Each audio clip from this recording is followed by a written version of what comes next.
ahorita ya ya estábamos saliendo, ahorita lo que se escuchó era ¿Escuchas ya esto? lo que está saliendo del grupo. Y bien. Bien, se escucha bien.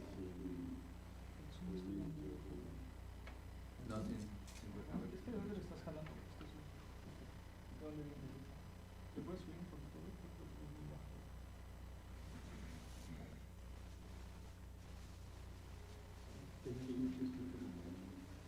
¿Escuchas un ruido? Escucho como eco. ¿En cuál? Ah, porque están abiertos también muchos de los. Ah, va. De los micrófonos, ¿no? Ahorita para la prueba. Ah, sí. Se escucha un ruido. ¿En esta? Ahí ya nada más está Jonathan. Ajá. Sí, todos tenemos ya el micrófono cerrado. Probando. No, es que se me metió ahí. Sí, güey, pero pues yo tengo el problema. Está bien que llegas acá. Ah, pero no es el ruido de ahí. Sí, No, pero no es un proceder. ¿sí no es esta ratera?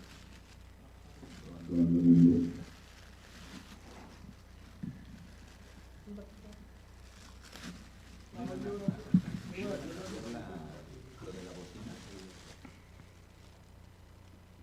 porque sí está muy poderosa esa.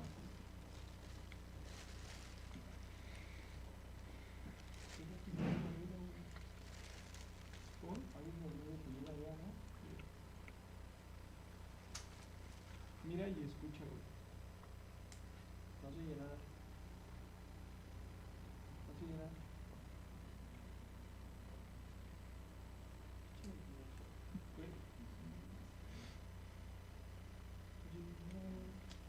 ¿Machillonita?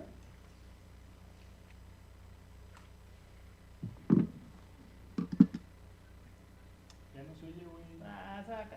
Güey, ya no se oye. ¿Escuchas el ruido que tenía? Tú me decías... Todavía un poquito. ¿Todavía lo escuchas? Un poquito, Pero ya se escucha menos, ¿no? Sí, ya menos. Ah, ni le moví nada, güey. No mames, pichillo, güey, las leches no se quedan así. Nomás andas jugando con mis sentimientos. No, pero sí se escuchaba más como un crujidito. Sí. Como esto. Así también. Sí. Pero con olor a menta igual, güey. Entonces quedamos con esto. Para tratar de economizar espacio. Y de que no salga. Y luego, ahí, ya no se ve. Aparte de echar. Oye, chica lo del video. A ver si se quedó cuadrado. Creo que sí está aquí.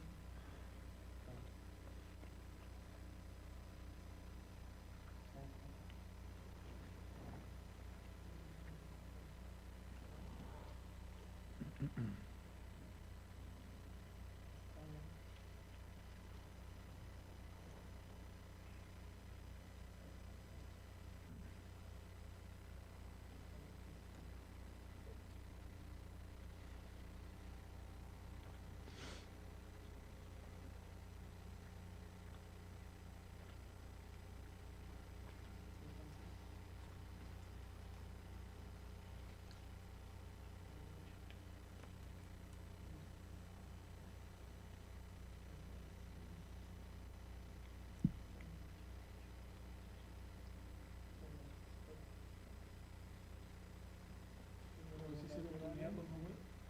¿Cómo tuneado? Como aplastado. Sí, ves que no está bien pausas. ¿Qué se supone que dice el CBN?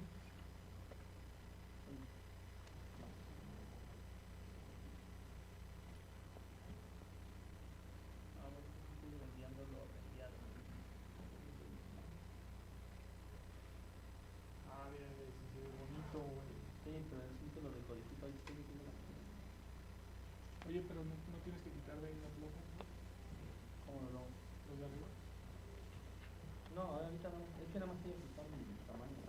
Ah, bueno. El P4DS es el que somos nosotros ahorita, en la iluminación. Ajá. Ah, ¿Quieres que cambie a sí, enlace? porque ya están aquí. Pinche 4.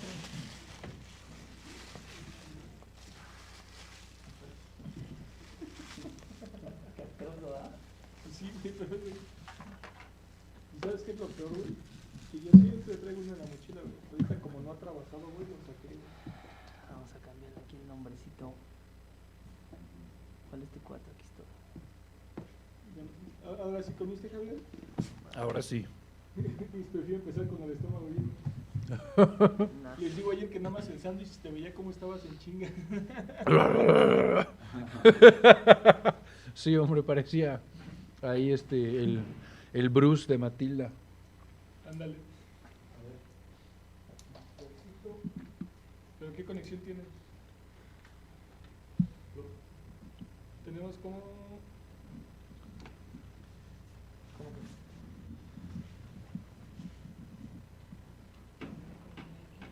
¿Blue? ¿Cómo la podemos? Mini blue, ¿no? Es mini blue. No, ya guardan. Sí, ¿cómo la podemos? Blue.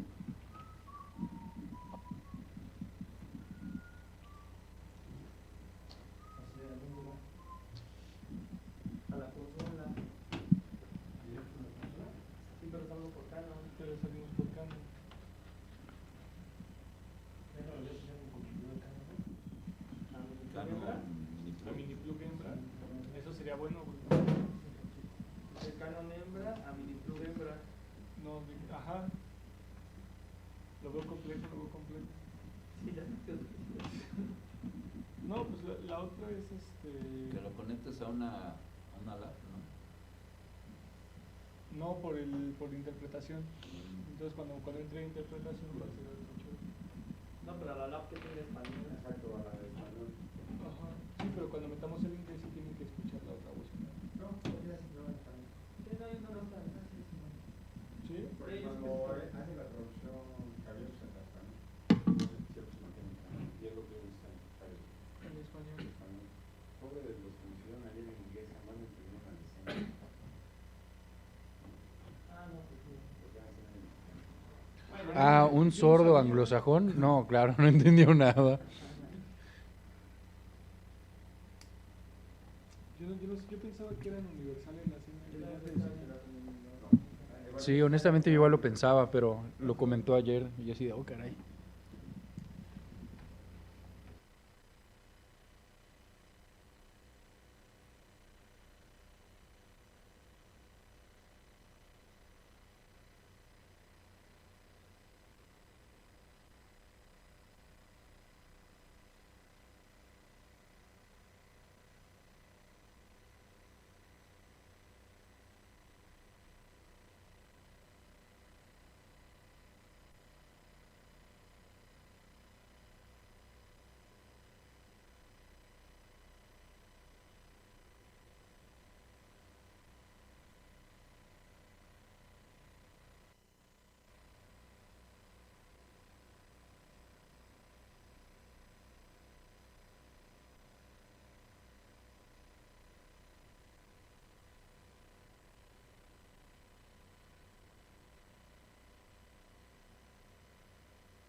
Probando, probando.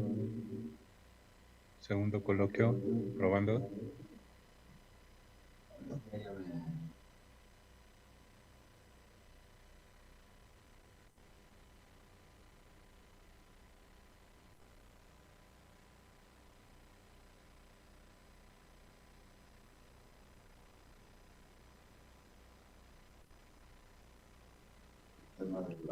Ajá, exacto. Presentación de la mesa y de las personas ponentes. Irán Sosa, asesora de la comisionada María del Carmen Nava Polina. Video. ¿Por qué importa un protocolo? Súper bien. Ajá. Sí, aquí está en español y en inglés también debería. Sí, ok, 2, 3, 4. Ahí te llega en inglés también, ¿no? ¿Te llega muy fuerte? Español e inglés.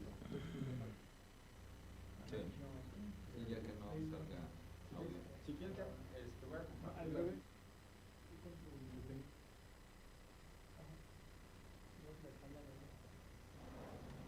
Ok.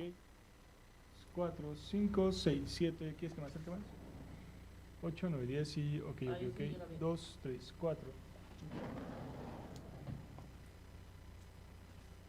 Y ya nada más en piso. En piso entonces lo más probable es que no ocupemos la bocina choncha.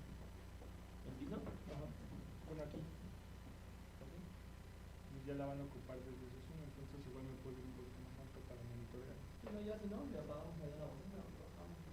Y si no, de todas maneras la dejamos.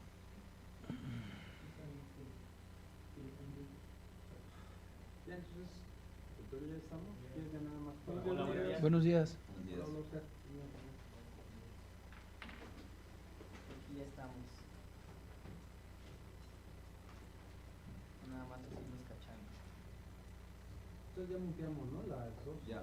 ¿Tú ya si quieres mutearlas ambas?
ya le está dando la palabra.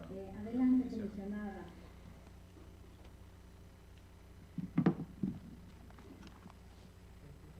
Muchas gracias. Muchas gracias a todos. Thank you very much for everyone being here. In this second day of the International Colloquium for the Open Reconstruction of Mexico City.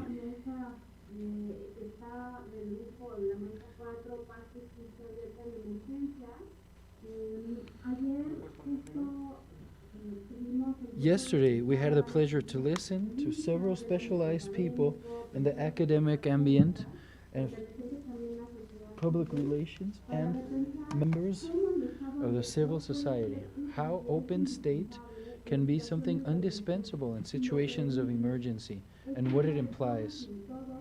It's everyone's job to create, to add actions and ideas and projects in favor of open government as a tool to build sustainable communities, cities, resilience, inclusive, peaceful and safe communities. So I applaud this fourth table. Thank you, Adriana, Peter Sharp, Sandra Elena, Rodrigo Aristides. Thank you for being here. With all of your work, we will enrich the building of these ideas that can make everything so much better. We'd also like to celebrate that this second day for an open reconstruction, we're being listened to and seen throughout different countries. Here is the group of the South saying hi from Yucatan, Chile, Peru, and different places of Mexico.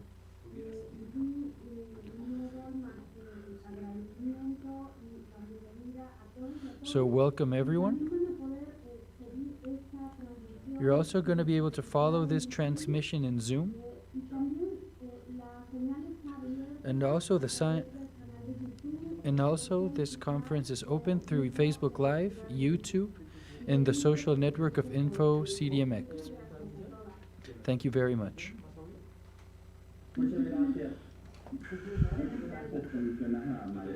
Thank you very much, Commissioner.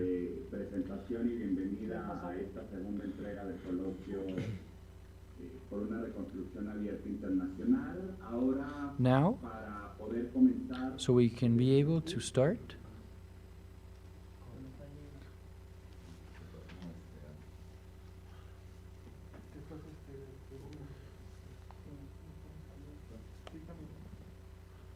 Sí, ¿qué tal? Vamos a iniciar con la presentación de las personas que nos acompañan el día de hoy. Hi, we are going to start with a presentation of the people who are with us today on the fourth table of Open Peace and Justice Emergencies. With us is Sandra Elena, who is the coordinator of Open State Studies and Evaluation in the program of Open Justice for the Ministry of Human Rights in Argentina. Over 15 years of experience, international experience in open government. Today, she's the coordinator for this program of Open Justice State Studies and Evaluation of Open Justice for the Ministry of Justice and Human Rights. Also with us is Peter Sharp, expert in Open Justice Development Plan Network for ILPES AACID in Chile.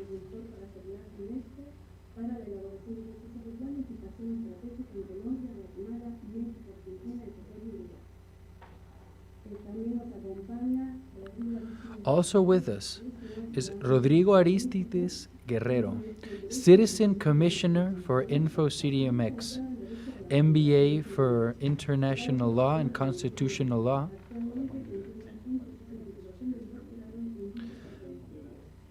and also is just waiting for his degree as a doctorate in the same subjects.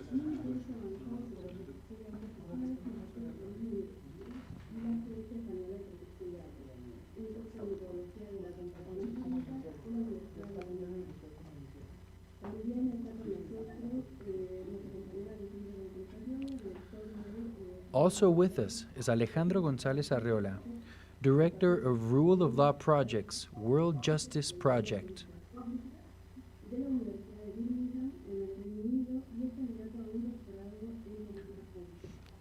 He is also a candidate to a doctorate in public politics.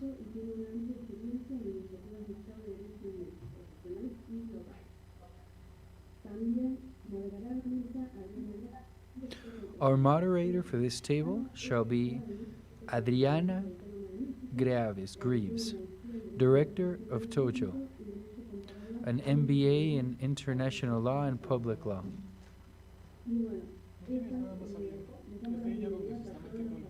Welcome to everyone who is a part of this table in this special day. So now we shall hear from Adriana, our moderator.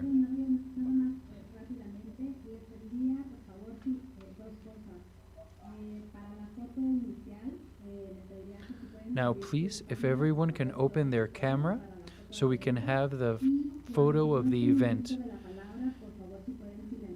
And please, when you are not speaking your subject, if you could please help us out with silence in your microphone.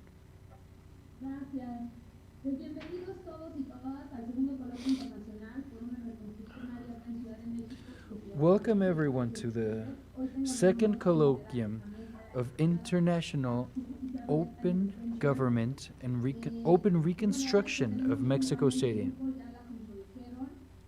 We have a top of the notch speakers. Just so everyone can know, we are going to be divided in 3 rounds with 5 minutes per intervention, and the third round also that Rodrigo Aristides shall be our first speaker, since he sadly has to leave us soon. Commissioner Nava was talking about the importance of the institutes in emergency times. We'd like to speak of everything that has been done furthermore and further on of the digital platforms. So how through our government can we do a completely open, and how we can be co-creators of the solutions. But the main goal of this table is how to be able to manage an open peace and justice in these times of emergencies. And what is the link between open justice and access to information as a right? How we can be efficient with open justice, specifically during emergencies. And what happens to the access of this justice in the times of this pandemic of COVID-19? What have we done? What has been achieved in this opening? And what are the recommendations that could be given to the states regarding this subject and contribute to the creation of peace? Now we shall hear from our Commissioner, Rodrigo Aristides.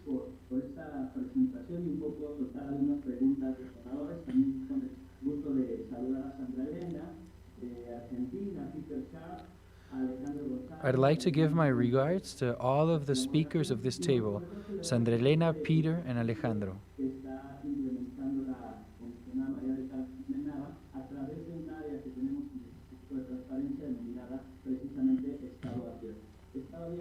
There is an area in our Institute of Info CDMX that's precisely of open government.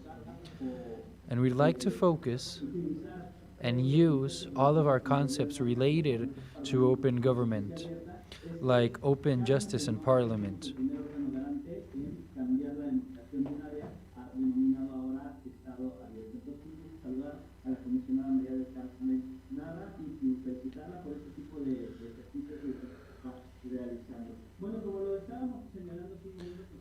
As was previously being pointed out, open justice, starting from this concept, but move to the judicial power, and how this concept means an opening in the institutions, so these can inform and do an account rendition due to the objectives of open justice.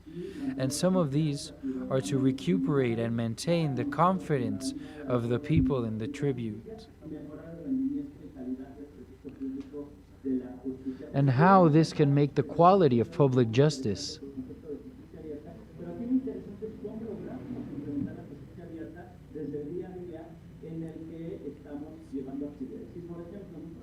For example, us as Info CDMX, we do have an activity that is very jurisdictional. But what does it mean? We are communicating resolutions. If we wanted to be a part of this idea of open justice and the resolutions that we are communicating, we'd have to start from the understanding of what this resolution is, the one we're communicating. And once we give this focus to the citizen and how the language for the citizen can be understandable for all the people so they can all have access to this resolution. And this is what's worth working on, focusing on, creating new models of law and of comparative law so we can have a resolution that, for example, a resolution where we don't wait for the points so the citizen can just learn about this competition and know, has it been revocated, or has it been accepted, or has it been processed correctly. So not just for the citizen to know did he win or did he lose. Make a communication that's so clear that the citizen does not have to hire a lawyer so he can know what happened with his case. And that's where Felipe de la Marca has given 10 points to be able to use this in our own resolutions. Some of them are brief sentences.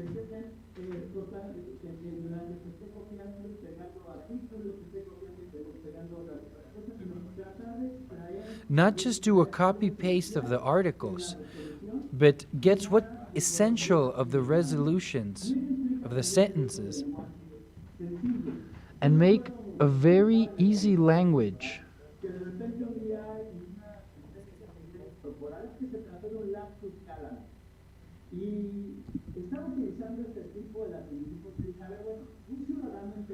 A citizen can understand what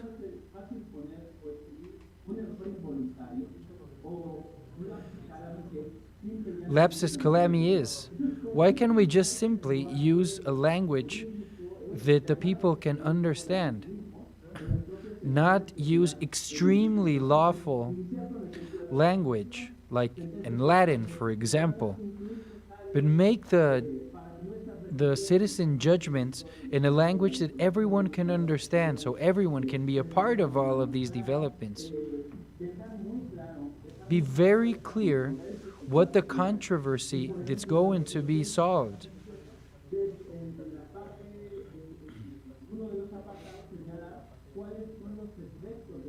What are the effects of this resolution? So the person who's being in trials can understand exactly what the trial is about and what's going on in the trial. What has happened in Mexico? What law reforms have occurred in the past months? August 13th of 2020, a reform was communicated that's very transcendent for our country. And it has to do with the publication, with the communication of all the judgments. It was pointed out that all of the judgments would be public. An essential aspect so that precisely society can learn in what way the judgments are being handled. So ever since August 13th of 2020, in the official Federation diary, it was stated that all of these would be public. But it's going to be a very important homework, a very transcendent one, for the judges, for all of those people who are giving justice to the people when they do their public judgments. Once we had a reunion where there were all of the commissioners who are with us today, with the local magistrates, and they said, with the communication of the judgments, I am going to be forced to do two sentences, two judgments. A traditional one and another one where I have to use common language or personal data. And it doesn't mean that you're going to do twice the work. All we're trying to say is the judgment you were already going to do, but to do it in a general way where you are also protecting personal data.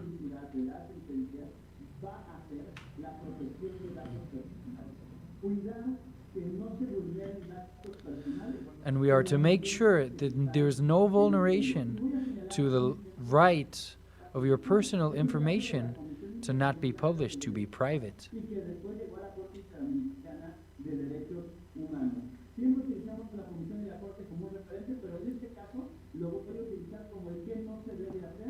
We usually use the human rights offices as the example, but in this case, I'm going to use it as an example of what you're not supposed to do.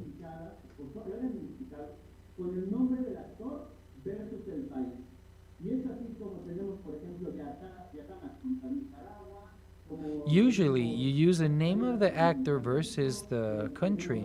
For example, Castañeda versus Mexico. The judgments of the Inter-American Court versus the country.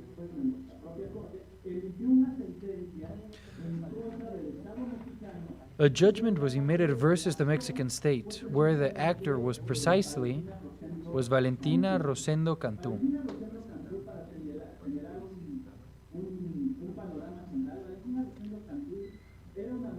She was a woman, is a woman, an indigenous woman, when she was 17 years old,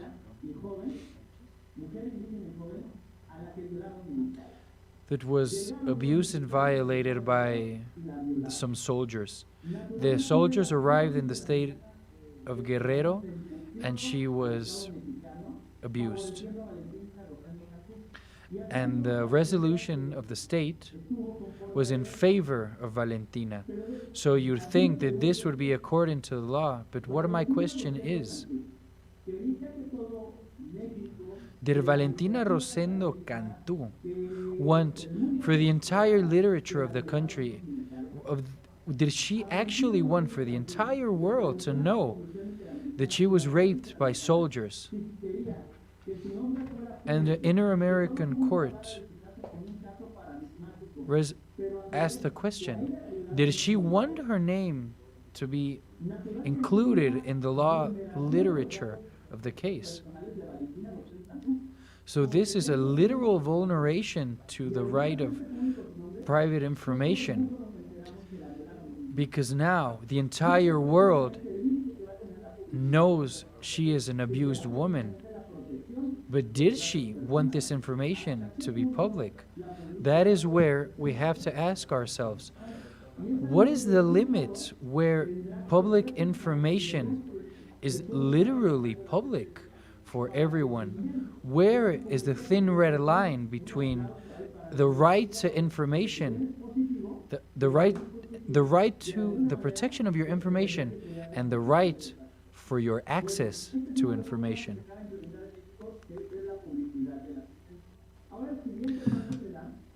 So now, the next step is how the publicity of a sentence, of a judgment, can make the quality of our law in this country is related to an emergency situation, like the case we're living today, COVID-19. But unfortunately, there's been several cases in our country and the world, for example, Mexico and Chile, are countries that are constantly facing natural disasters, for example, earthquakes.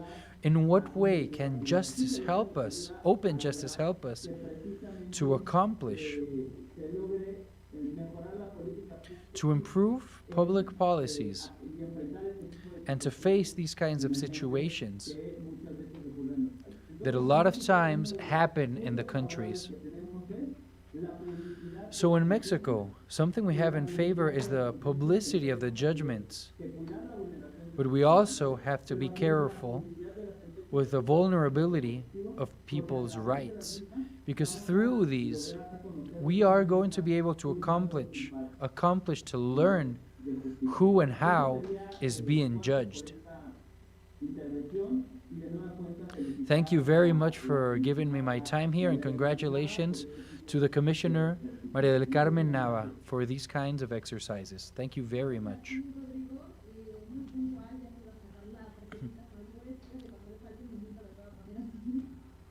Thank you very much. I forgot to tell you that when your time is about to run out, I will show you this post-it. And you're right. Judges or institutions that communicate the judgment don't always take into account general citizen language. So we can maybe sometimes have a hard time to understand what exactly is being said, who it is being said to, and what exactly is going on. That is a fundamental right for us. So it's very hopeful for us to hear how these institutions are working on the subject. And they are very aware and doing a great effort to make communicative citizen judgments, just like the case that was talked about the past August 13th. It was a debt that has been settled with the people. Now everyone can understand what kind of judgment is being processed towards the actors. Thank you, Rodrigo. I understand you have to leave us now.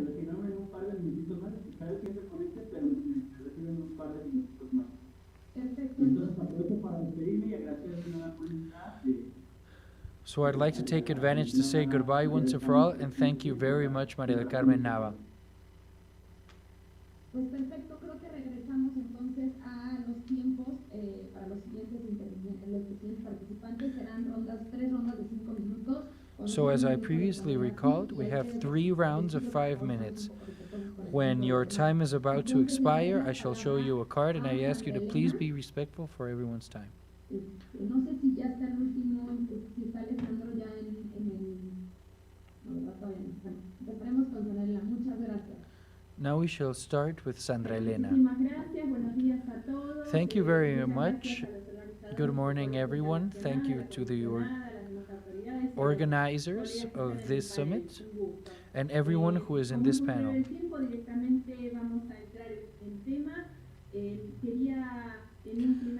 I'd like to, in first instance, put everyone in context. Why are we talking about open justice in times of pandemic?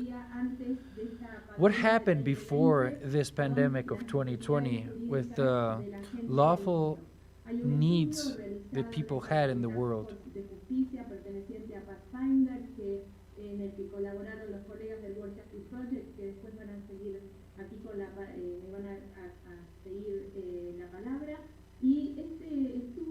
This study says that worldwide, 1,500 million people have lawful problems that are not being solved, like crimes or civil or financial problems that have no resolution in justice. Out of all these millions of people, 253 million people live in situations of extreme injustice. People in Latin America do not think that justice can solve their conflicts. Only 25% of the population believe that if they have a problem or a conflict, justice will be in their favor and in their aid. Latin America has a grade of 1.5 in a state of law. All of this puts us in a context where we were, and when the pandemic comes, we still don't know exactly what's going on or what kind of information is being handled. And that's my place, open justice in Argentina. So there is a database from Wieden of the University of Rottenburg that says that all the countries of the area surrounded by Chile show a minor or medium violation of right in the time of COVID. So if we look at the COVID-19 tracker of the Open Government Partnership, we can see they've detected that 4 countries of our area in Latin America have had problems in their justice system to regulate some relationships or subjects throughout this pandemic. This same database shows the problems towards the genre.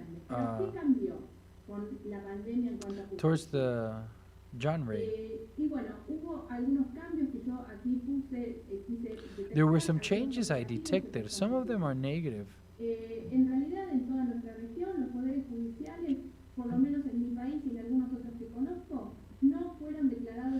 Like in my country and several others, this kind of justice was not considered essential. So this was very troublesome for us to be able to overcome this gap of justice or injustice breach. So the pandemic made everything harder. We also have executive powers like the police. In a state of emergency have acted a lot of time with no control of jurisdiction that the democracies tend to have. And on the other hand, we're already seeing, and here I would like for you guys to see I'd like to share my screen with you very briefly so you can see a graphic.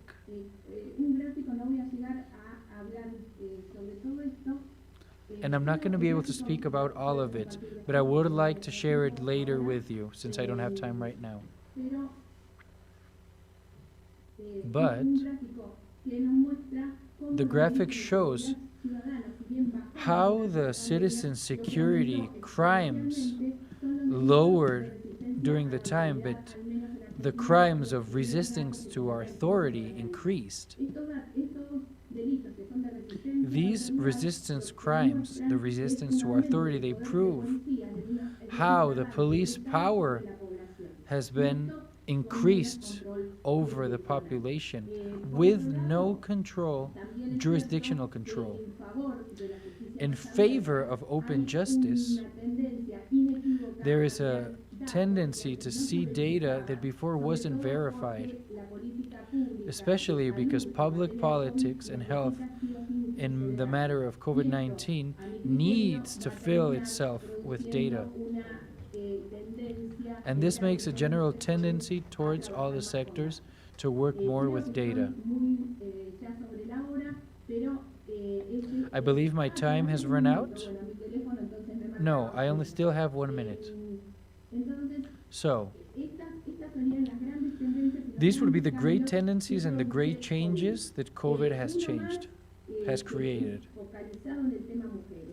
Focused on the subject of women, here in the Ministry of Justice, we have a program of assistance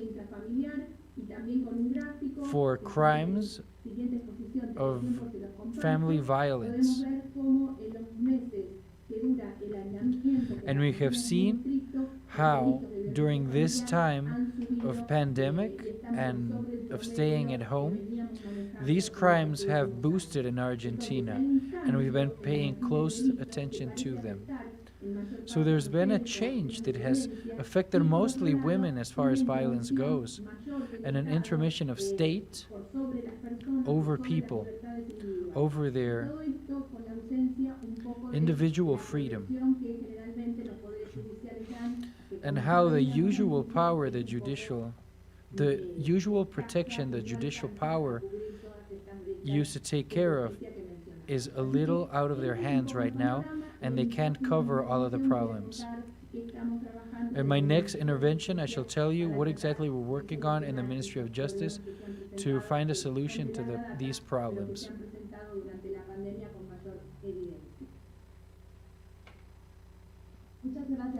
Thank you very much, Sandra.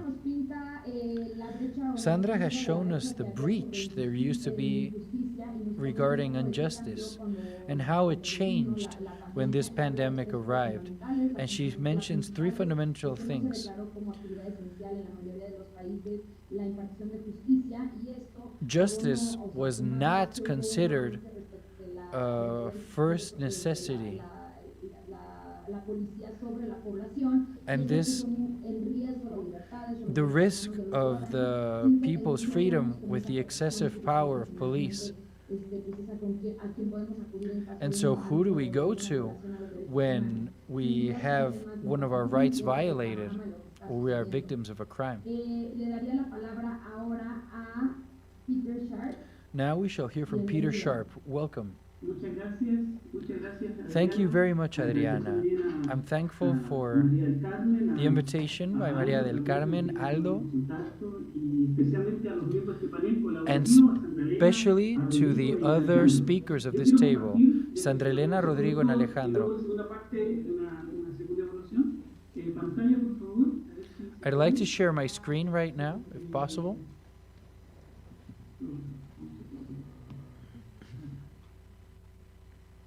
¿Aló? ¿Sí? No, creo que hay problemas para compartir pantalla. ¿Aló? ¿Me escucha? Sí, pero Hello, can you hear me? se está compartiendo, pero no se ve la imagen. No se ve la imagen que necesito compartir, parece.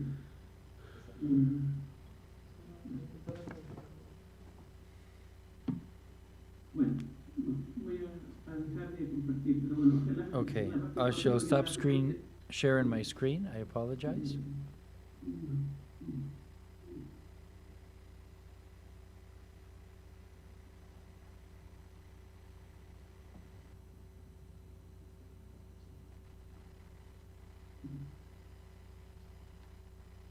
Bueno, posible. It's impossible.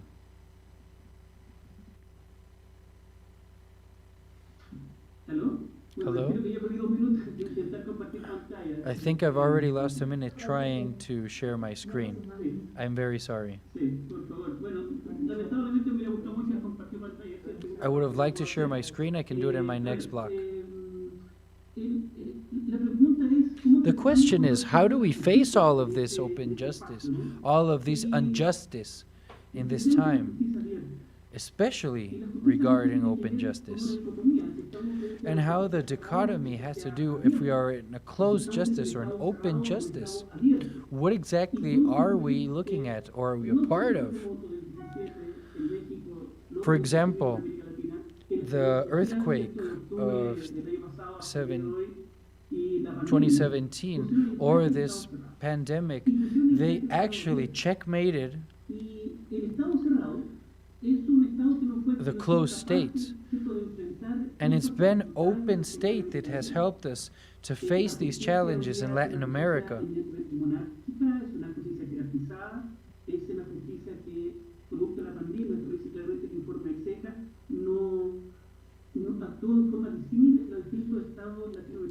Different Latin American states face these challenges, but it was not working out with closed government. So they had to look into institutions that were actually acting secretly, like in the monarchies. And there was a justice for rich people and justice for poor people. Mostly jails are filled with people of scarce resources, poor people. And in several cases, we can say that there are states that have a huge weakness towards the civil rights. So there is a paradigm of the earth when the citizen is even considered the enemy. And the pandemic has turned countries in Latin America as countries where the people are basically just locked away. corruption has also become a pandemic here in America and Latin America, even for a long time. And the pandemic and all of these situations have just made institutions lose their credibility.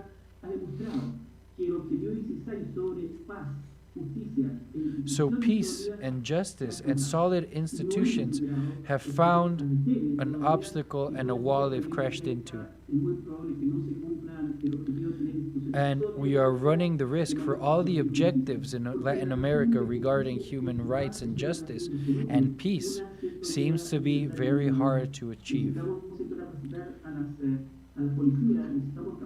We need for the policemen, the magistrates, all of them to learn exactly how their job is to be done. So when we're talking about open state and open justice, starting 2015, the three powers that act harmonically need to be transparent, but not just transparent. There needs to be citizen participation and collaboration.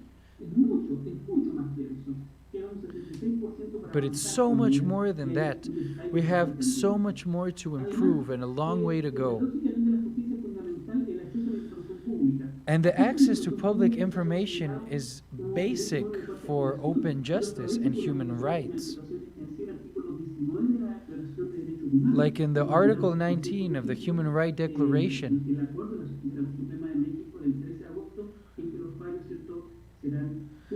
and in Mexico regarding August 13th, where there was a resolution in favor of this open justice and information.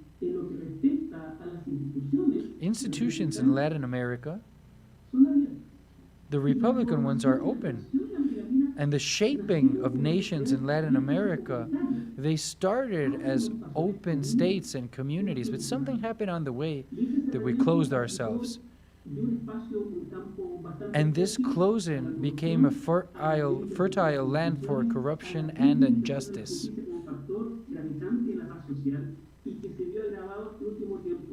And lately, it's also been getting worse. Ever since, for example, the earthquake of 2017, the pandemic, state, and in particular, a lot of judicial powers have been diseased by all of this. I shall wait for my next blog so we can continue with this. Thank you so much for your time. Thank you so much, Peter. You are pointing out fundamental subjects, for example, two pandemics that we have been dealing with, for example, corruption and injustice, and the relation between this and how it leads to insecurity.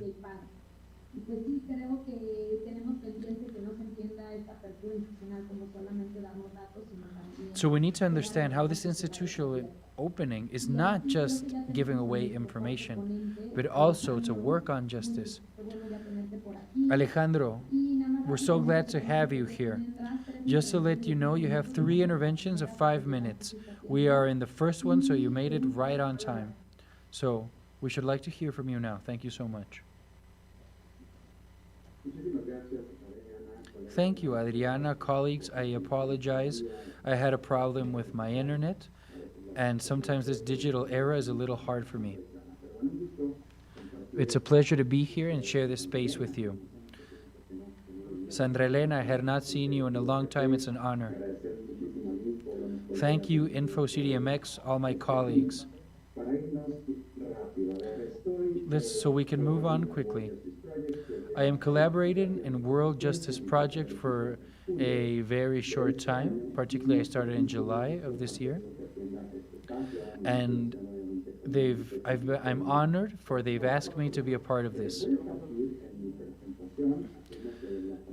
I shall start with my presentation. I assume my screen is being shared. So there are 5 premises. The first one has to do that there is no sustainable peace without justice. Second one, there is no access to justice without a functional state of law. The third one, not all people in social groups start from the same place and have the same access to justice. Even we have a working state of law. There are some people who have restrictions and access to this. And I am not referring to emergency states. I'm referring to a normality, referring as normality as our life pre-pandemic.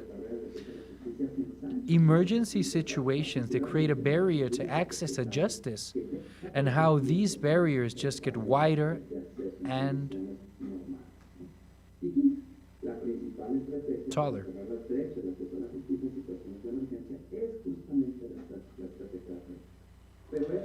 And how the main strategy to close these breaches and to face these obstacles is to create an access to justice in the situations of emergency.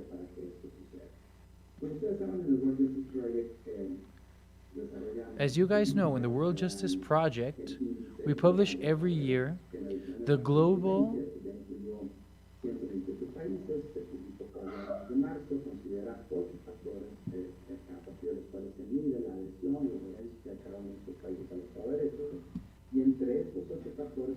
In these 8 factors, we can find how open government and civil justice are our main goals of this talk.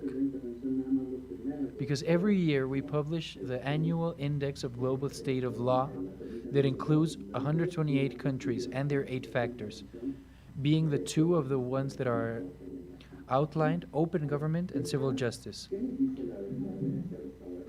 Now, what does state of law reverence say to us? It is pretty much between regular and bad. And from a scale from 0 to 1,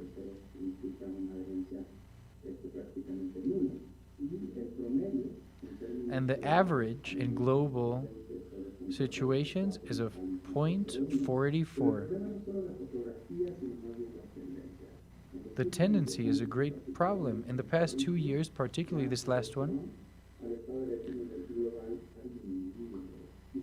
being apart in a state of law has been a great problem.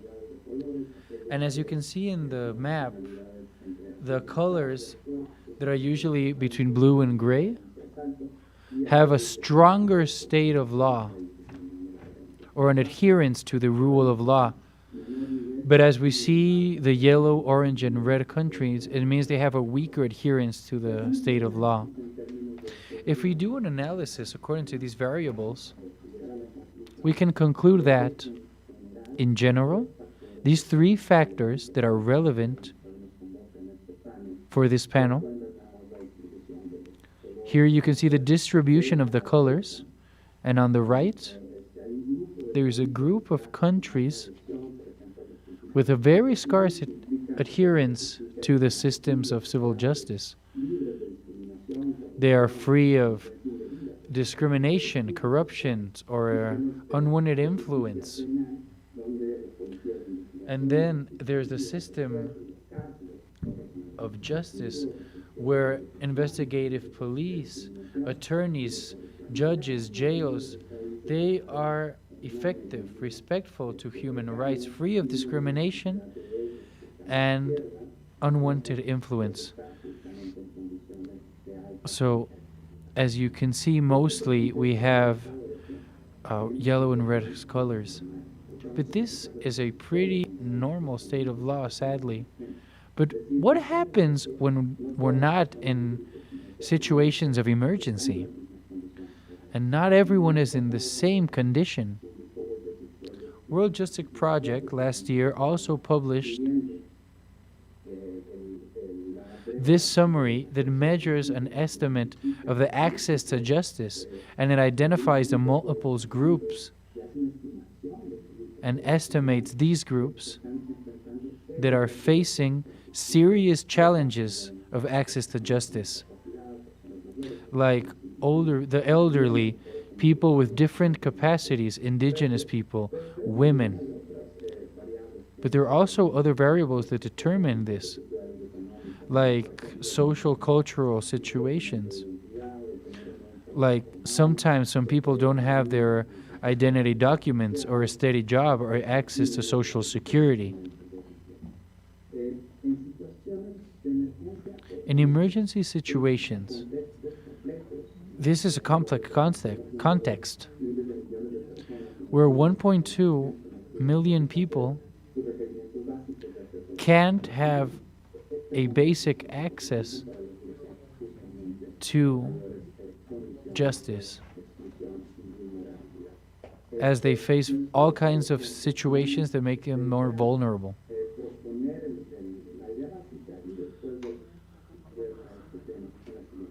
I would like to propose the basic idea, and with this we'd close my first intervention. As you can see in this graphic, in situations of emergency, we have the ex ante, interim, and ex post situations.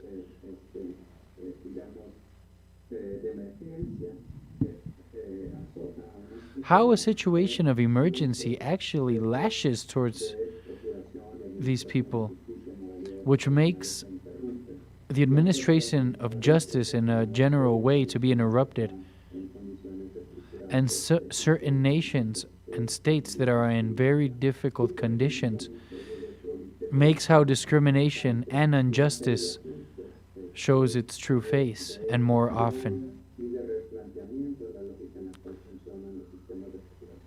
So how can we reconsider this administration of justice and the intervention of the state and justice?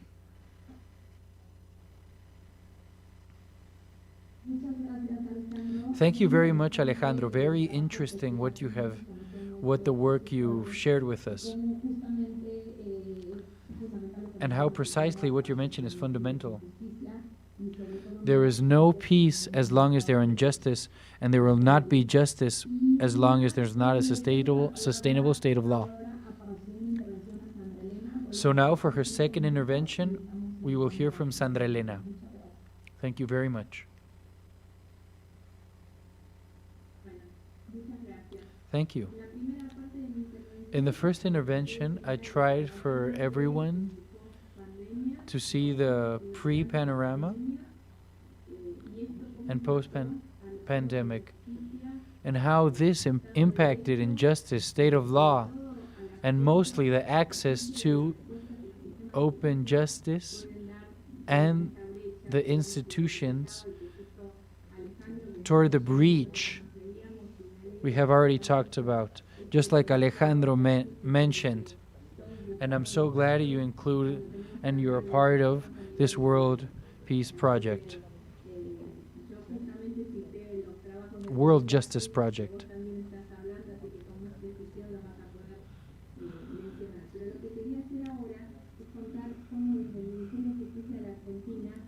How from the Ministry of Justice in Argentina we have decided to implement since 4 years and a half an open justice program,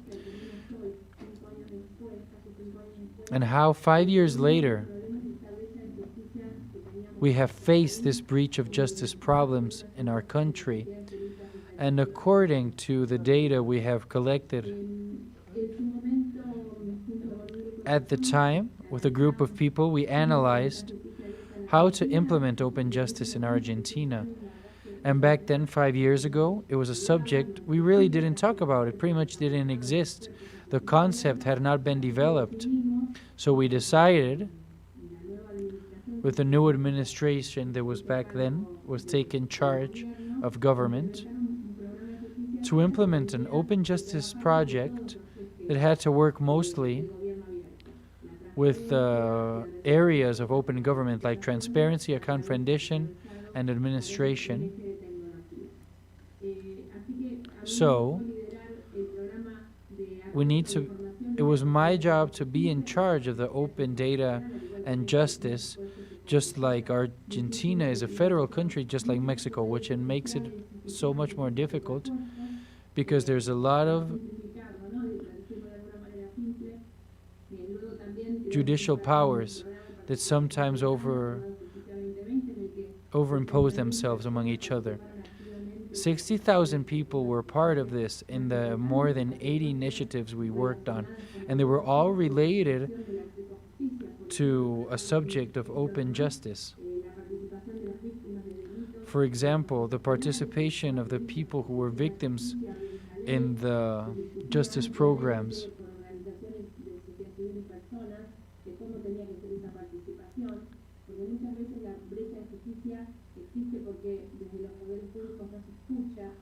Even though from the public powers, they usually don't hear the necessities people are talking about, and so we think it's fundamental for people's voices to be heard.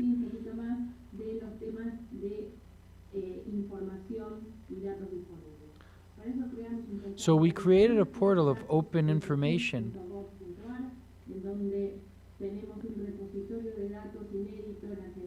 and in the site we created, we have a safe amount of data in there, and we publish data that's not only communicated by the Ministry of Argentina. We also have the administration of the penitentiary system, or the property registration, and the citizens, the social citizen information. We also work with 52 institutions of justice in the entire country, like judicial powers, magistrates, and we work in the standardization and production of quality data so we can know what exactly our justice is working on. And one of the graphics that I had to share, but I see it's kind of complicated to do for me, and we have such little time, but from them we can see how the crimes of a certain type were lowered during the time of pandemic, like theft, but other ones increased in our graphic, like resistance to authority.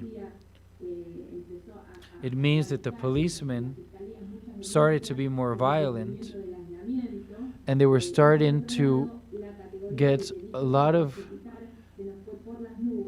lawsuits, and also internal violence.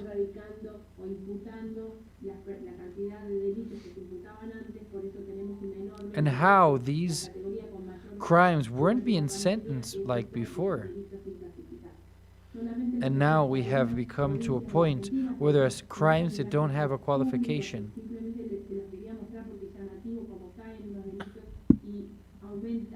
So some crimes were down, but other ones went up. And I wanted to show you through this graphic how numbers are power and open formats. And with this information, we can see what happened to the crime during the pandemic. We also worked in several other aspects throughout the years. And how this information can be anonymous regarding the publication of resolutions and judgments. But in Argentina, since a long time ago, it's an obligation for the resolutions and judgments to be public. And so how you don't have to do an anonymous judgment or resolution one by one, but to use the artificial intelligence that can just make it anonymous. And so like that, the power and the time of the people doesn't have to be invested as much. I think Mexico could probably pay some attention into these resolutions that have been done in Argentina, and how the use of artificial intelligence has made the work so much more easier when it comes to making them anonymous.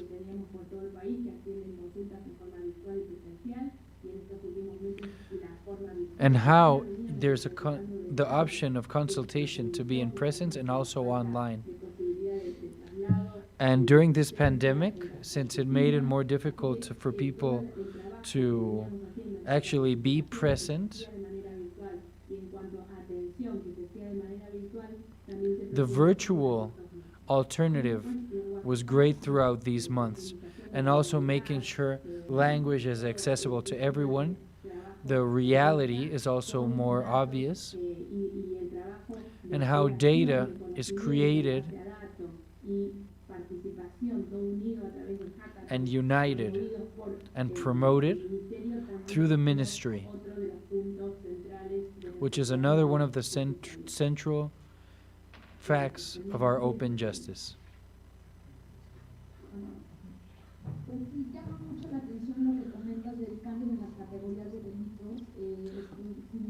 It's very interesting what you've mentioned, and it answers a lot of the questions that we are having right now. I am particularly interested in how artificial intelligence can be a great tool in favor of the protection of personal data.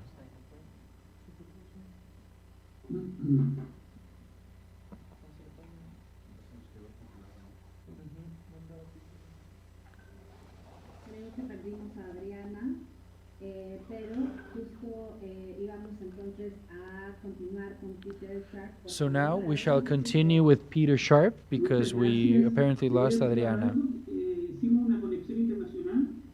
¿Alguien puede pasarnos la transparencia, por favor? ¿Puede ser amable? La próxima. Aldo, if you could please move on to the next image.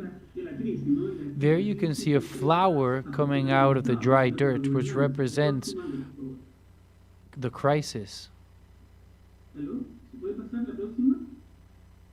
Can we please move on to the next photo? Okay, here we go.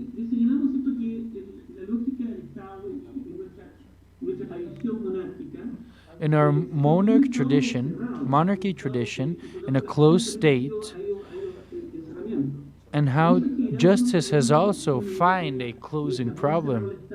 And the closer the state, the more corruption.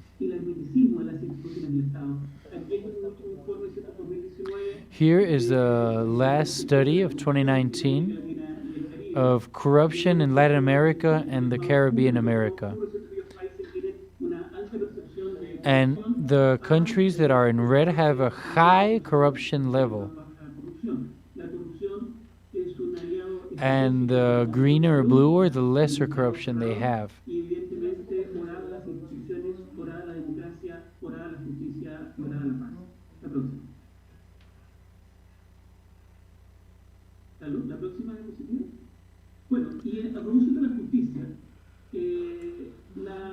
Speaking of justice, the 2030 Agenda, as I pointed out before, peace, justice, and access to justice are of vital importance, and this is the last indicator. Objective 16 faced an obstacle, and so we have a perception. Just like corruption, there is a perception that the judicial powers in Latin America are not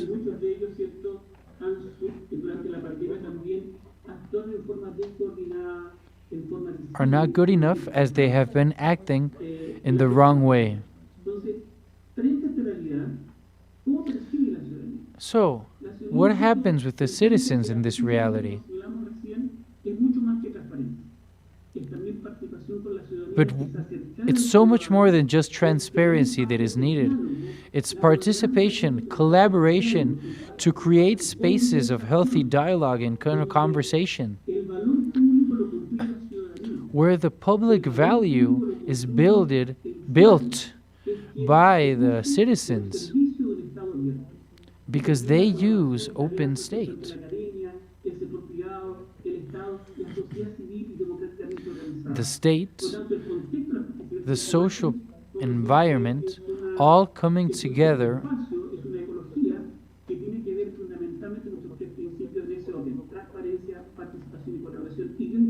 and they lead to the real result that we're going for.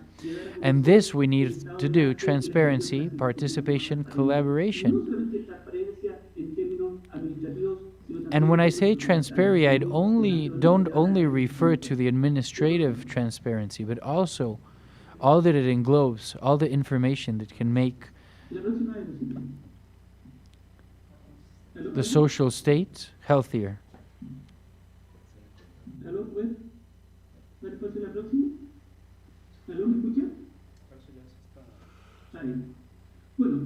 Y a propósito de la justicia, el decálogo de apertura y Speaking of justice, perdón, se saltó dando. Parece que- ¿Lo puede volver atrás, por favor? Gracias. Ahí nos quedamos, por favor. Entonces, el decálogo de apertura y de anticorrupción establece... the Opening and Anti-Corruption Decalogue se refirió a varios elementos. refers to several elements. An easy language, an easy to understand by the community. Sometimes that language is very monarchy-like, decimononic. Muy relacionado con anglicismo y con lógica en un lenguaje más bien computacional, casi un lenguaje que a veces resulta ininteligible para el ciudadano. And sometimes for an average citizen, this language is very hard to understand. Medios alternativos digitales. How we need alternative digital measurements and portals. Llegar la justicia a la comunidad, no olvidemos que justicia And let's not forget that open justice or open government hay 40 millones de familias doesn't mean digital law, since there's 40 million families in Latin America that do not have access to digital platforms. And this also makes it difficult for access to education. 79% of people that are dedicated to fishing, farming, among others. And this is also the kind of people that are a part of this digital breach. Y enorme percepción de un poder judicial como la señora Santa Elena, que el 25% de la población no percibe 25% of the population doesn't perceive a very close judicial power they can count on. cercano al 75%. Pero además, en 15 países de América Latina, But also, in 15 countries en particular, of Latin America have a very low percentage of approval from their citizens. Costa Rica in 2018 was the first state to implement an open justice policy. And not forget, open justice isn't only about technology, it's the fact about reaching to those people who are less fortunate, who are basically invisible to the state, that are a part of this breach. ¿Aló? ¿La próxima? ¿Aló? Bueno, ahora la pregunta es ¿por qué nosotros Now the question is, why are we building an open state? Fundamentally, público lo da la ciudadanía, lo da la sociedad to get public value, and this is the one you get from the people. And here in Latin America, this is very scarce, especially in judicial matters or open justice. They have always been a part of a rigid system, a monarchy system. And the lack of connection of the institutes with the real problems of the citizens made it so much difficult.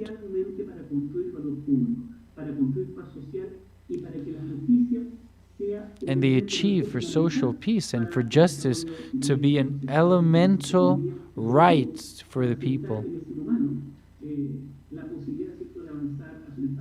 The possibility to advance to a state of law.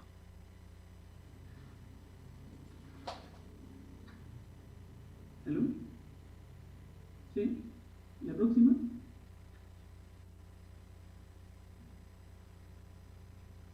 Bueno, esto requirió, como señalábamos, Political willness.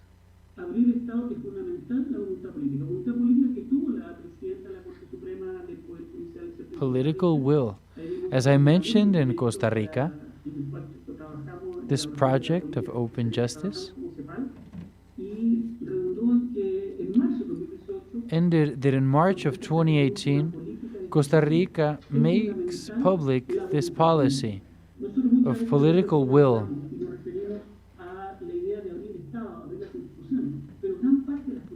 And it means how the opening of these institutions The Mexican Constitution, in the 17th article, talks about how this idea of open state, of a justice that's accessible to everyone, but apparently it's just a formality. For in the Article 20, we find the elements how you can go actually make way towards open justice and state, but there's something missing. It's the will of the actors in the system.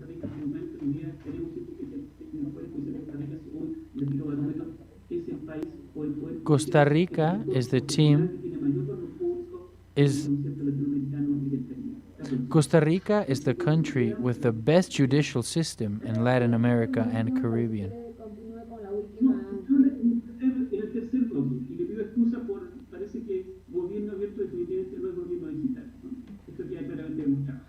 I'd like to clarify that open justice doesn't mean digital government. So now we will hear from Alejandro.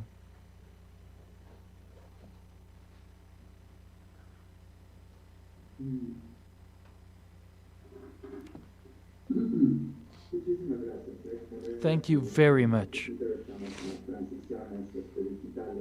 Like Peter says, we are still in the digital transition. In my previous segment, I was introducing the idea that even in normal conditions,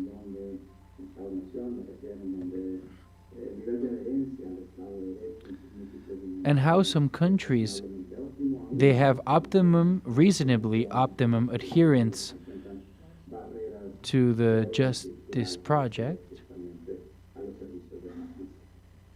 There's still several countries that don't have access to this system of justice. So, what happens when we are a system of emergency?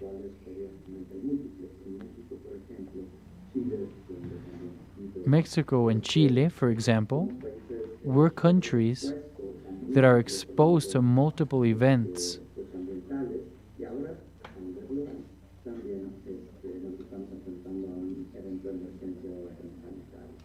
And now we are all facing this sanitary emergency.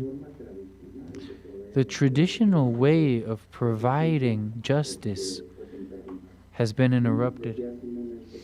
And as I mentioned before, this affects everyone. We're all a part of the people who have been affected regarding justice administration. But it mostly affects in a greater proportion. And before, there were already countries that had a serious problem of access to justice. And the only way this strategy can be implemented and face these risks is through opening. And apply the principles of open government and a right justice administration. Here on my screen, there are some basic elements. According to the construction that Peter has already spoken about, regarding the context of justice applied to governments. When we are in a context of emergency, it's necessary for previous protocols designed for these situations and the financial conditions and administrative conditions, cultural organization, so services for administration and administration of justice can be used in this context of emergency. And not only that, also from different points of view. But I am going to focus to these people who are victims of this kind of discrimination, and I mean to access of digital and technological tools. Homes in this moment, now that we are being confined, a lot of citizens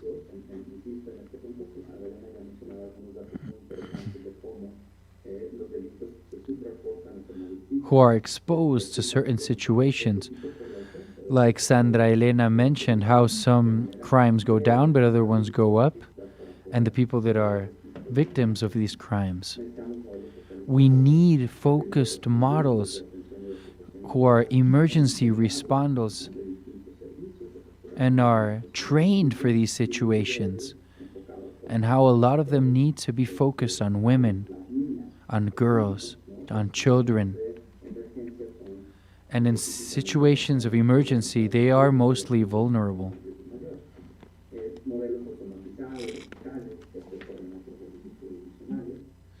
How remote and digital tools can be accessed by everyone. Or other alternatives, as in Latin America, trials online, digital databases.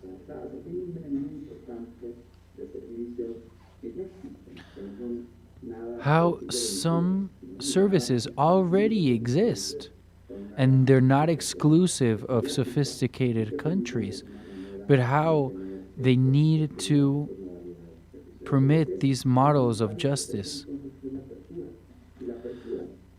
Open justice is not just about power, it's about management. It's about management. And we are facing situations, in very practical terms, we could refer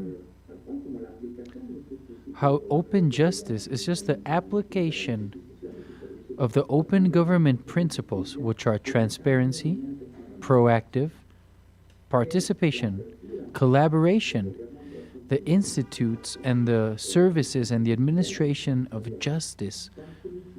What do we need for it?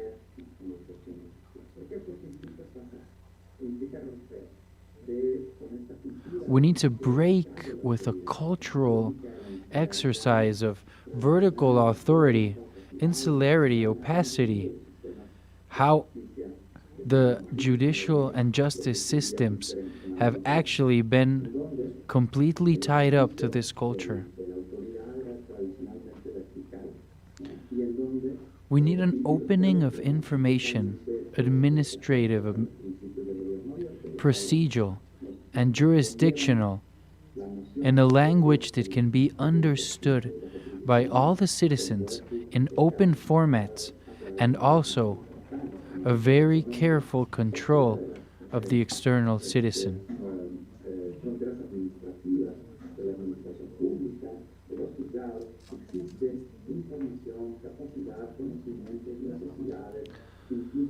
Also, process and services that are digital and remote with a differential focus that's actually focused on the people in historical situations of discrimination.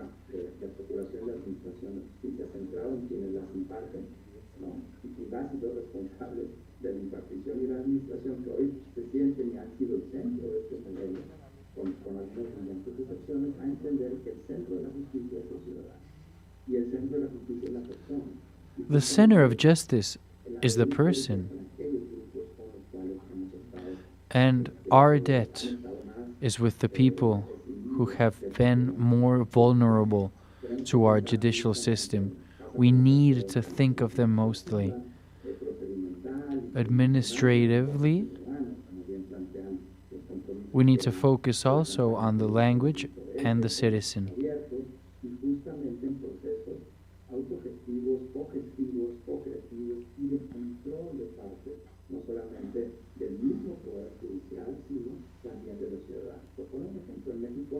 In Mexico, who takes control of these administrations,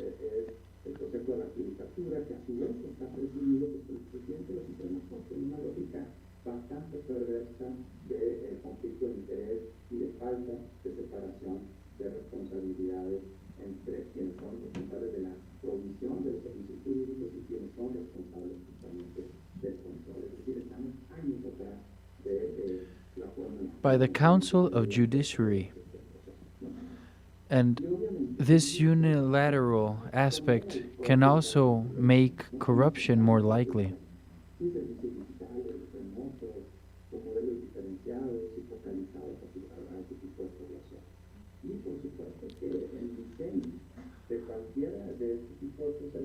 And of course, all of these processes need the anticipated preparation so we can actually think the judicial systems, how are they going to operate, not only in situations of emergency.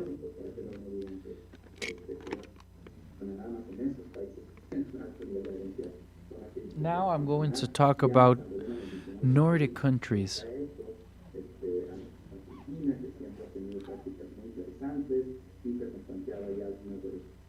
Peter and Sandra Elena have already talked about certain experiences in different countries. But I'm going to talk about certain states and communities. The community of Escobedo in Nuevo León, Mexico, with an interconnection to 911 call systems during the pandemic, to give it early and immediate attention as first responders in cases of family violence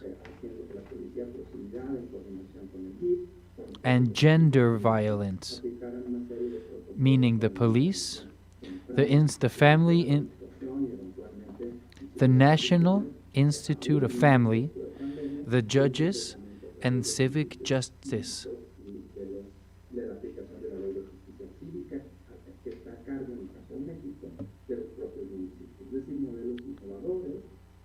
Innovative models, understanding the limitations, of course, that they can operate with, but they were able to provide these services for this community, since the rest of the country had an interconnection with first responding systems that were very limited.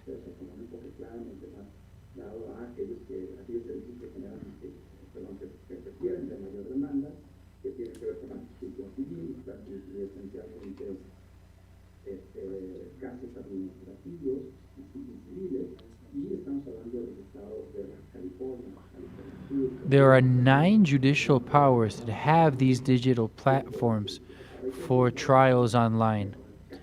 Baja California, Baja California Sur, Coahuila, Estado de México, Nuevo León, Puebla, Tabasco, Tamaulipas, and the federal judicial system.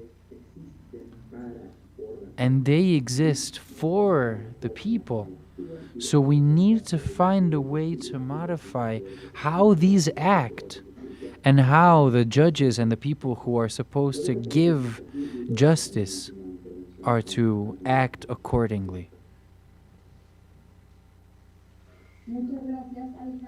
Thank you very much, Alejandro. With everything that's been mentioned, all the speakers have the common denominator that the laws must prevent pandemics, for there to be a before, a during, and an after control. So now is the last round. You only have 5 minutes, and this round is more about conclusions. Thank you very much. Following the same order, we shall start with Sandra Elena. Thank you very much. I am going to go over things that have already been mentioned, especially Alejandro.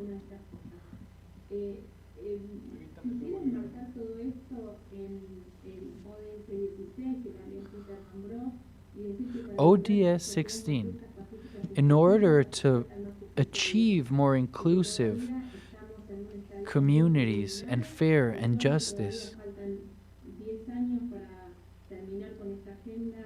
we still have at least 10 years for this agenda to finish and be able to evaluate our results. We still have a long way to go, but open justice is one of these paths that we have to take so we can actually be able to find the results in ODS 16 that they were so difficult in 14 and 15, to make it to this objective that has to do with justice, anti-corruption, and these subjects that are so hard to include in the agenda. So we need to work really hard. I also wanted to say this is not neutral, this is not easy. Open justice isn't a path that everyone agrees on.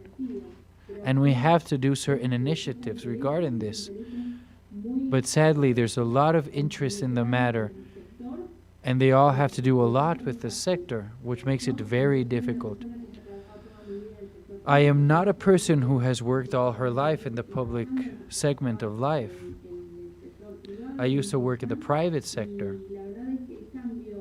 And the change of speaking of numbers and investigations to be able to implement political policies shows me how hard it is to do and how strong the counter interests are. 30% of my time at work is technical, of opening, how to make participation better. But the 70% of my time at work was to negotiate interests and to get the right leaders and champions in matter of open justice so we are able to proceed. It's important we take this into account because it's not that easy to achieve. We need to negotiate politically in order to implement open justice. We need to understand this. The technical elements, let's talk about the cosmovision that Alejandro already talked about, but I need to do it again. We need to change our cosmovision. Open justice isn't the justice we've seen so far. The previous one we could call the toga justice, based on institution, traditional justice, decimononic one, and on operators that focus their justice regarding themselves. This needs to change. It needs to be focused on the people and their needs. So this change of paradigm is not neutral. But there is a tendency, and the pandemic has shown us this dilemma. This 2020 is so unusual and unique in the sense that it's a global problem that has shown us how we need to rethink institutions, and it can go down to two tendencies, and not necessarily means it's going to fall in a better and open justice. But opening is the first step, and this is where we play a key role, working in the academy and social institutions in the state. But it can also show a path of not opening, and how we can concentrate, and it can be more concentrated in the state. We need to understand what these tendencies are. And we need to work on the ones that prevail, that have to do with more opening. And I believe there are international organizations. There's a lot of us who think that the opening is the only way, the only possible way.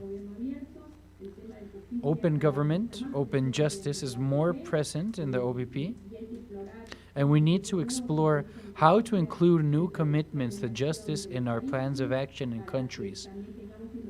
So we can also have an international backup, as I've always said.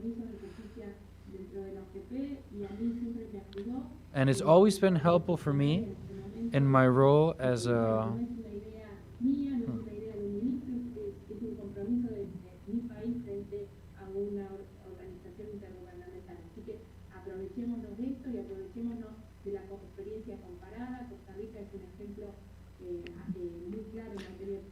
in my work as an official, and it has given me the opportunity to try to fight for a greater good. Lots of countries like Colombia or Costa Rica or in Mexico There's a lot in Buenos Aires. There's a lot of institutes and examples of cases of opening that we must focus on and we must fight for and take as an example.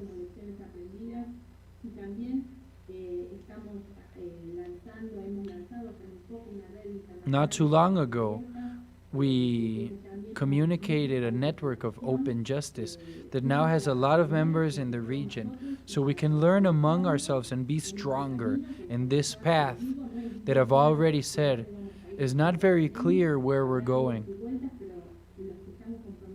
But the ones who are committed with this, we know we have to work really hard and focus on these tendencies we are working on. So, I don't know if I'm over my time, but I'd like to close with more opening, more open justice. That's the way we shall be able to prevail and overcome the realities that have not very hopeful data, especially during this pandemic, as we all know what caused this pandemic. We need to dig deeper and see what happened in these months. Analyze better what the impact was regarding gender violence, inequality.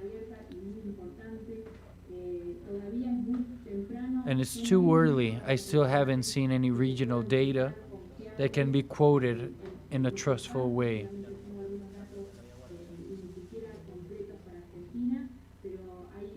I have some data that's not even complete for Argentina. We need to focus on this information that's so important for open justice.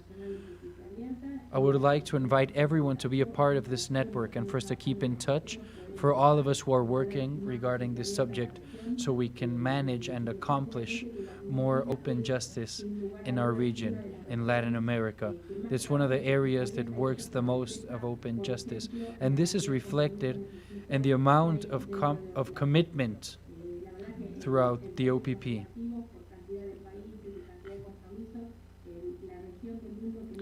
The region of the world that most committed is to this subject is Latin America.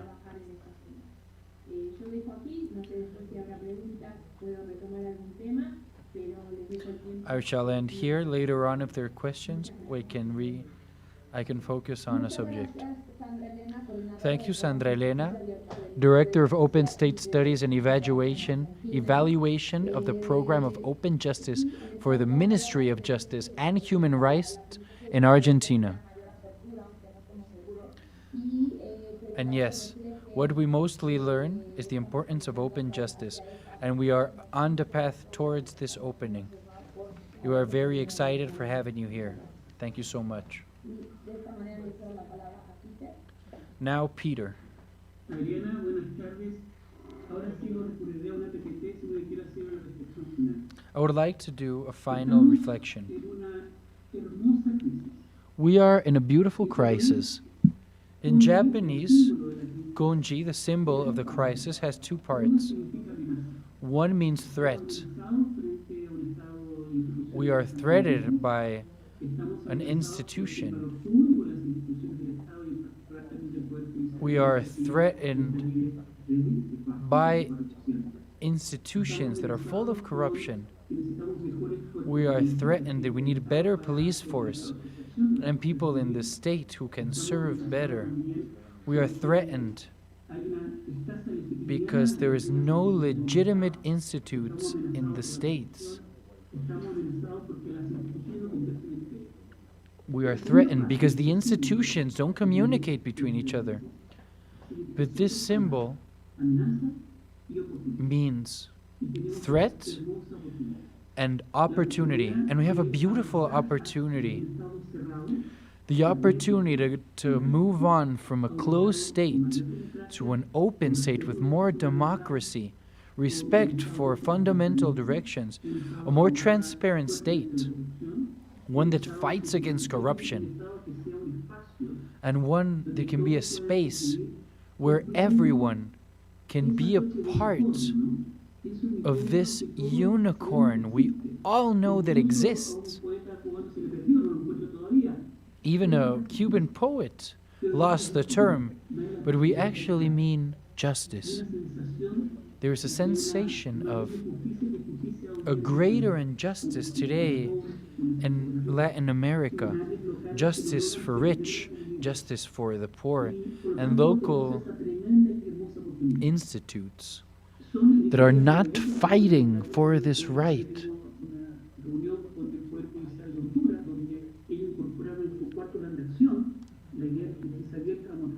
The idea of open justice, we need to work on this idea. And through OGP, it's a collaboration between Chile and Argentina. We will incorporate the idea of open justice and work to pursue this open justice and human rights.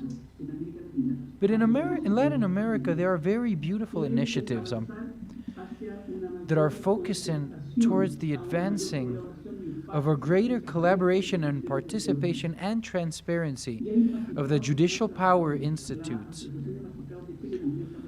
The Magistrate Association in Chile is actually working very importantly in this subject. There are very important dialogues on how to open justice.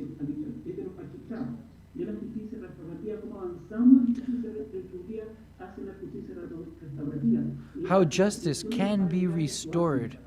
For example, in South Africa, it's actual people from the community that connect with the judicial powers to take justice to the more unfortunate people. In Costa Rica, for example, how they are teaching the police to be more familiar and aware of human rights.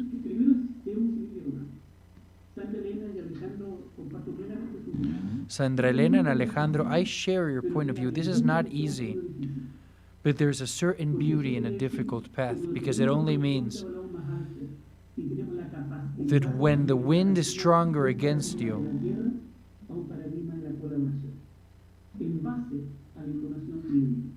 you will be able to master the paradigma. All of this with information.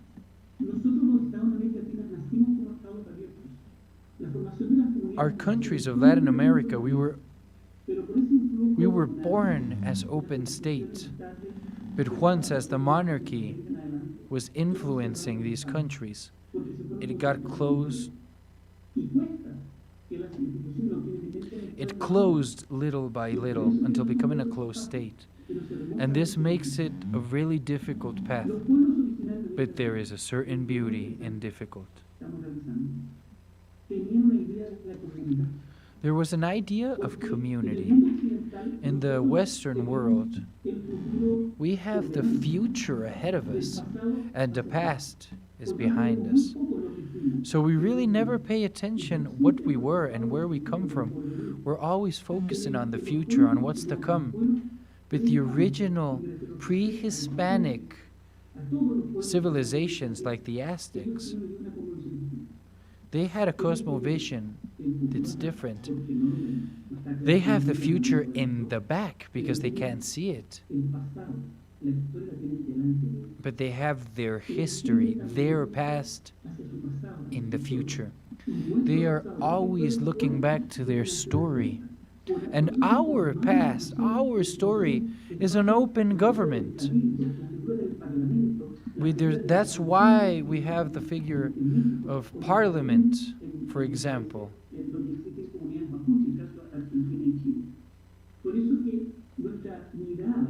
That's why we should focus on where we're coming from.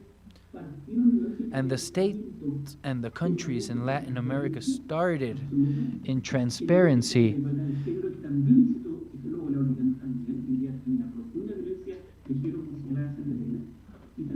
How town halls existed. But then as time went by and violence did its job, we need to respect the plural, the multicultural spaces. And open justice just has all of the material we need. So we must be capable to create these collaborative spaces.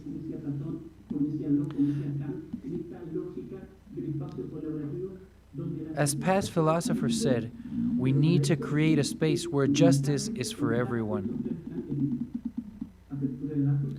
So we need to count on the three elements: open information, collective intelligence, and transparency that can make a better quality of justice and our state. It's in our hands to go down this path. Thank you so much for the invitation. Thank you so much, Peter Sharp, expert in open justice development plan network, who has been with us from Chile.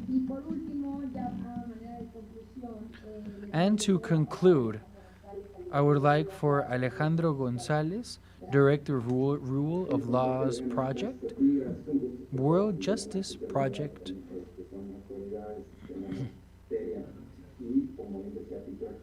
As Peter said, there are a lot of similar points we have all talked about.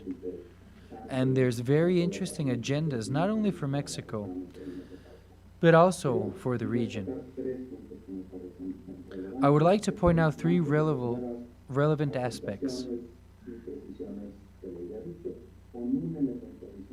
and one additional element. Go back to the basic idea. What does opening imply? If we are focusing from open government, not just open the windows of the public institutions, so the ones that are outside, we can see what's going on inside, like with the data and information. But it's not just opening the windows, it's opening the doors. So those of us who have been outside all this time, we can go in to an actual public home, our home, and be a part of the processes. And starting from there, that's how you manage collaboration and interaction. There's a certain logic that needs to be adjusted regarding relationships of power. Those who handle power in an insular way, once the doors are open, that power begins to be shared. And once it's shared, processes are very accordingly pointed out by Sandra Elena and Peter. There's no change, no adjustment that is possible if it's not happening first regarding the relationships of power. As I've written before, in essence, open government is a matter of power. And if we don't see it that way, we most likely won't be able to reach the core of open government and governmental structure. There's a power, the judicial power, that gets really late to these aspects and these comparative terms, like the legislation and the executive power. And this power was set upon judges and other entities. That's why it's so complex and to explain. As Sandra Elena and Peter have already mentioned, there are really good processes and practices.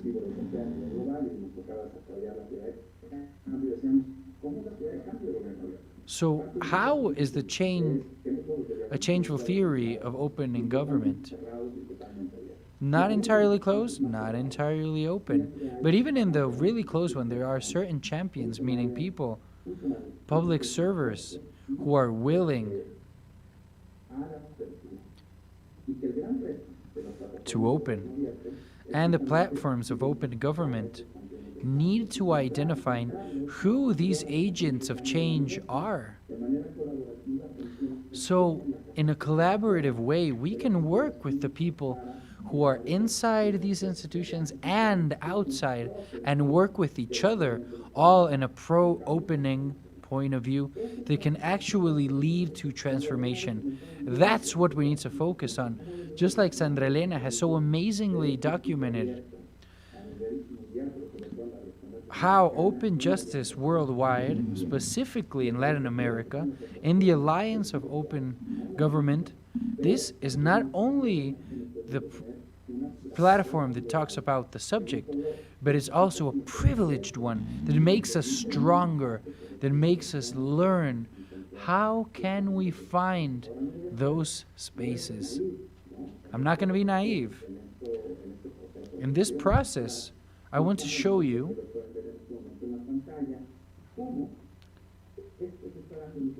how this is given in a context, how globally we are falling behind in fundamental rights of global index of government state in 2020. And what you can see on the bottom part, how the biggest percentage of countries have not been advancing the countries in the different dimensions. In America, in Latin America, this is very clear, like the limits as far as government goes. And I'm talking about executives. For example, in the US and Mexico, in Brazil, the pandemic has proven how we have very importantly fallen behind as far as fundamental rights go.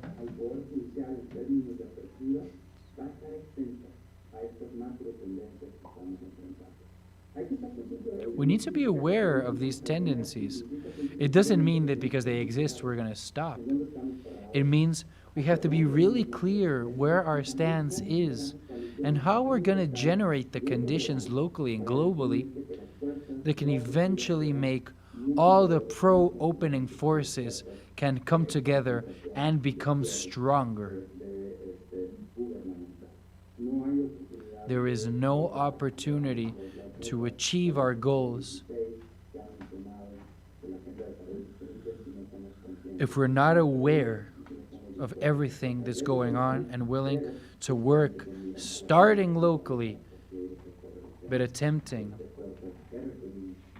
to manage globally. Thank you so much. My apologies. I would love to keep talking, but my time is up. I appreciate the opportunity to speak and work with all of you. Thank you, Info CDMX, for always being my home.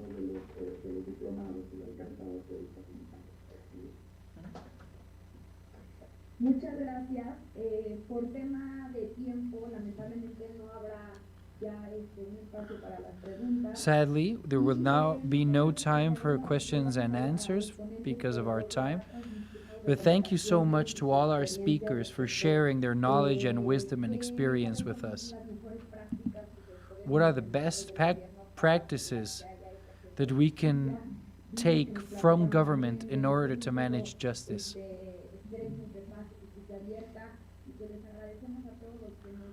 We're really thankful to everyone who is tuning on with us, and now we shall hear from our commissioner. Thank you so much for listening.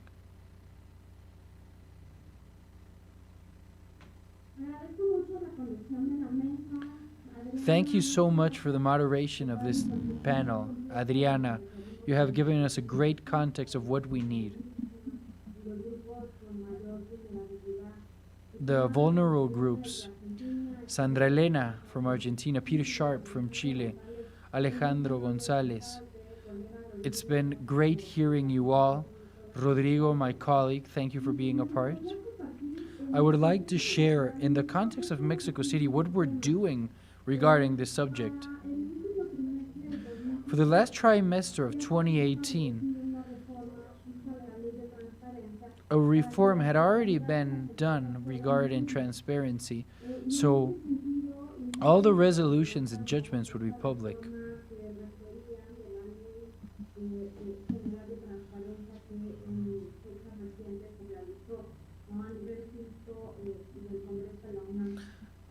The Congression of our union seems to point out a challenge, how we need to work on the legal dispositions. We'd also have to focus on how judgments are not only public, the written ones, but also the spoken ones. And in what way can the institutes be prepared to have access to this information, to be a part of these judgments? There are new challenges. But the first thing we need is the actual legal disposition so we can demand the rights. I apologize for the external noise. That's how Mexico City is. I'd like to say that at the end of 2019, we made a network of an opening network. As you can see in the image that we have, who are a part of this network. And what I'd like to point out is that over 71 commitments regarding opening, 6 are focused in the subjects of justice. We work with several institutions, like the ones you can see on your screen. Our challenge is to adapt in this time of pandemic, to be able to show results, as we are all willing, and also to make these necessities possible.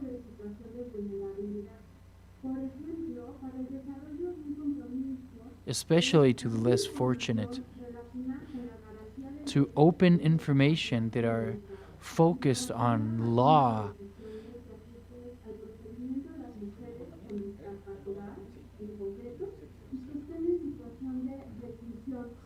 also helping out women who are in a process of different capacity or in a stage of reinsertion to society.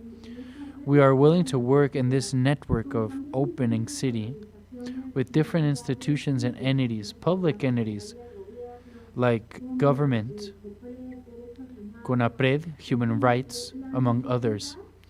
The necessity not only to sit down at a table, but to give answers that are inclusive, are strong for their community.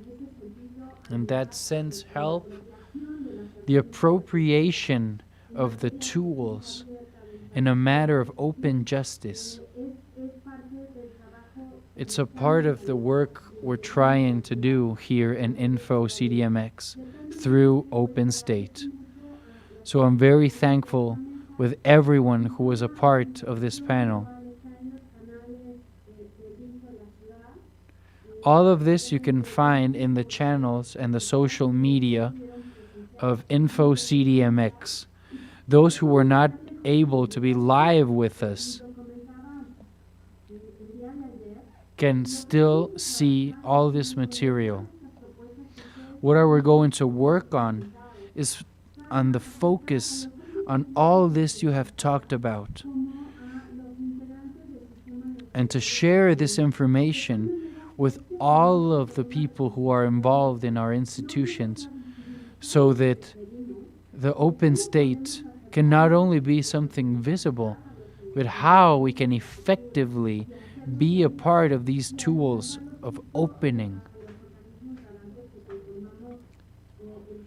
and share with the other organizations and all of those who want access to the information our speakers have shared. And thank you very much. Thank you, Commissioner. Thank you, Sandra Elena. Thank you, Alejandro and Peter. We are going to close this fourth panel of Open Peace and Justice in Emergencies. Thank you, Cecilia Castro. Thank you, Gustavo Alonso. Thank you for the presence of the Congress of Peru. Thank you, Punta Arenas from Costa Rica, from the UNAL, the Industrial Bank Police,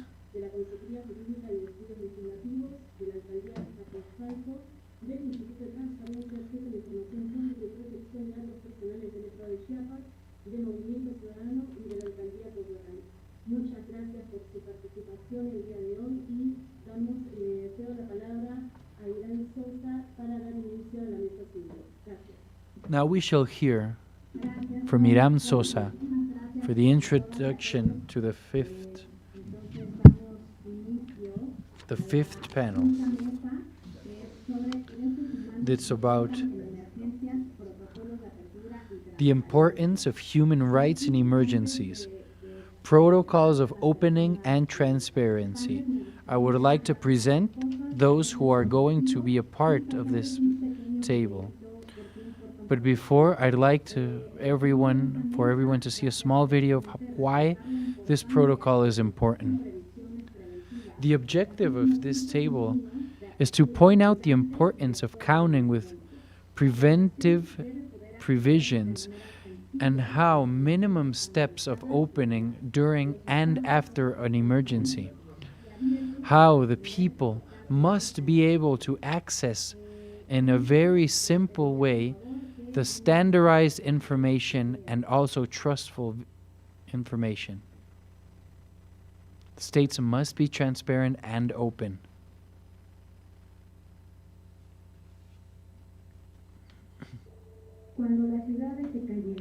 When the cities fell, when the communities were underwater, when the quarantine stopped us, accessing information was vital. A disaster is not a natural situation. It affects mostly the vulnerable groups, and inequality is more evident. For before, during, and after a risk, we need a tool that contributes to guarantee our right to know, to prevent, react, and recuperate. A protocol of openness and transparency that empowers people and communities, that involves everyone, that makes us act in an opportunistic way with roots and action to build a more sustainable world, oriented in the commitment of the sustainable agendas of 2030.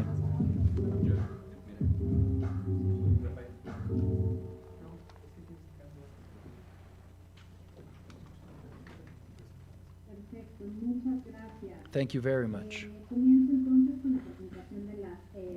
I shall start with the presentation of our speakers.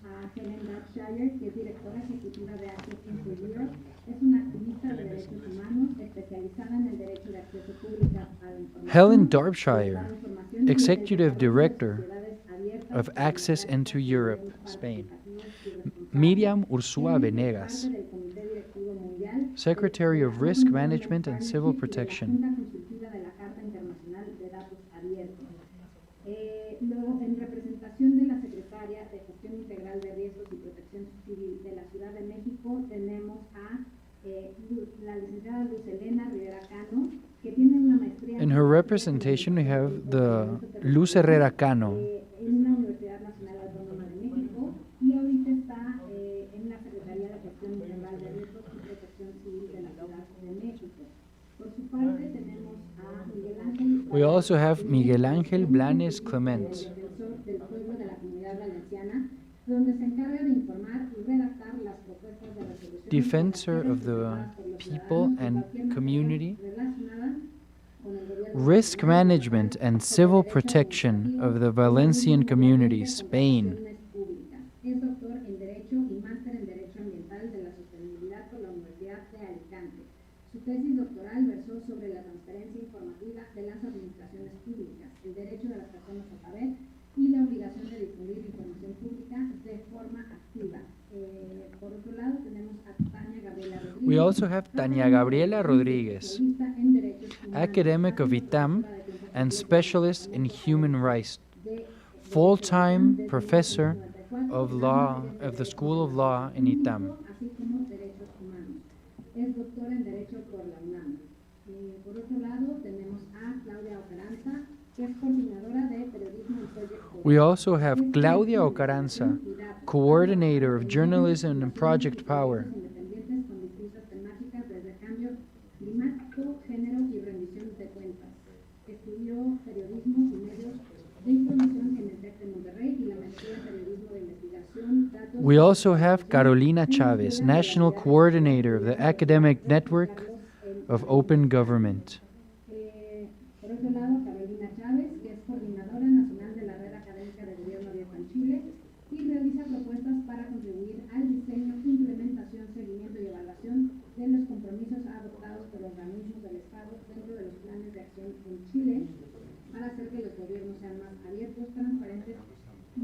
responsables. Ha investigado sobre cómo los datos abiertos son relevantes y ayudan a generar un valor público. Estudió Ingeniería Civil e Industriales Forestales en la Universidad del Biobío y una maestría en Economía en la Universidad de Concepción. Y finalmente tenemos a nuestra moderadora, María del Carmen Navapolina, que es politóloga por el IPAM, con especialidad de aplicación teórica y estadística para la creación de modelos teóricos en ciencia política por la Washington University en San Luis. Investigadora independiente en Reforma, el Colegio de México, Edición Legislativa y el ITAM. Cuentan con más de 200 publicaciones y fue coordinadora de Transparencia y Parlamento Abierto en la Asamblea Constituyente de la Ciudad de México. Cuenta con 25 años de experiencia en temas legislativos, transparencia, partidos políticos, de apertura institucional y democracia. Fundó Visión Legislativa, cuya misión es contribuir a fortalecer la democracia a partir de la investigación aplicada. Our moderator will be María del Carmen Navapolina, Citizen Commissioner of InfoCDMX and coordinator of the Open State Agenda.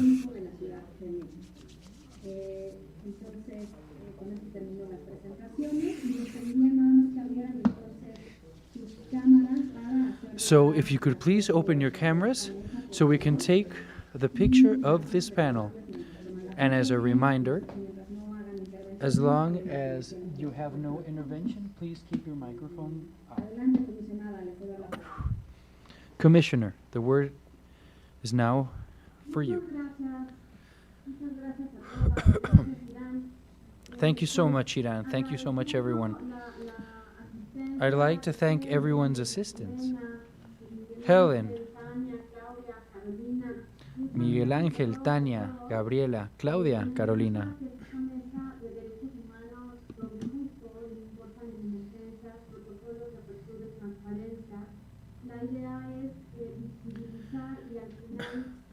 The idea is to make the interventions more visible and present what we've been working on and how did we get to all of this open construction.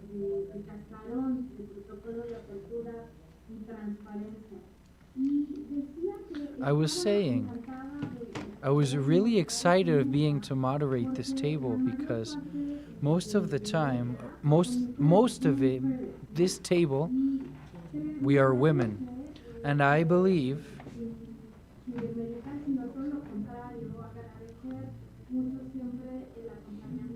I also want to thank the presence of very valuable men with a feminist state of mind, how it is indispensable today. And I would like to mention how our teams work. 41 speakers, 22 are women. We also have a consultant team for Open State, and out of 5, 4 are women. The direction of Open State, 14 are women. And in my team of work, 7 out of 12 are women. We are making ourselves noticed with a new point of view, empowerment, perspectives, and an everyday life. And in that sense, how we are going to build ourselves again, how in the middle of a pandemic, how we've been affected, everyone, but some have been more affected than others.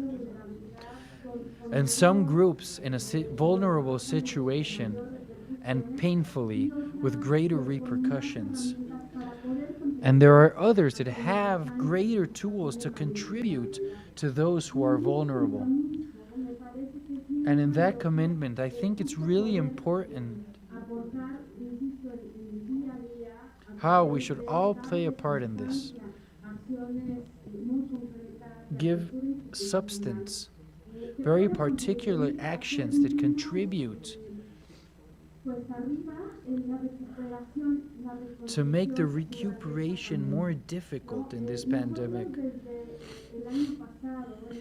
Ever since last year, we've worked with vulnerable groups, like the elderly, women in process of reinsertion to the social life, children.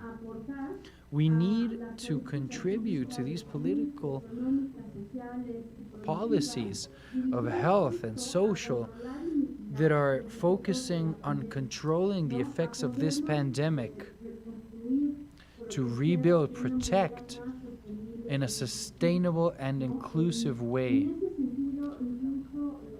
In that sense, we have some data says that 82 million elders, informal workers, 54%, women,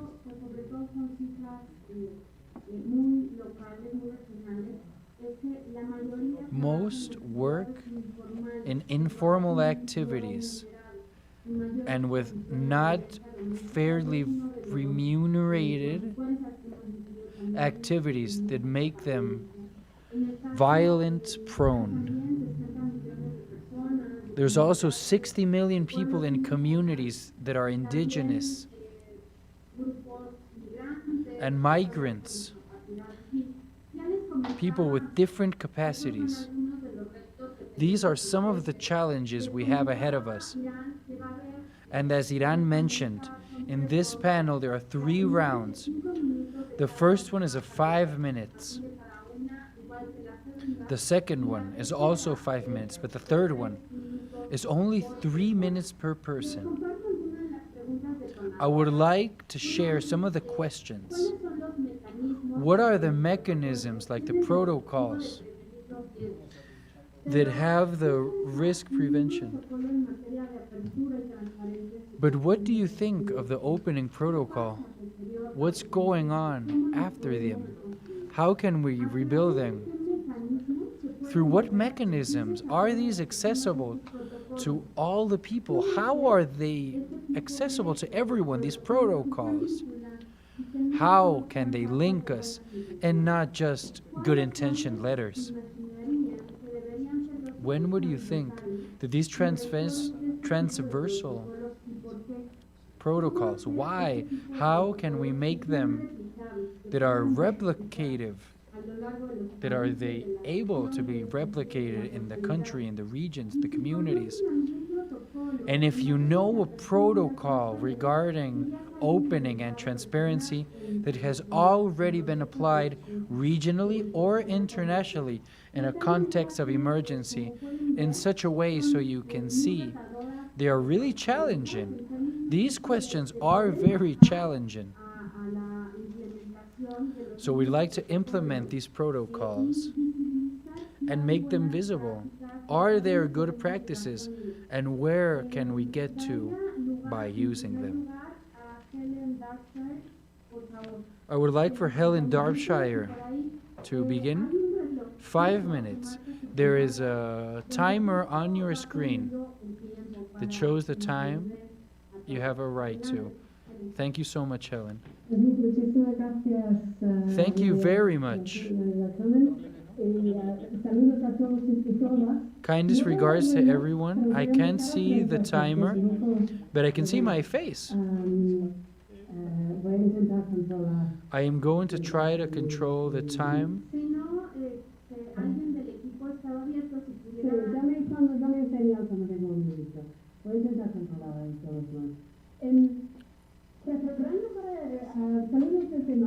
Thank you from Madrid.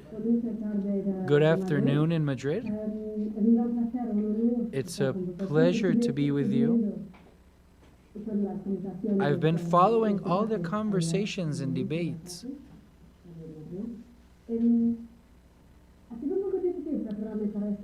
It's been kind of hard for me to prepare for this panel because the question of the specific protocols related with transparency in this crisis, a European context, I have not found any examples. However, I am going to try to argue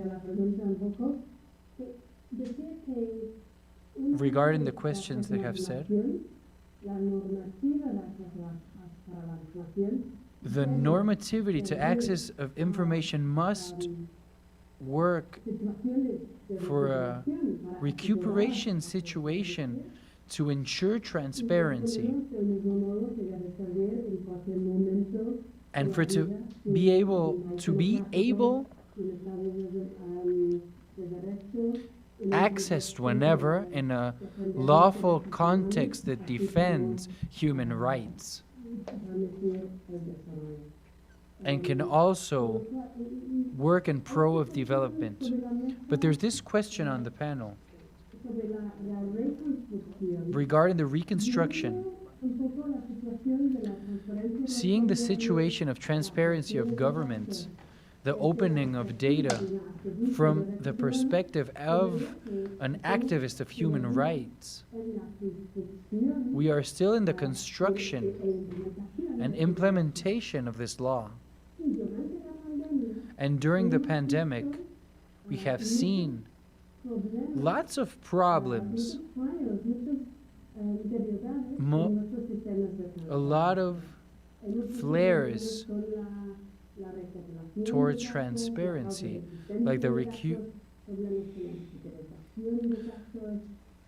are general problems with data, like the need of or incomplete data or not trustworthy data. We do not have, and we don't realize that we're not really clear with what's going on and what can be a lobby encounter. And we've seen it all. And in other events like this, we have spoken of these challenges and problems. But at the same time, I think what we've seen, it's very positive. It's a lot of demand, but not a lot of defense for this right. We're not talking about a fundamental right.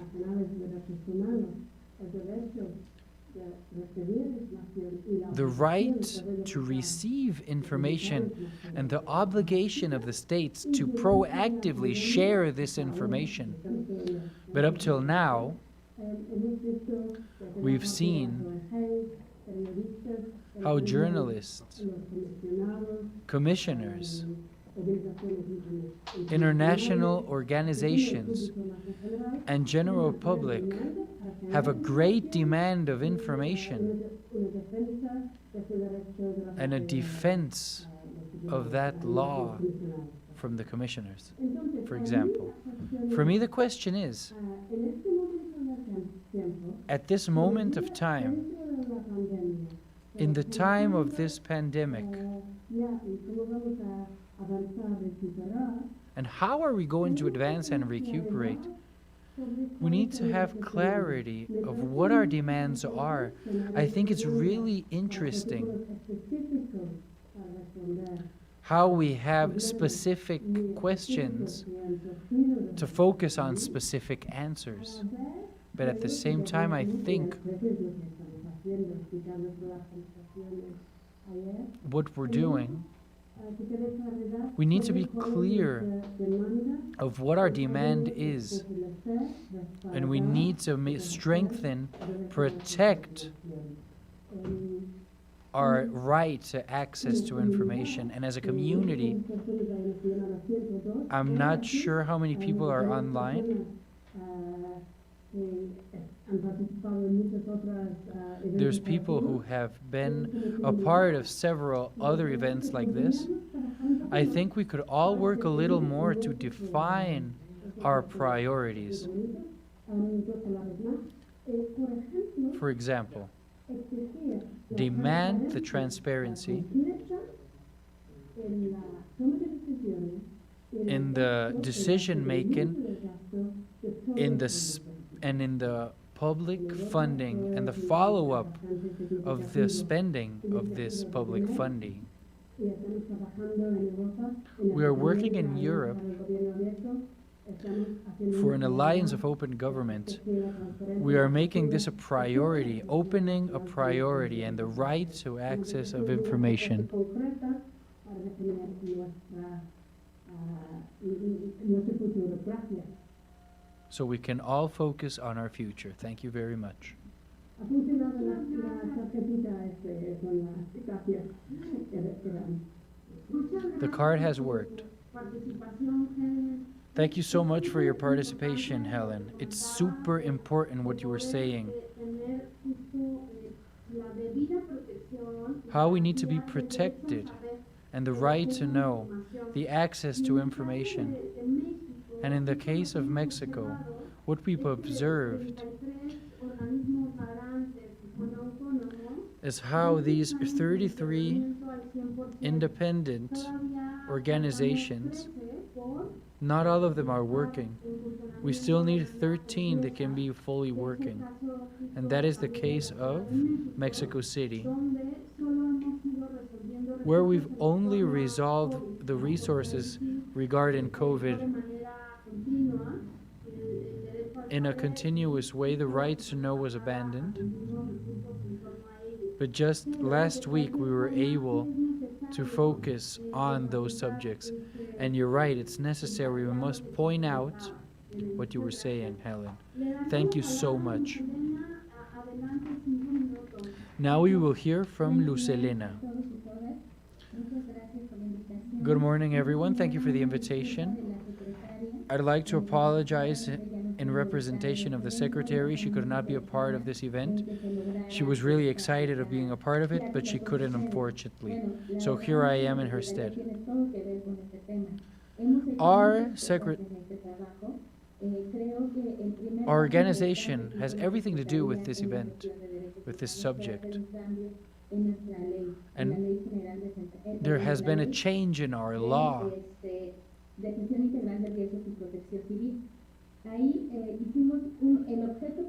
of the detected risks and civil protection. And visiting Mexico City, I want to guarantee the right to the progress of the city, the life, the integrity, the physical integrity of people, and the perspective of inclusion. This we have generated upon a lot of subjects, and we've established a lot of strategies. One of them is, in this system of civil protection of Mexico City, we were able to create a commission of human rights and integral administration of risk and civil protection, and is being verified that all of our procedures in this institute, we can establish the question of human rights and to include in our procedures situations of equality and no discrimination. This has been a lot of work, but we believe that the most important is the transformation of our institute from one vision of the only to look the reactivation subject, but to also focus on the prevention of risk. So now our name is Integral Management of Risk and Civil Protection. The Institute doesn't only have a vision of reactivating situations, but also attending emergencies. We also have to do with everything that's related to the reduction of risks. Perdón. Bueno, entonces, esto ha sido...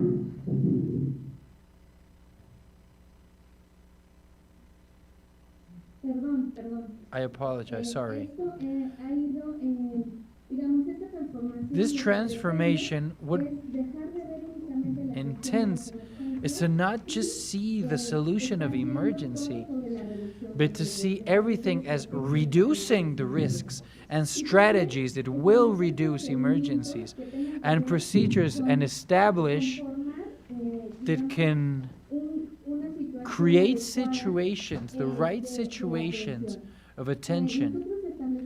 We establish now a program that I believe the earthquake, the seismic emergency.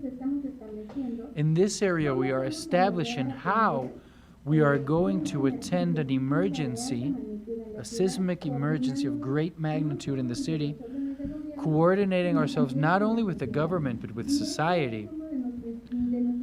And this is one of our main challenges. Just now we are in an emergency that forces us to be organized.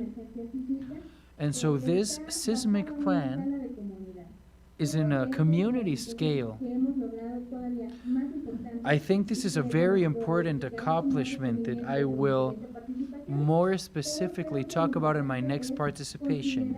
But I think it's important to consider that unfortunately we have seen a lot of processes of attention to emergency, and they do not have certain elements that cannot achieve the right organization. Just like society, regarding society and certain areas of the community.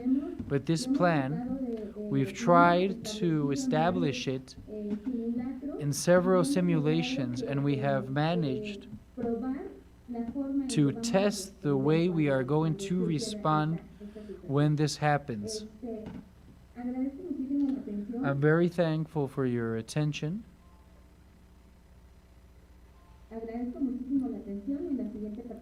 And in my next participation, I shall continue.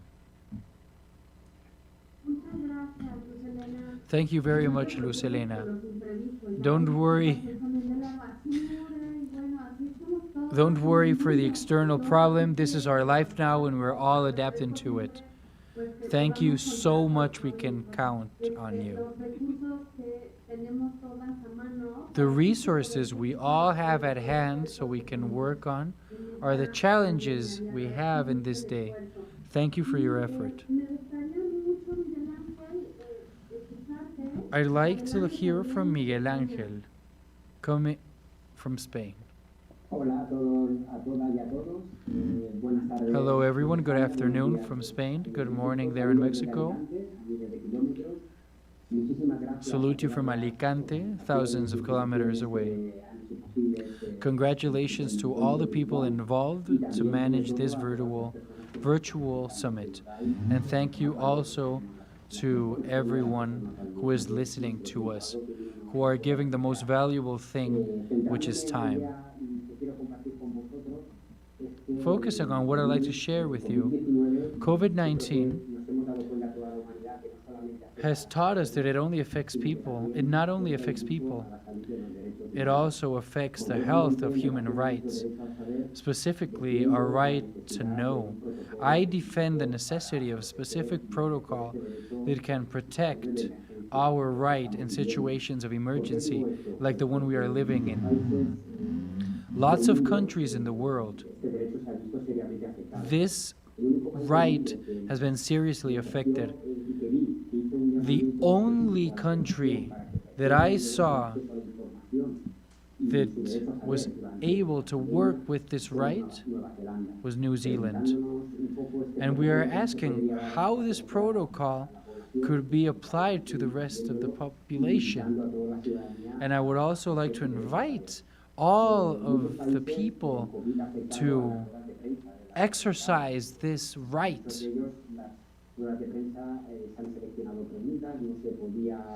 As we can see how journalists have had a hard time and serious battles on how the information has been being kept away and how certain questions are accepted and other ones aren't. So during the pandemic, the access to information is falling behind. The contracts that have been adjudicated through time have not been published, or at least not with the swiftness that's required. And this has made a lot of disconfidence in media and in governments.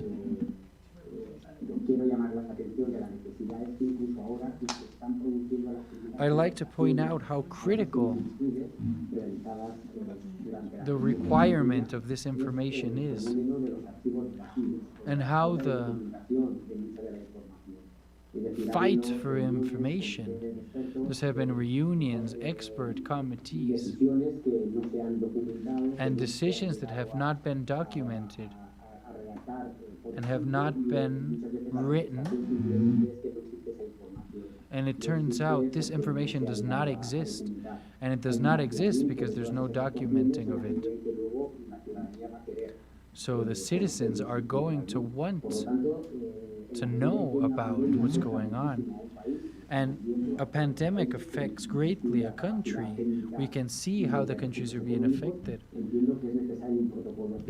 But we need a specific protocol for the right. People need to be in quarantine, but not their human rights. So this protocol needs to include, regarding the question said before, for it to not be just wet paper. It's very frustrating to see how laws are changed and not the right laws, and they're being executed with no consequence. All those questions that have arisen with the management of COVID regarding the administrations, they do not seem to be working. And other information requirements are not being managed, and the people are not being informed. It's important to continue fighting for this information so we can have access to this information in the quickest way possible. The institutions, the judicial power, can have the required mechanisms and sanctions to those who do not cooperate with the right information.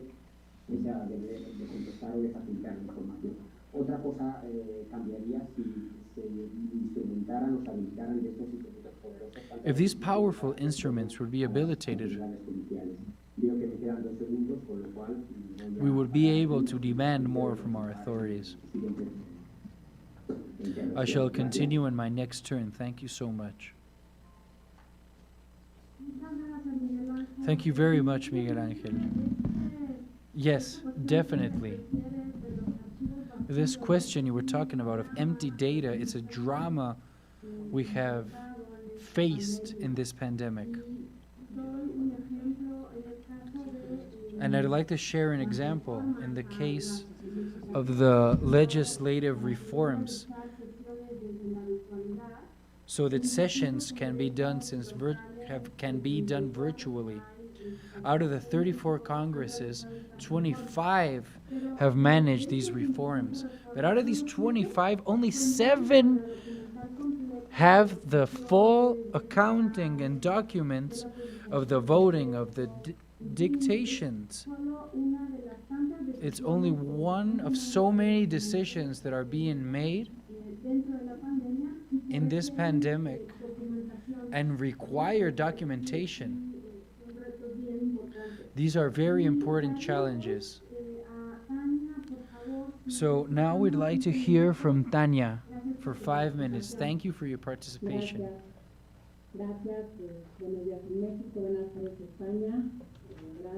Thank you. Good morning, Mexico. Good afternoon, Spain. Thank you for the invitation.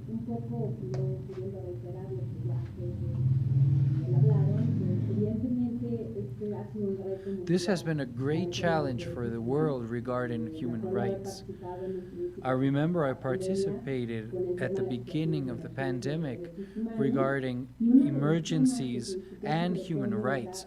And one of the subjects that were discussed is the access to transparency and information.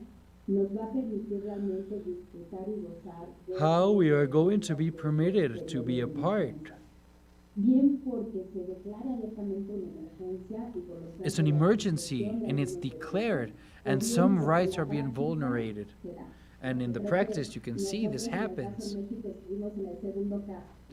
Mexico is the second case with a closed declaratory of emergency situation.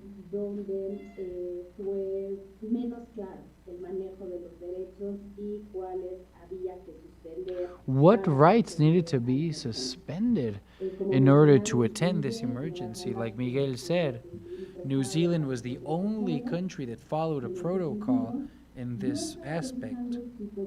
I was thinking, could we be able to see some international protocols that have been applied in emergency situations? And I thought about maybe it would be good to see what the international committee, the international group of the Red Cross, or the High Commissioner of the United Nations, they have great experience in the direction of armed conflicts, but also in emergencies of climate characteristics or conflict or pandemics.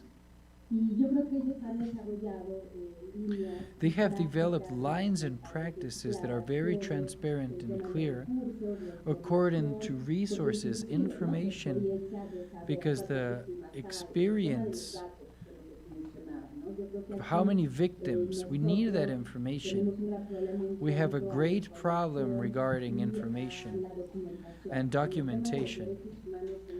As far as the subject of human rights in Mexico goes, there has been a strong intention to document, but there's still a long time to go.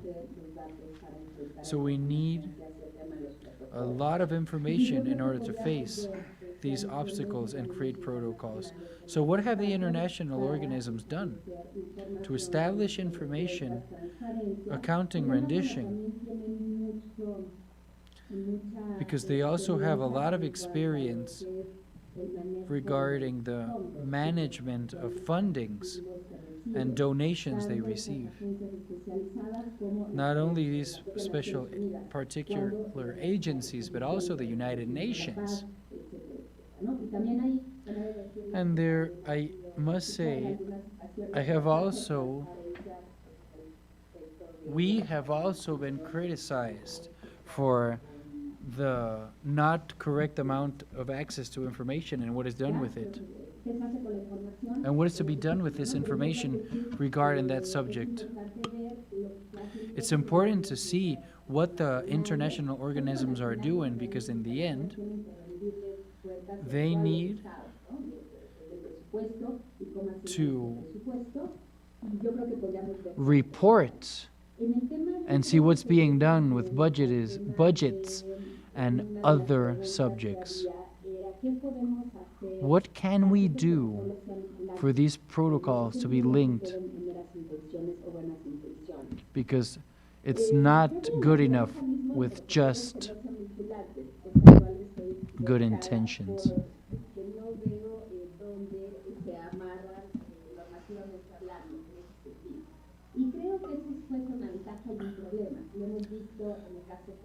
I think there's a problem and an advantage in the fact that there is not exactly a link between where's the legality of certain decisions that are being made. And we can see this regarding human rights or indigenous rights. Gender identity. And there has been a debate regarding the court. Are these protocols linked or are they not? What do we do with them? So it brings out a concern that maybe at the end of the day, this doesn't link. How do we land the decisions that are made regarding transparency and information to these protocols? Because the measurement these protocols are landing their obligations. The obligation is already in the law, so good practices will be reflected regarding these laws that are established. The obligation of preventing the relationship among rights And I believe this is the end of my time, so for now I shall stop here. Muchas gracias, Tania. Thank you, Tanya. Sí, o sea, la idea es cómo hacer vinculantes estos protocolos. How can we make these protocols linked? I believe that maybe it could be according to the subject of the protocol.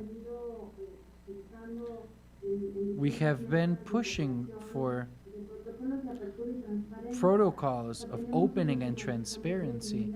We have a very defined subject. What do we need to do and to know during these kinds of situations? But yes, we need to see what path we are going to take on the right term. Because even when these dispositions are linked, it really doesn't guarantee anything in all the sense of the matter, especially when there's sanctions. So these are the challenges we have ahead of us. I would like now to hear from Claudia. Carry on, you have 5 minutes. Thank you for your participation. Thank you so much. I'm thankful and honored for this invitation. Thank you, Maria del Carmen Nava and InfoCDMX. I would like to share my screen so we can talk about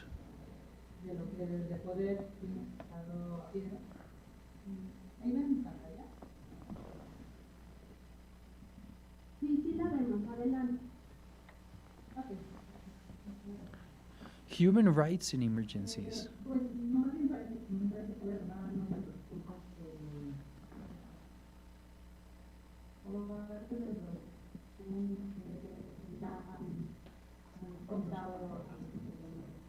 As has been mentioned before,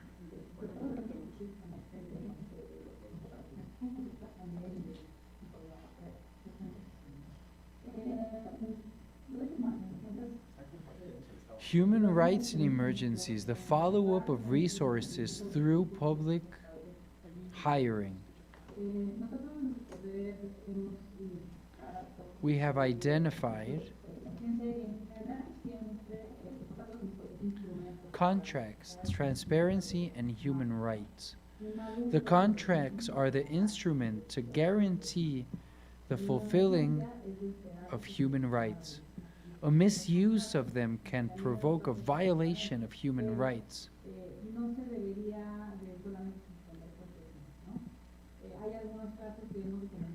There are some cases, as we have said before,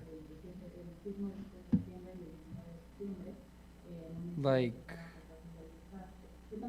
the earthquakes of 2017. It was impossible to follow the public resources during this time in an emergency. There are several stages in emergency: immediate response, reconstruction. But in the part of immediate attention, response, all the people who have been affected, we found that there were several deficiencies as far as how the reports were being pointed out. We really didn't get any information until 1.5 years later of the earthquake. All the information is not registered, much less documented. Our reports, we were able to do it externally, visiting community kitchens and talking to people in general. We could not know how many women, how many men were damaged. There was no information. The protocols of attention to the community kitchens, transparency, weren't transparent regarding the pandemic.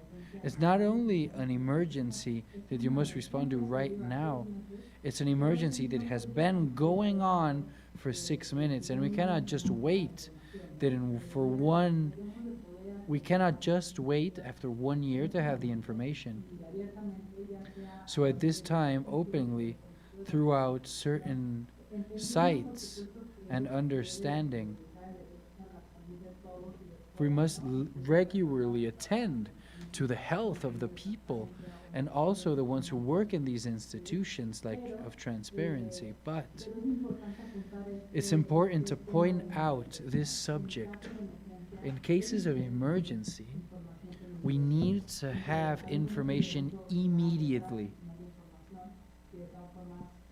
because there's no point in having information if you really can't do anything without it.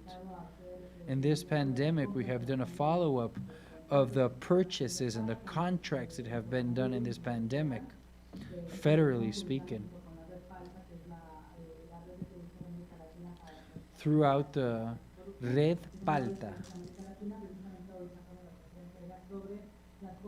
Just today we published the information regarding the purchase of the medical requirements, the medical equipment for coronavirus.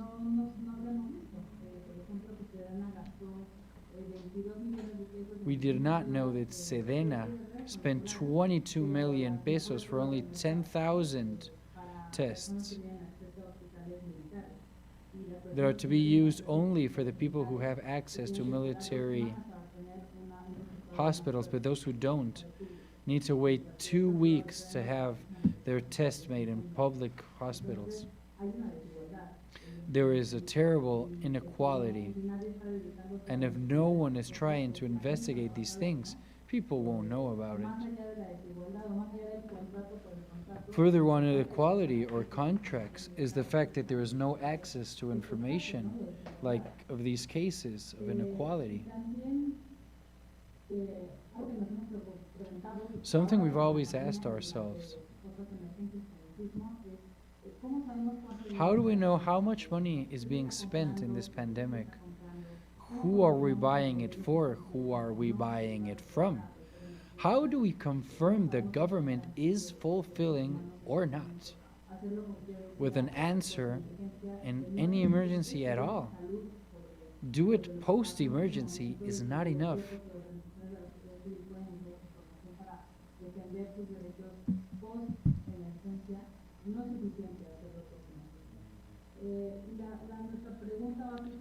But why? The providers become co-responsible of protecting the human rights in an emergency. Microsites of contracts and solicitudes during the emergency, like open data. The verification of the information presented is actual true, even if it's not published at that time.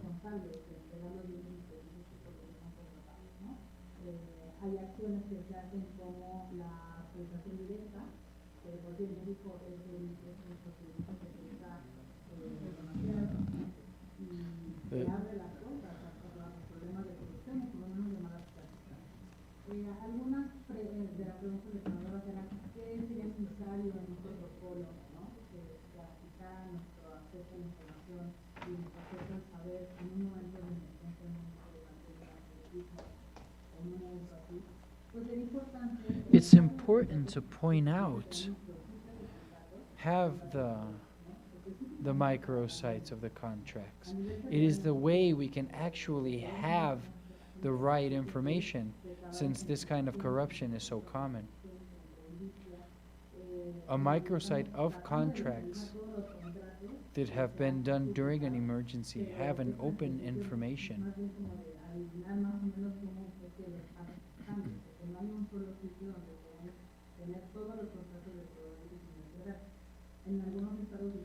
There is not one site where we can have all the contracts that have been done regarding coronavirus. There are several microsites, but we need one that has them all. And of course, that this information is actually true.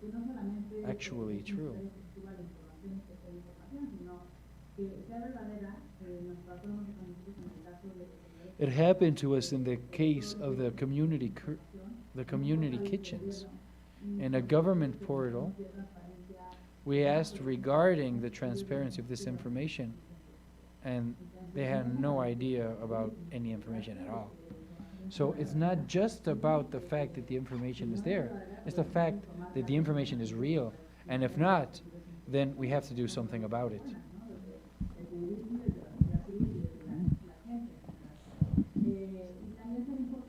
And it's also important to point out, if this cannot be done,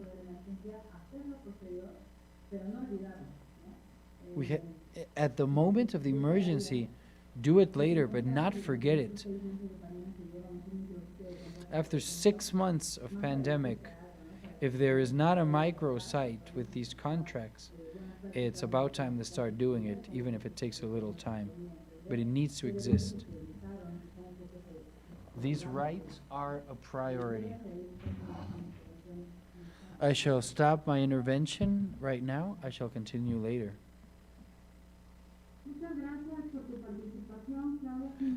Thank you so much, Claudia. Without a doubt, these challenges are the ones we need to be paying attention to. It's not fair that they're empty files, and the fact that there's not information given when it's required, and also the quality of this information is indispensable.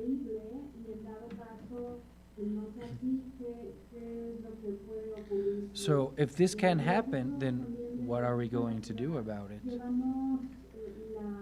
Here in the city, we are responsible of making the evaluation and the obligation of transparency, and there is a lot of them, and they need to be activated in opening protocols of emergency. Even if there's not that information, it needs to be presented.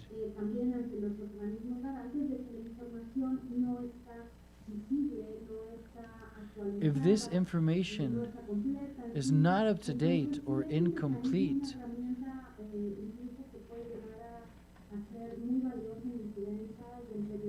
we need to file a complaint to have access to this information. So now, can we listen to you, Carolina, for 5 minutes, please? Hello, thank you very much for the information, the invitation.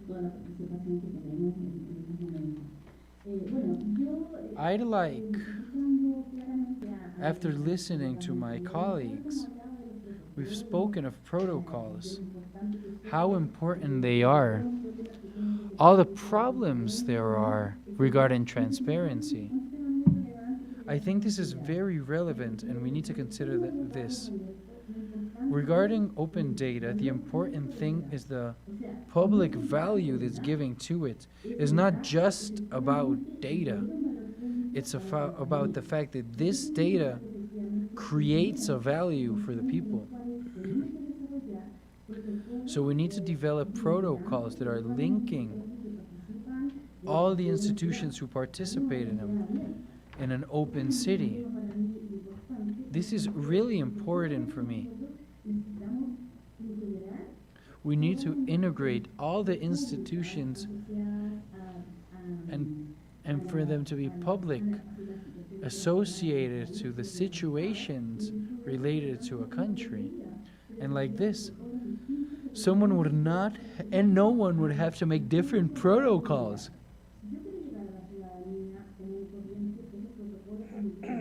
If I wanted to get in touch with the people, I would probably get to them through specific ministries. And it's very important to define different strategies and associate it with public value of open data.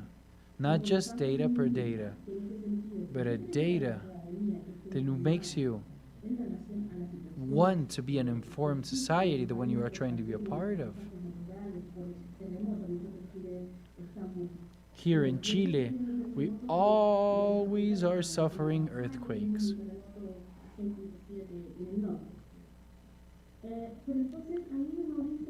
It's when you ask the question, what does a city need to avoid death, to avoid disaster, to avoid contagion? It needs civil participation. It needs panels where people are focused on the point of view that is to be required. We need to define routes that are based on strategies and linked to different objectives depending on where we want to get to.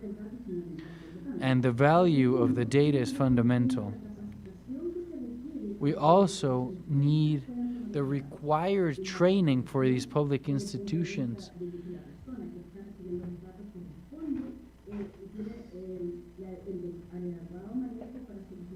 Do they have the adequate handling? The other subject is related with the software or one has as far as the technological tools we are using today so we can analyze this data. We have the commitment not only of communities or public institutions or private initiative that participate to get the data and to analyze it, because as I said before, it serves no purpose for me to just have any data. It serves me as a state, as a community, as a federal government, as a region, as a country. And in that context, we should talk about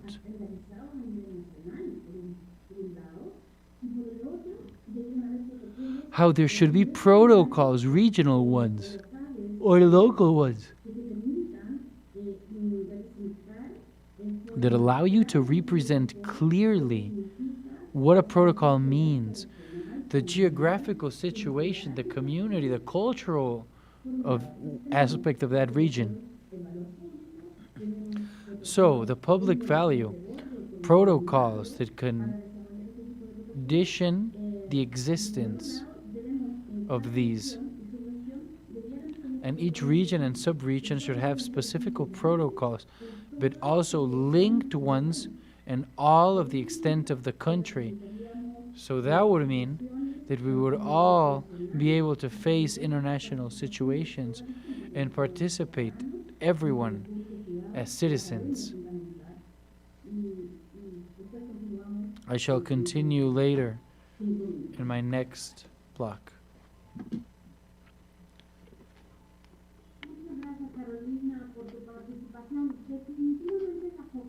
Thank you so much, Carolina.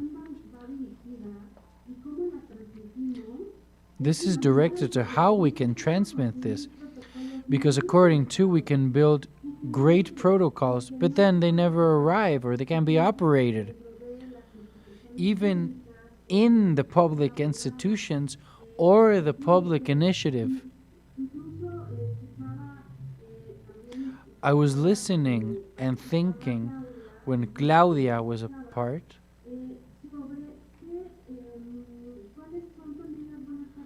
What are the right activities that have been detected internationally?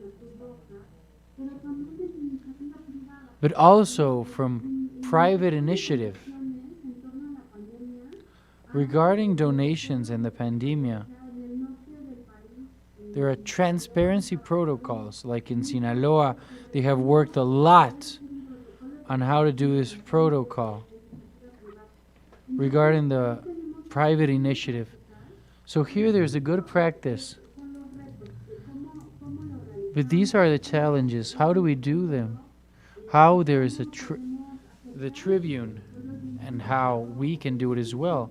Is this protocol existent already? Is it being applied? Does it have the right language? Can everyone access it?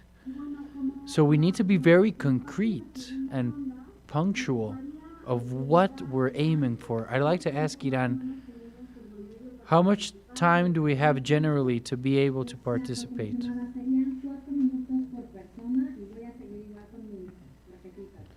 4 minutes per person. I also have my cards. Helen, we're with you.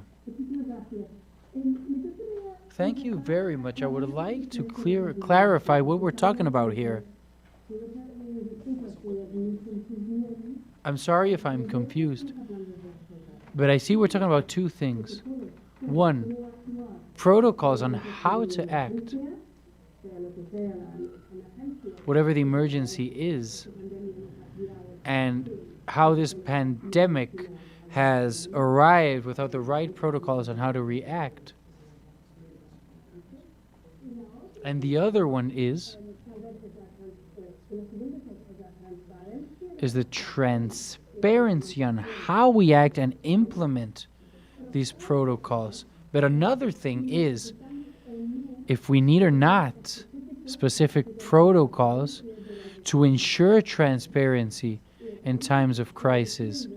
And as I mentioned there, I believe we do not need specific protocols for transparency. What we should do is strengthen the laws that ensure transparency. For example, we were talking about the public licitations. In the European Union, there is a law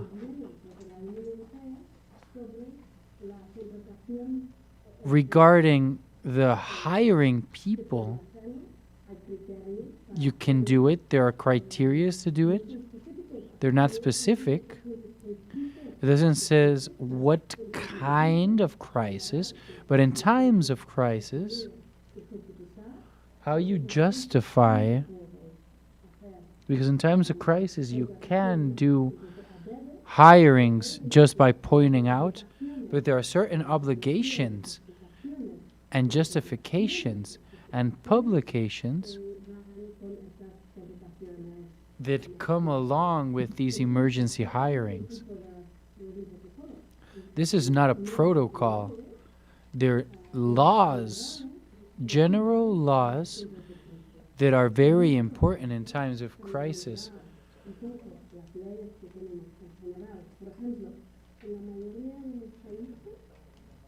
What I think regarding the different countries, and yes, I'm talking of the European Union, but I believe it also applies for Latin America, is we do not have strong laws. So we need to gather information regarding decision making. We need to gather information regarding gender. And sometimes the information has been gathered, but it's not in gender, in ages. There are a lot of improvements we need to do in general for us to ensure we have the information, that this information serves our purpose, and that maybe in any other moment where we needed this data. Right now we're all in this panic mode and acknowledging we are living a crisis, but in the day and day regarding health, education, migration, defense of human rights, development, we need a lot of information and we need a transparency in the decision making. So I would probably focus more on the promotion of transparency itself. I would bet on how we need to make our transparency system stronger. Especially these past months, we've learned how there's not enough information. What I've seen is that in the countries that are acknowledged with information access laws as a fundamental right, there it's been a lot easier to restore themselves versus other countries where, in Spain, for example, where it's just an administrative process, it's not a constitutional right yet. We are working on it. But it weakens the defense of your right, especially in times of crisis. So that's my idea on how to clarify these protocols. So if we were to have protocols in times of crisis, that's great. We should include in our protocols the specific measurements of transparency. But as far as the legal structure, I think that's where we need to be really, really strong.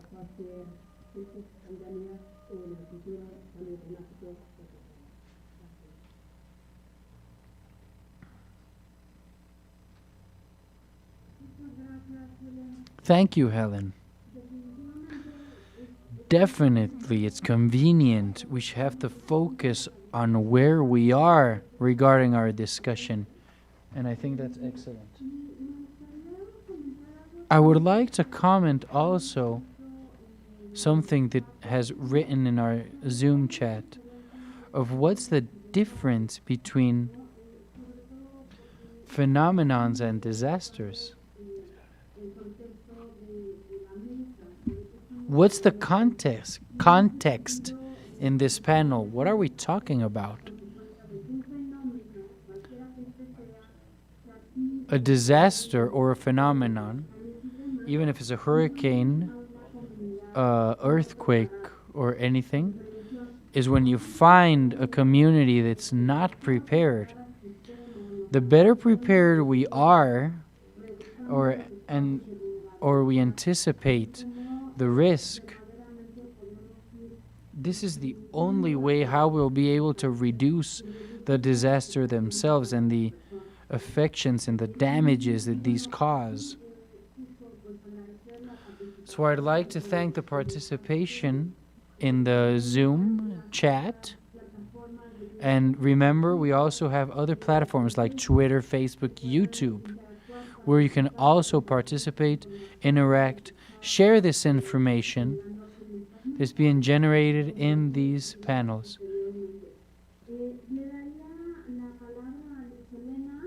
Now we shall hear from Luz Elena.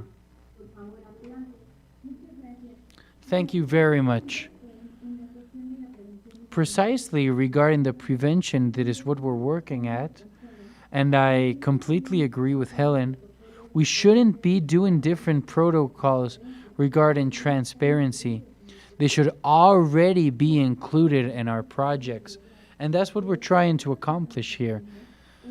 The protocols we are creating already have all the laws regarding transparency. What we need to do is to make these procedures stronger, because they already exist in Mexico City. But the protocols need to be linking among all the institutes. For example, risk management and civil protection, when in a crisis, be able to identify what are the damages that have occurred. And once this first step of the emergency that happens, it all has to do with logistics and information regarding the reconstruction. And they have to be coordinated with the other institution. So the link has to be between the different institutions, so we can foresee what is the continuous operations, which is to guarantee that the institutions can respond to emergencies and that they have the necessary elements, not only in transparency, but all the basis so the community can keep improving. All these procedures we are working on ever since prevention. When this happens, we already have an answer, processes of reaction.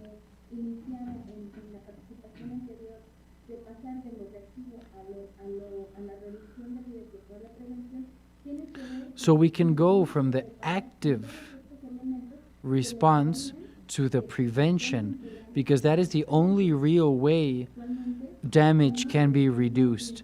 And that's why we have to be super transparent on the matter. The platform of Centeca It's a platform that foresees and prevents the emergency situations, but it also is a portal where people can be a part as volunteers, as responders in emergency situations. This would help us in the coordination of social coordination. A procedure we are betting on that are the advice, the consensus of civil protection are precisely how the citizens can know the procedures and have access to the information. It's not only the resource, it's the situation you live in, and we are concerned that we are not aware of the risk that exists in our neighborhoods. And in these situations, how we could be affected and how can reduce our vulnerability. And this is part of our open data.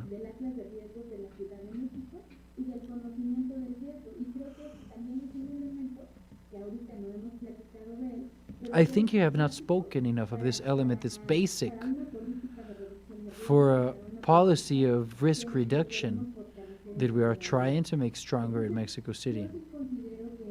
So I consider transparency needs to be throughout the different protocols, but not separately.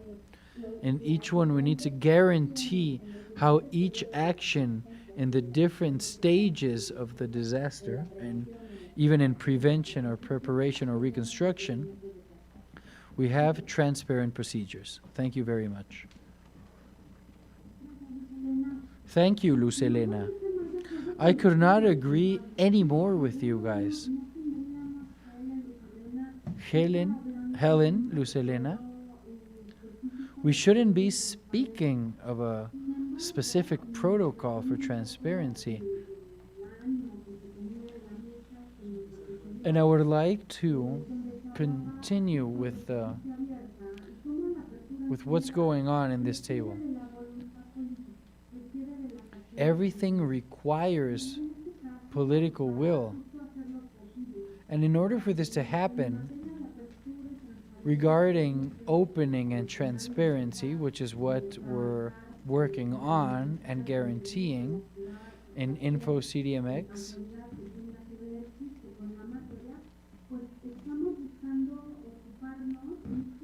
we are trying to get busy on giving an answer on the necessities that were identified even in the 2019 Colloquium. And throughout investigation journalism, we were able to see the drama it is to not have information. It's a drama to lose your home. And besides, you have to find and pay for an information that should be free. So we need a protocol that's horizontal and transparent. However, we are sure that in order to reach this ideal, we need to continue making the themes visible and how we have to work as a team.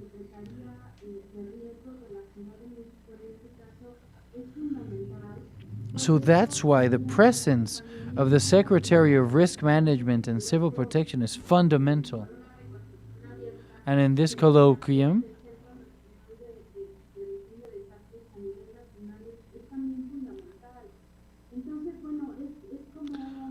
the participation of all the rest of the institutes are also important. So we're just warming up our engines, but let's hope that in this stage of warming up engines, another emergency doesn't catch us off guard. But that's what we're working on. So the next time there's an emergency, we will be at least a little more prepared.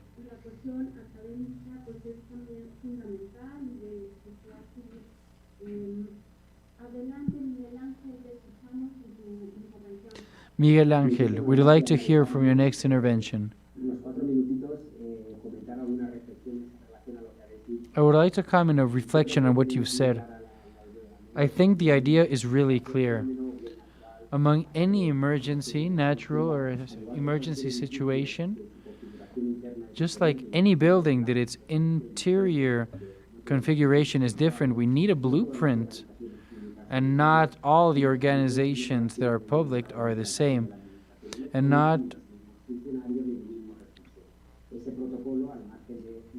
all the institutions and government workers are the same and have the same funding.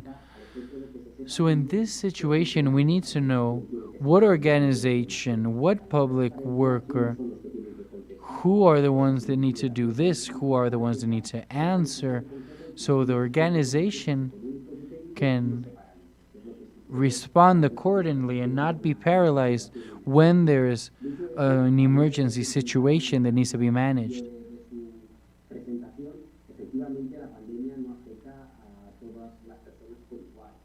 The pandemic does not affect everyone the same.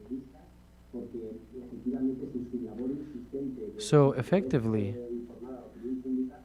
if we are insisting on how the public opinion needs to be informed,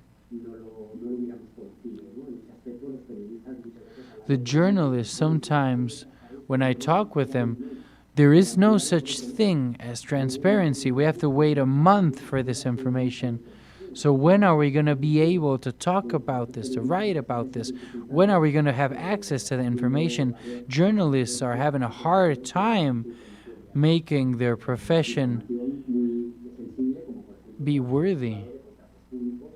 And then we were talked about the public contracts, because there's been international organizations that have pronounced themselves on the subject, saying that the human rights cannot be vulnerated. And thanks to the pressure of the media, we've been able to find out of certain contracts where their capacity of sales aren't really very clear, or some misuse and corruption of public funding. All of these information in several countries we've obtained thanks to the pressuring of the media.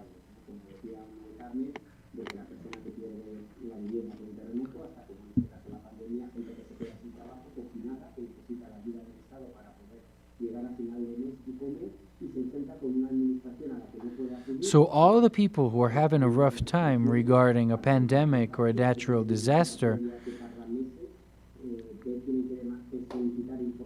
they need to ask, they need to turn in information.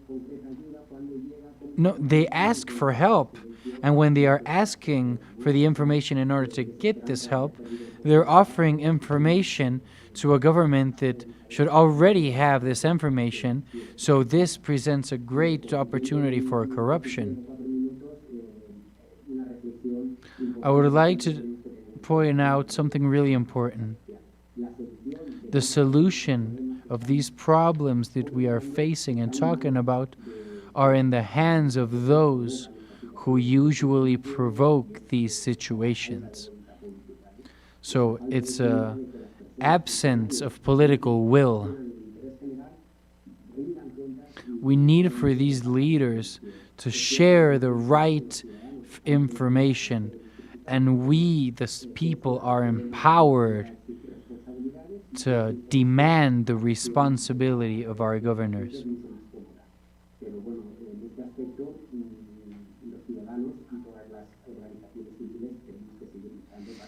So us, the people, and the civil organizations, we need to keep fighting for our right. And the more we fight, the stronger we get. Thank you, Miguel Ángel. Definitely the stories that have of the people that are living this, they need information.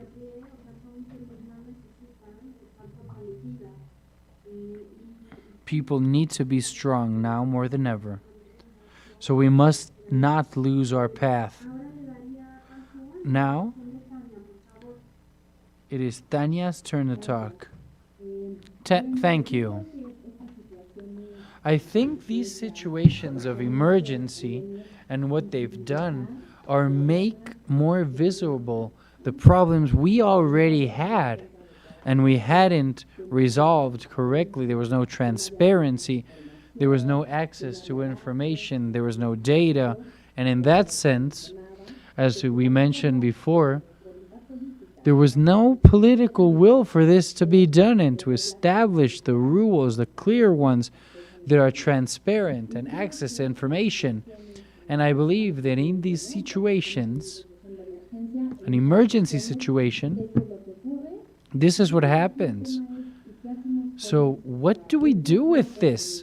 This is an opportunity to reflect and see what the institutions and how the laws and the access to information that exist should really be executed, used in emergency situations. And that is one of the subjects that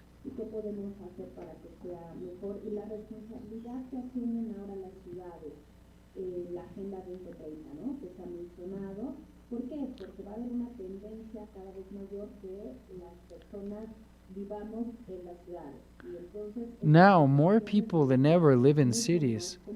So these kinds of situations are going to be a lot more common. And they need a concrete action.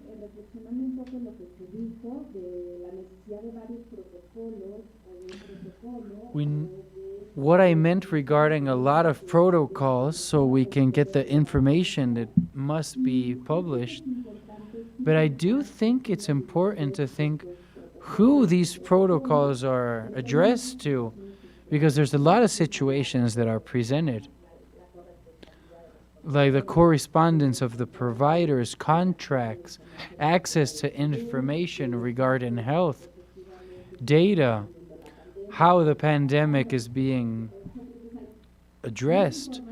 It's a lot of information that we need to think how it's presented, who has access to this information, and what language is being used for the access to this information. As Miguel Angel said, it'd be important the other side of the civil situation, and not only an organized society. They must generate this information request. As we've said before, one of the main subjects in this crisis has been that the citizen did not have the right information. And we've witnessed this in the case of Mexico. How long does it take for us to get a clear information, whether we use or not a face mask? Because there was very unclear information in that sense. And the clarity of this information has been very incongruent as far as different levels of authorities go. As Helen mentioned, this emergency situation also puts us in the question of what we already had and how transparency was being exercised and the access to information, how it's been handled, and it's actual a fundamental right that gives us access to our other rights. And in that sense, I think this forum achieves that objective, and how transparency is the open door to the rest of our rights. Thank you, Tanya. Definitely, we need to check how the rights, it's not enough to the fact that they exist. We need to demand them and make sure that they're being used. I believe that it's indispensable to have the pulse of how the right to the access to information has not been detained unless there's a massive destruction that it's now these days anything can happen. But how a false debate, we do not need a false debate, because the right to health, it shouldn't be questioned. There is no question or debate on what right should prevail. I think it's quite accurate that we need to see this with the guarantees of these rights, no matter which they are, because in the end, all of us need the information that's complete, that's real, that can prevent corruption, and how people from one group, such as immigrants or indigenous or women, or basically all the population that's in a situation of risk, their rights to be guaranteed as well.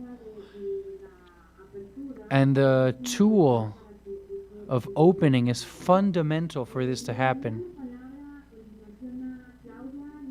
Now, we shall hear from Claudia. Carry on, please.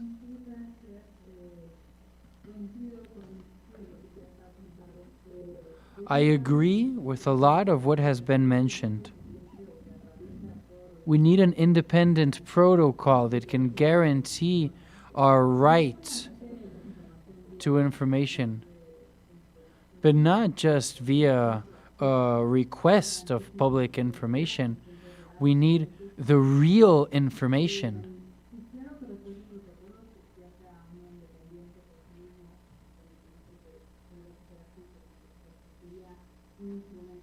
We need an instrument that we can address to, that can link all the protocols of the different institutes. Because we already had in 2017 an earthquake, and a lot of information was hidden. And if it weren't because a lot of organisms in pro of the damned, of the damaged, who were fighting for the rights, but in reality, it didn't change a lot. It actually got worse. We have now a bigger problem regarding transparency.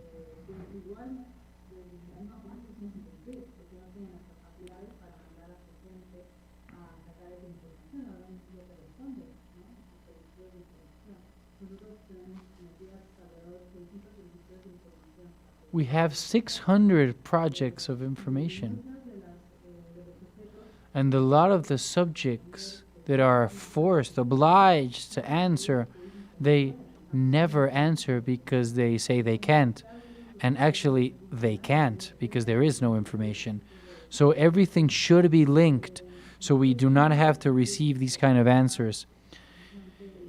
It's really important to point out the human drama, since Miguel Angel pointed out how the journalists have been suffering this.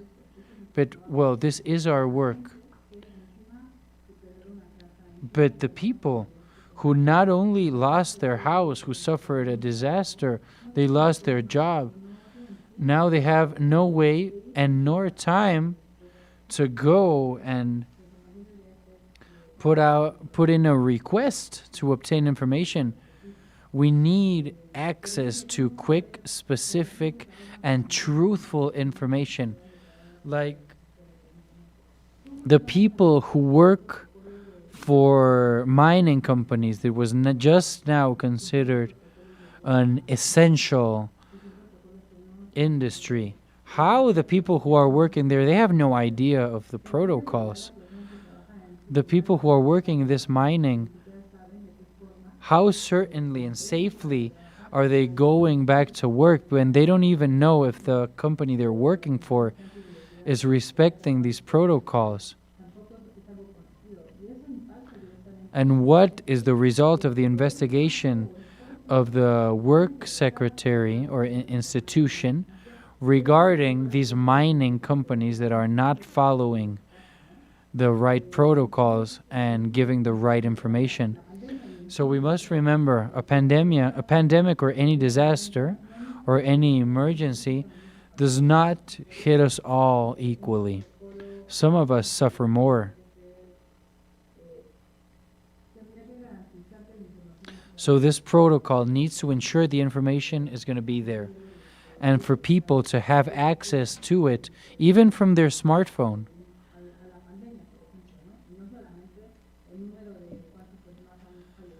Or the information regarding the pandemic itself, not only how many people have been deceased or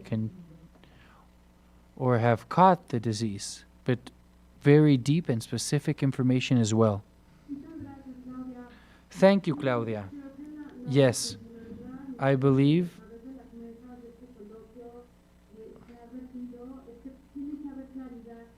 there needs to be clarity and transparency and certainty and legal background.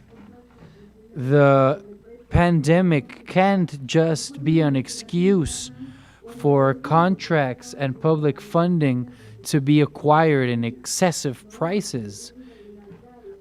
There's no justification for irregular behavior.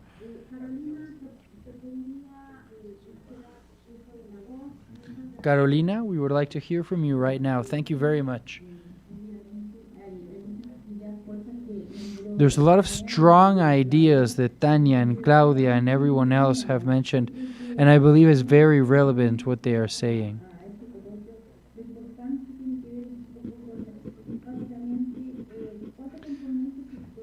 There are 4 components that I consider indispensable for every government. First one, accountability from the institutions and the governments regarding their contracts and public funding they've been handling in these moments. The transparency of information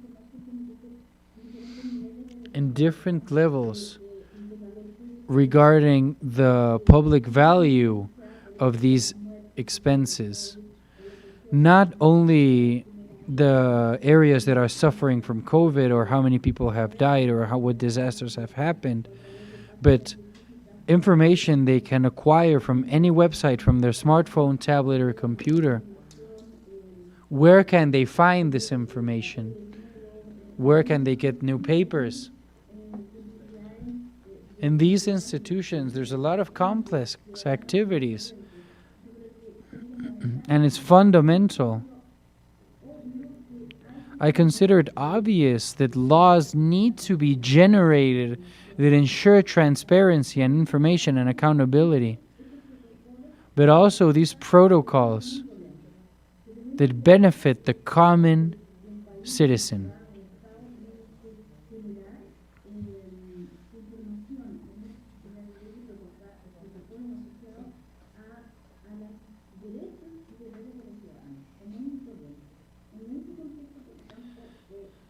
In this context, I consider fundamental to install the subject that generates, for example, in Europe, it's being talked about a lot, and in Chile, open city ecosystems.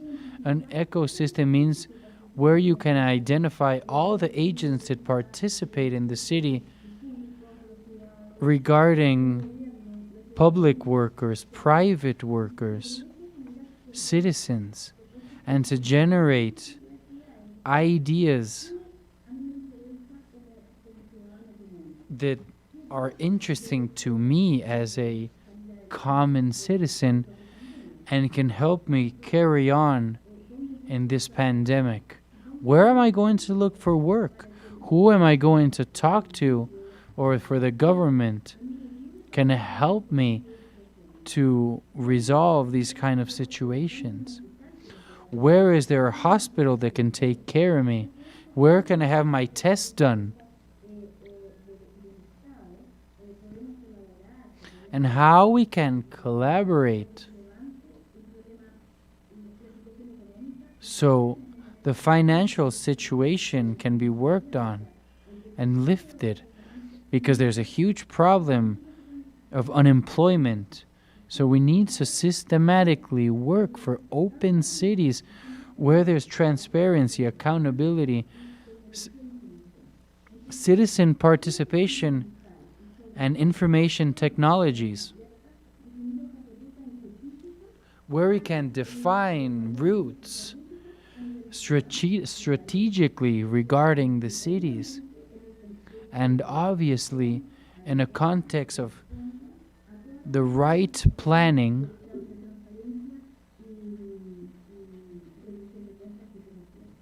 and the counter-rendition that is required.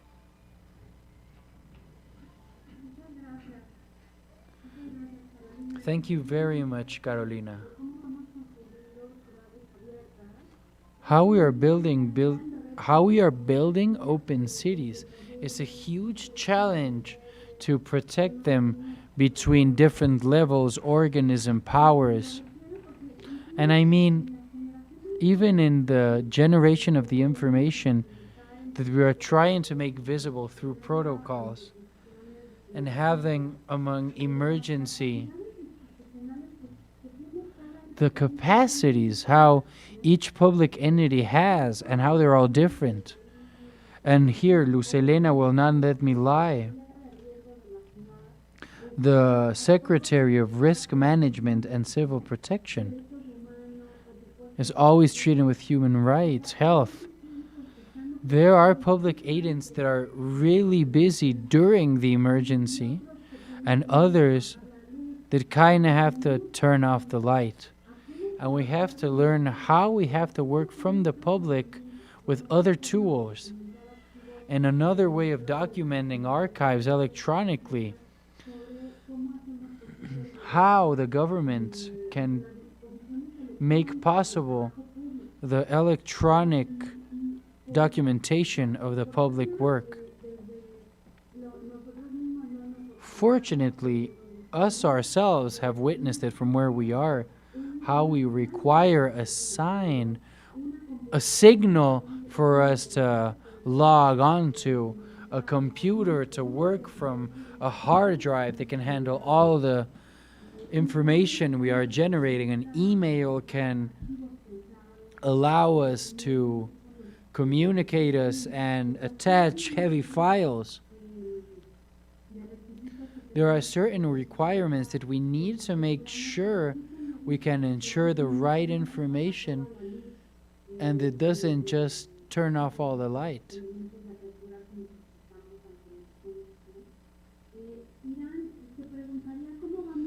Iran, how are we doing with time? So now, for only 2 minutes per person, and that will be all. Helen, we're with you.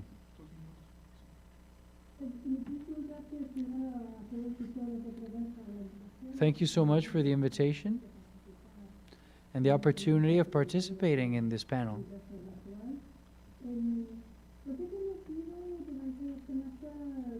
I think we've kind of escalated different subjects, and all of them are important. I would like to conclude without repeating. I am going to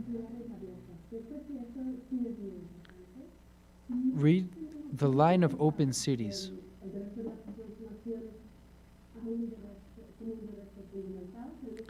The access to information shouldn't only be a fundamental right. In order to create strong national systems that protect this right, we also need to think of implementing transparency, participation, accountability. We need to focus on the cities, like, as you said, are where most of the population live. Think of open cities and to have a focus. What the data we have for its publication? How can we ensure this information and that it arrives to the communities where these people need the information in an accessible and understandable format? The priorities of open government regarding transparency in recuperation. Another line of transparency is to work on the opening of cities. Local opening. If we are with these panels defending our agenda for the future for this community and related communities with transparency and the aperture of open data, I believe we should focus on making stronger laws and rights that are focused specifically on transparency, and not only nationally but also regional and local. These can be priorities to structure our actions in the future. Thank you so much for the community.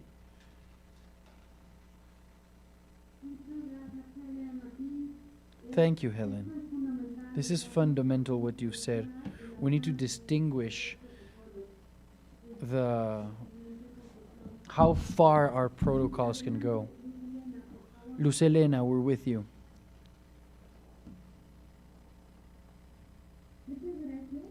Thank you. We believe that we still have a lot of work to do.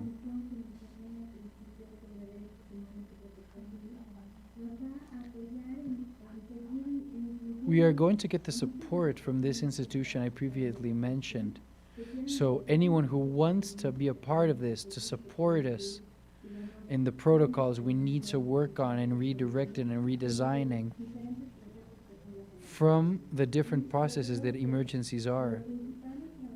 The first thing we need to do on the real emergency, we need to be informed what's going on in the emergency, real-time information.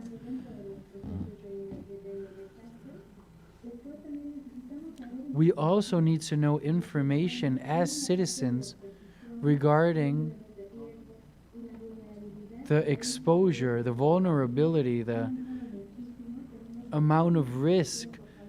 There's a lot of information here in our institute, and we hope that you as citizens start to learn about these acts in Mexico City, because we have a lot of information there that can help you guys take the right decisions in your different activities. And also have information on reconstruction and right response.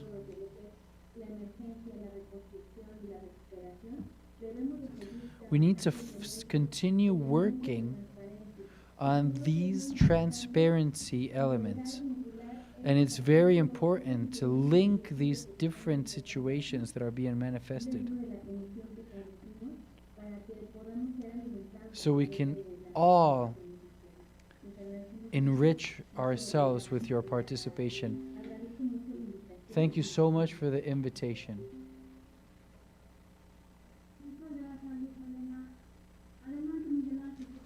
Miguel Ángel, we are with you.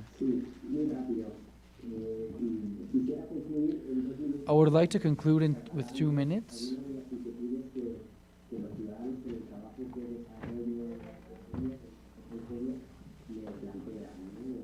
Some of the comments I've received from the citizens, how they cannot comprehend why, if there is a law, a rule, a protocol that's been approved, it does not get fulfilled.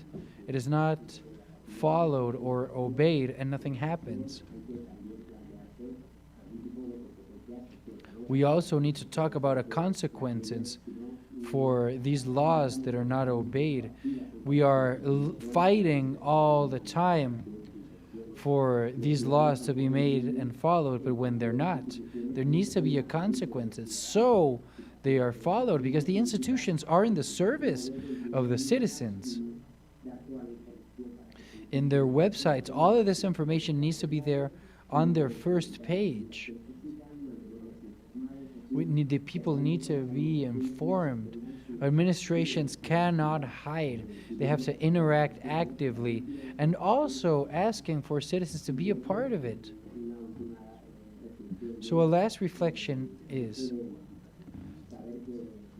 the fact that the public power, we've already said it many times, is very comfortable in the opacity. And lots of times it's not going to be easy. So we need to continue fighting and be optimistic and know that we have the right to know. We cannot consider ourselves defeated. We have to continue asking our legal, not only the people who are covering legal jobs, but also the general citizen. Thank you so much for this invitation, and to all the people who are a part of this.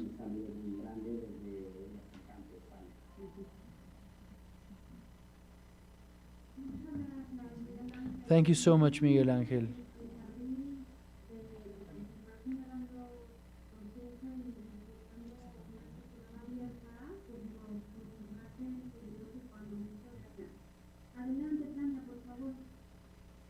Tanya, we are with you. I believe that there are a lot of subjects that have been made visible. I like the subject of ecosystem, ecosystem in a city where we can all participate and be co-responsible. But what's true is that the states and governments have a fundamental role, and they need to have a proactive posture in the defense of all the rights in the sense of transparency and information. Why? Because they are the ones that have the information for all the process, all the human rights, all the mechanisms. We always see that the main weight of all this job is with the state. And the victims shouldn't have this weight, which is what Claudia was talking about. The re-victimizing is something that needs to be avoided regarding human rights. I not only lost my job, I lost my family, I lost my house. Now I have to go and do this really complicated process to receive information that's really basic. It ends up being a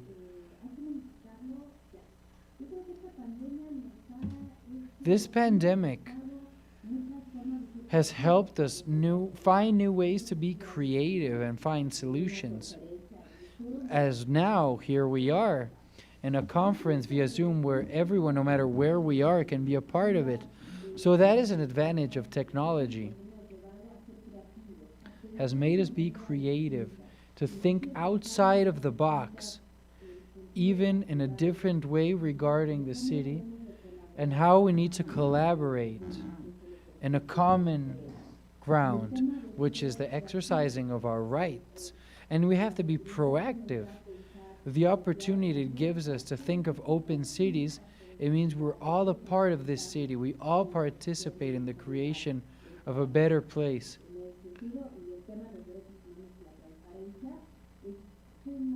It's fundamental. Open government sometimes. How the main sense of a government's work are the people.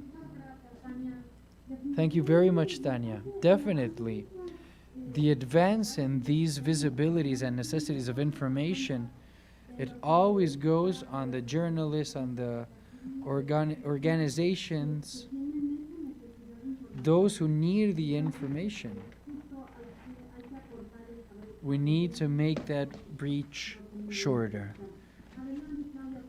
Claudia, we're with you. Thank you very much. I'd like to go on the line of what Tanya was mentioning. This pandemic has made us be creative and to find new solutions. In that sense, I think it's important to do a broader analysis of human rights, how people need to have access to the information, to the network. It's not just being in a pandemic. It doesn't affect everyone equally. It's not the same thing to live in Condesa than in Iztapalapa. The same access. People in different areas don't have the same access.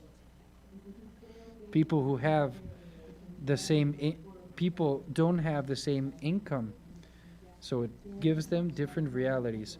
So all of these human rights need to be taken into account. And it's very complex.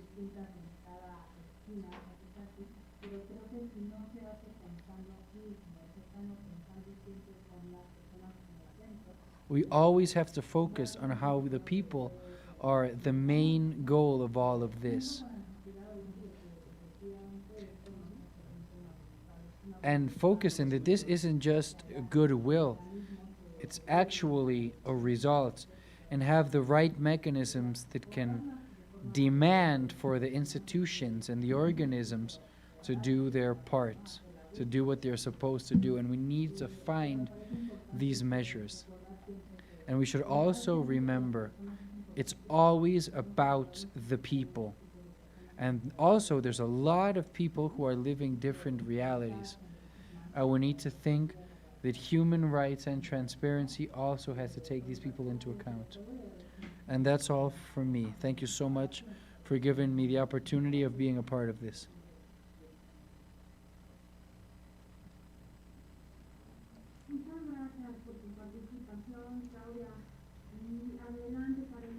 Carolina, we're with you.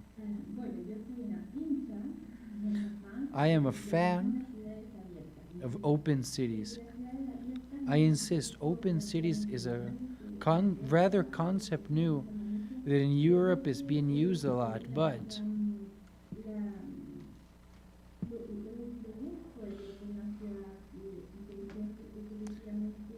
the fairness of having a smart city is that it's focused on the people in general. So smart cities need to be adaptable.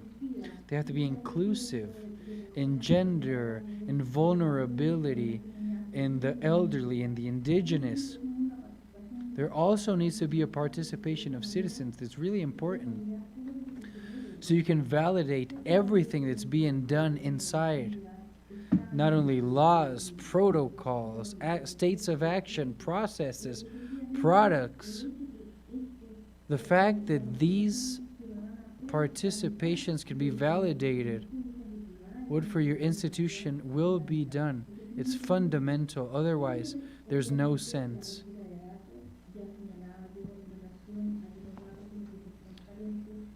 The data needs to be transparent. There needs to be accountability from our governors and governments. There needs to be a generation of ecosystems that allows us for everyone to work in the same side, in the same team, so we can develop as a team, meaning we will be in a more prepared city as far as architecture goes, human resources go, logistics, justice, laws, in a way that everyone as a team knows the rights and the obligations we have as citizens.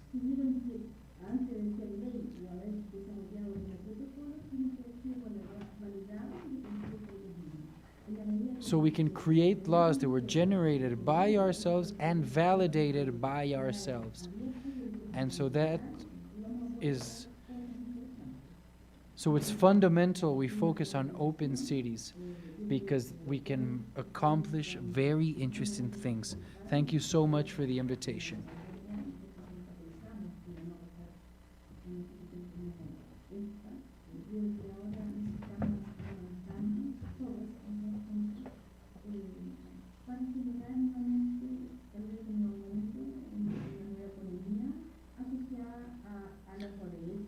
We need to focus on a new economy, a new way of thinking. How are we going to build our new cities?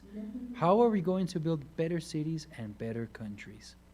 Thank you so much for the invitation. Thank you, Carolina. It's that necessity of creating and proposing. Thank you so much for being with us. This pandemic has taught us new ways of dealing as a community and using open institutions and how we can contribute and we can relate.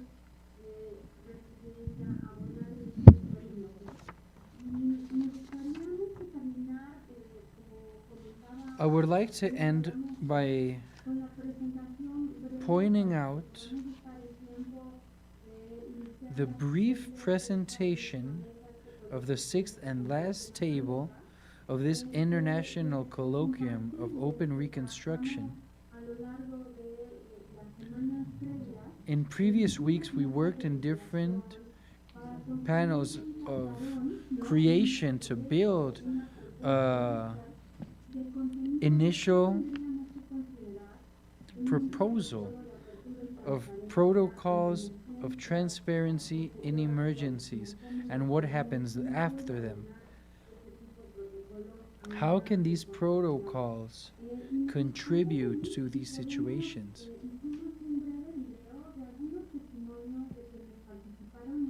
Here are some testimonies of the people who participated in these panels, and then I will show some results.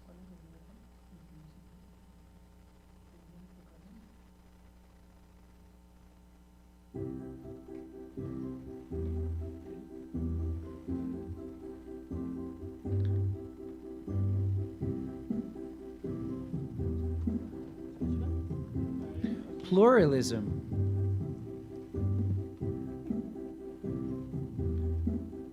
For the solution of public problems.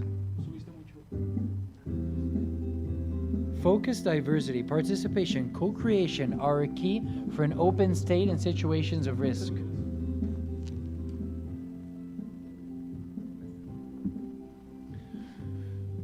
We made 6 panels for the co-creation of over 25 people from private initiative, academy, specialists, OSC, public service of 6 different states. Eggshell of protocol of opening and transparency for the prevention, reaction, and recuperation in risk. An innovative practice, a great collaborative expression of work for the establishment of protocols that allows the access to information in emergencies. I'd really like to point out all the people that were a part of this in the private and public that contribute to the recuperation of a document that can show different areas and solutions of one same problem. A tool of inclusion to create open societies. A product that for sure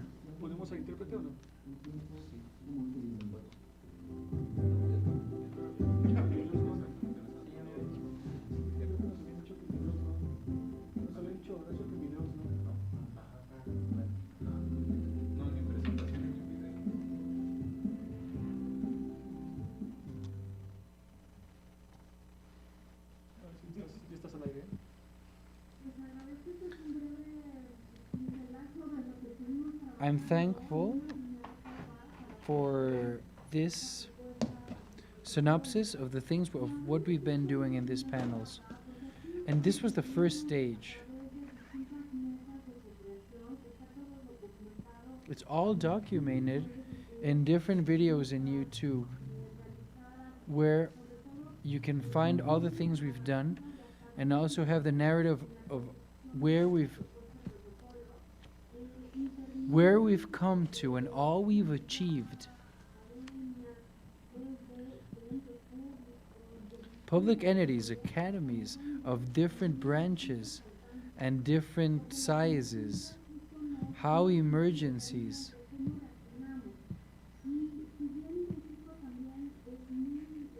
Mexico is very plural. In the north, it has certain challenges that are very different than the southeast or the center.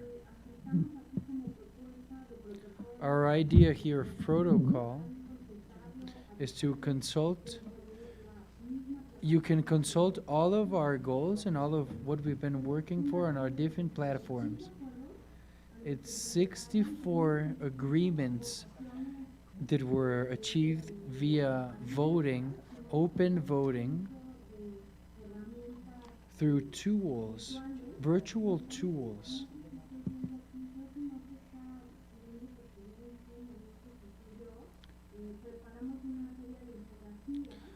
We made some infographies where we can make a synopsis of these protocols.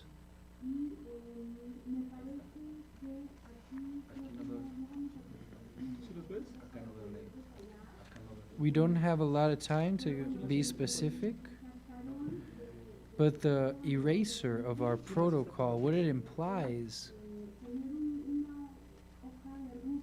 is to have a route.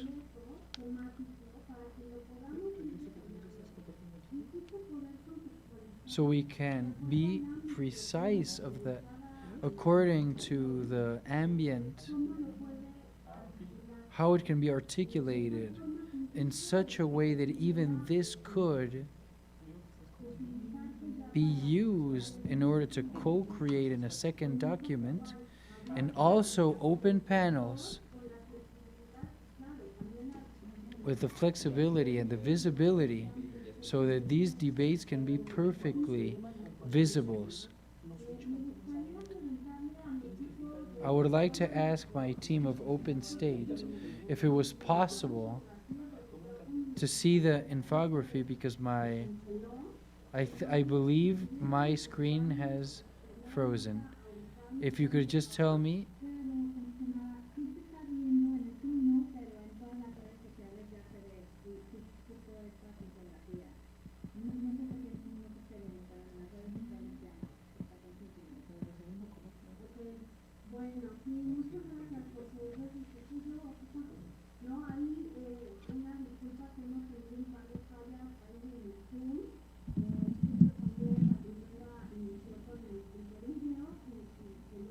Sorry for all the obstacles and technological problems we've been experiencing. As I said previously, so we can find a document that has the information in detail so you can have access to it. And then for us to have a second stage so we can exchange ideas and we can work on this protocol eraser of open reconstruction in a situation of emergency.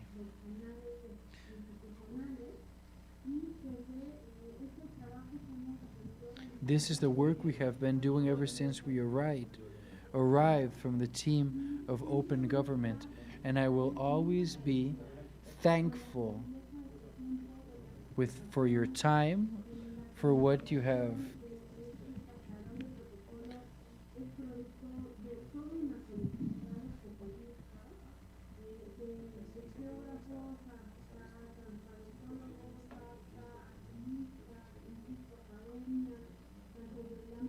for all the inputs you have contributed in this event that will make our eraser so much richer.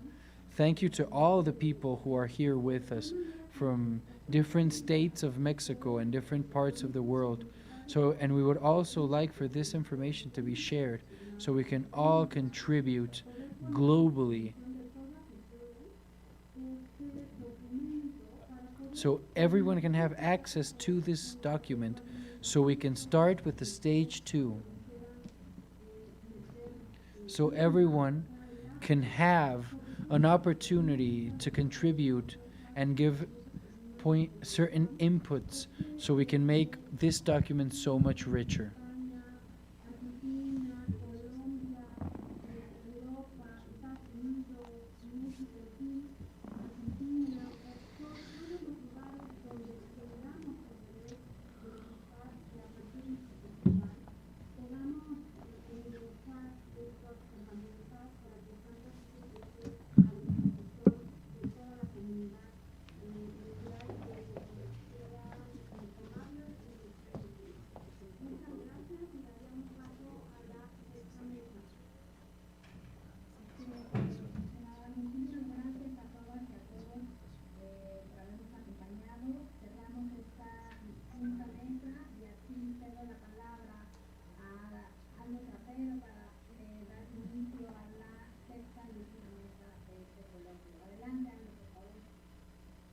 Muchas gracias, Irán, por cederme el uso de la palabra. Es un gusto estar nuevamente con ustedes por acá. Y pues sí, ya vamos en la última mesa, la mesa 6, que es cómo reconstruirnos en una sociedad abierta, sostenible, resiliente y pacífica. Y para eso, pues voy a presentar a nuestros colegas y panelistas que van a estar en esta mesa. Y comienzo con Luciana Cataldi, creadora y directora del programa Neurocer en Argentina. Ella es abogada especialista en derechos de niños, adolescentes y derechos de las mujeres, egresada de la Universidad de Buenos Aires, Argentina, mediadora internacional, educativa y comunitaria y entrenadora. Now we will start with the sixth panel, how to rebuild an open, sustainable, resilient, and peaceful society.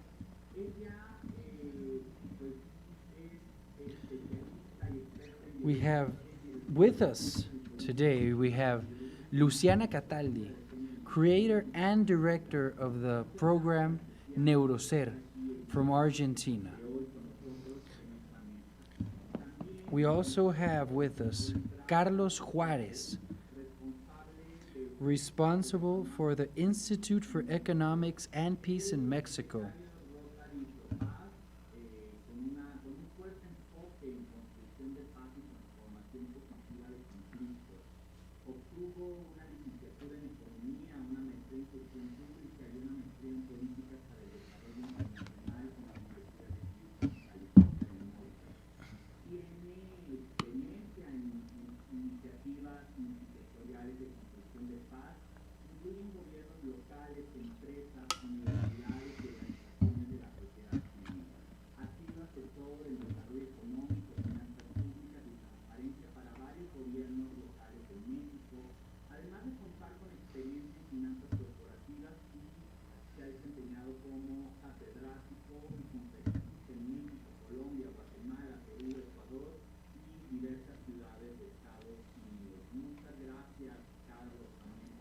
Thank you very much for being here with us, Carlos. We also have a great ally, Kenia Cuevas, who is the founder of La Casa de las Muñecas Tiresias, which means the dollhouse of the Tiresias. This is a house that tries to aid those people who are victims of drug abuse, who are homeless, who have AIDS, to the victims of the sex industry, of the LGBT community. Thank you, Kenia, for being here. Also with us is Arnoldo Matus Kramer, partner and co-founder of Ithaca Environmental. He has studies in Oxford, leader of the execution of resilience strategies, an expert at sustainability and climate change. Thank you for being here.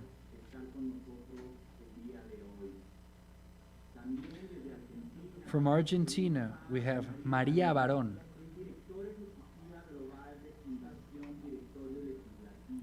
representative of OSC and OGP, Washington, and is also the executive director of the Global Foundation of the Legislative Directory.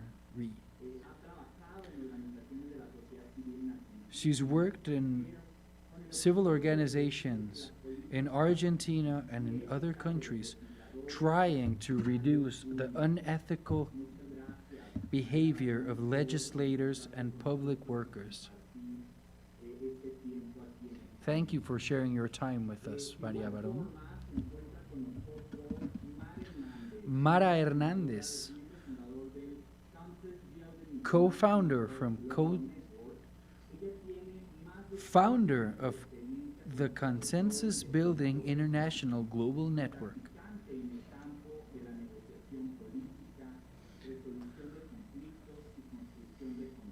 Lots of expertise in the resolution of conflicts and the co-working. Has an MBA from MIT that specializes in conflict resolution. Also has studies from Harvard.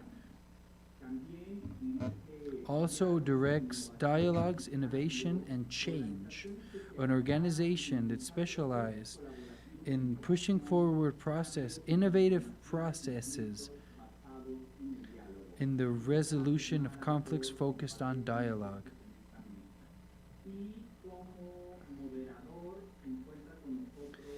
And our moderator, Pavel Vallejo, founder of NOS Estrategias para la Paz, which means NOS, Strategies for the Peace.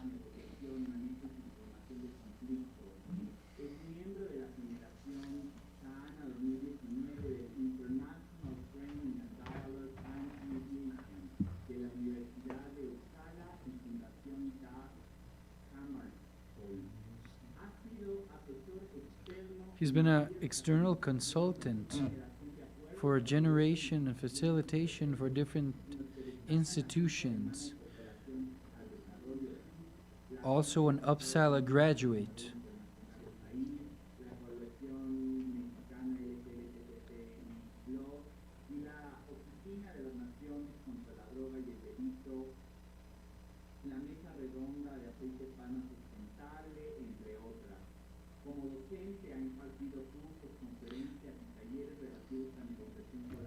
As a professor, he's given courses focused on conflict solution in different institutions in Mexico, Chile, and Colombia. Now he is the director of conflict resolution and peace construction and urban security.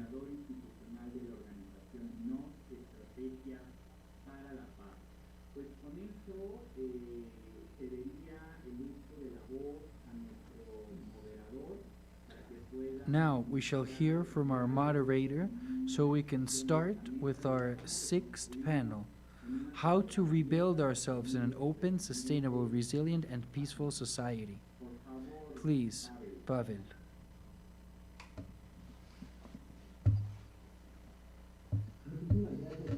Thank you very much, Aldo.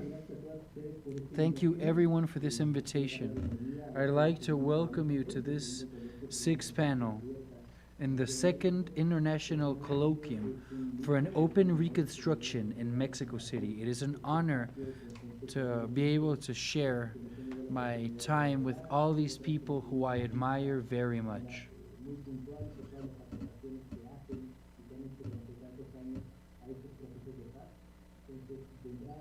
So, this seems to be a very interesting table with great subjects we are about to address. Thank you to the Institute of InfoCDMX for the invitation. We have an interesting challenge, like Aldo mentioned. How are we going to rebuild a society that's open, sustainable, resilient, peaceful? For the past 2 days, we've been having also a follow-up on great subjects. So today, I'd like we are going to share certain experiences that can lead to our goal and be a great strategic tool for there to be the right tool for us to work.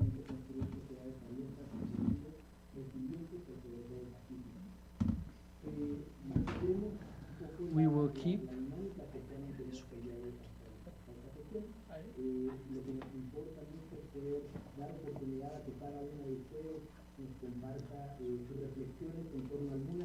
We would like for everyone to share their experiences. We would like to orient you, our conversations.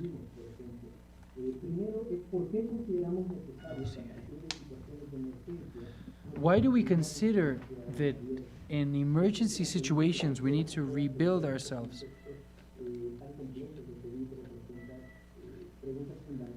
These are fundamental questions. How can we find peaceful and resilient solutions? I would like to think in the 11th objective. Why should we create these so they're safer? I would like for our conversation to be focused. How do you visualize an open and sustainable community? Do we know any examples so that you could please share with us your experience, a process of reconstruction of open society? We would like for these, we believe these questions could guide your reflections and experience. And for this, I would like for us to organize ourselves in 3 moments of conversation. 3 rounds, the first 2 of 5 minutes per person, and the third round of only 4 minutes. I please request for everyone to be respectful of the time so we can be on time of this event. I shall also use these cards, first call, second call, and third call, as a reminder of the time you have left so everyone can have their own time.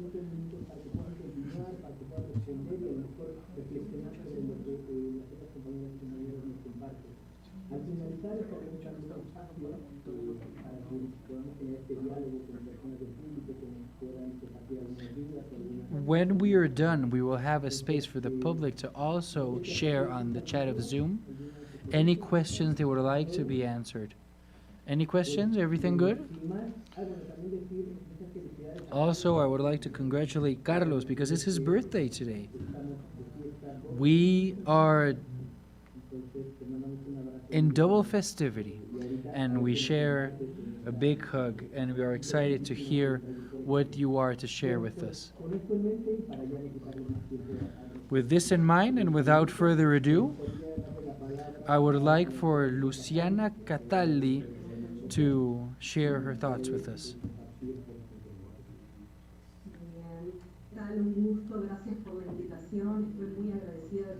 Thank you for the invitation. I'm very grateful for being able to be part of this. In my case, I am in Buenos Aires, Argentina. And I would like to point out some terms that are a part of this open society.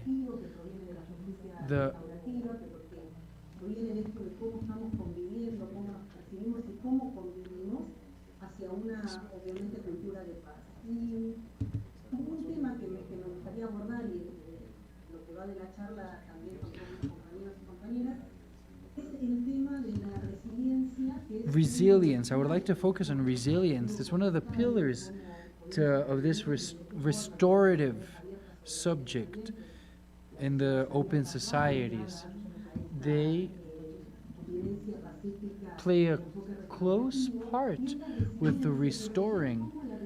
But how resilience, we work it from a focus, a community focus. how we interact and build not only with ourselves, but with the environment we live in. And today we can talk about a resilience of the community with 4 pillars of this resilience. As we could see in 2001,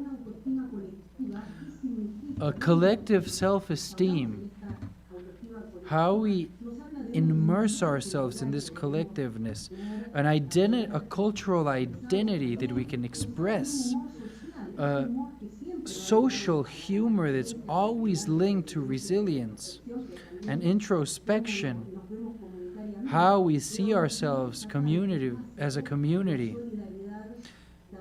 and the state solidarity.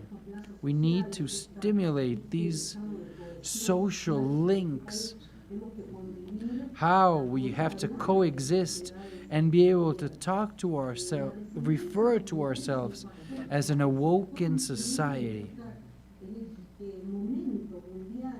In this pandemic time that our world is going through,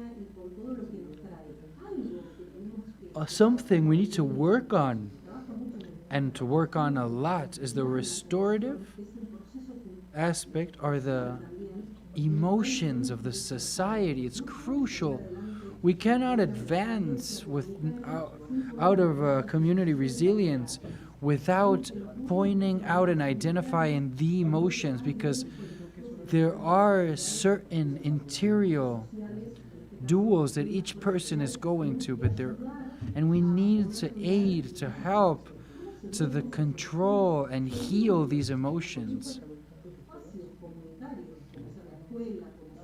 And they can be presented from school, the neighborhood, everything that has to do with government. Community resilience is a central point I would like to focus on, because lots of times in Latin America, we see ourselves in a social anomia. There is a term that is a counterpart to community resilience that are salient anomias, and we have to make sure we don't fall into them. We have to identify them. Why do they happen?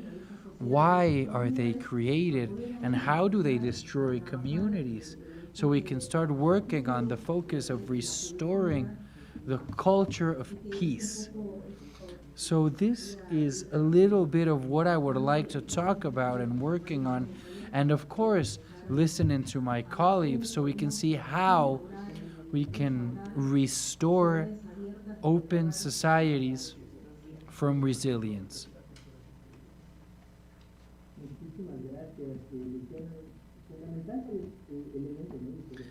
Everything you mentioned is fundamental, especially on the restorative focus, according to a so necessary context.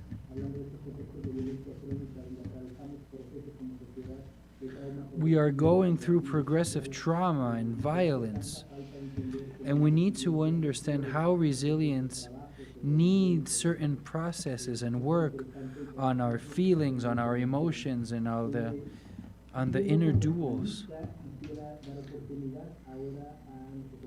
Now we shall hear from Carlos Juarez, responsible for the Institute for Economics and Peace in Mexico. Thank you very much. It's an honor to be here and to share my time with you. Thank you for the invitation. I'm going to focus on the community resilience from peace and its counterpart violence. Here at the Institute, we are dedicated to change the conversations globally, or of the understanding of peace for public security, and take it into a more complex and deep aspect. Every year we do it in this indicium of peace in Mexico. And so we do a list of the states in Mexico, being green the most peaceful one and red the least peaceful state in Mexico. when we do our global information and then we focus on Mexico, we'd like to go to this concept that is the negative peace, which means only an absence of violence. It talks of how we need to aim for a sustainable peace, which is a positive peace that has to do with attitudes, institutes, structures that we create.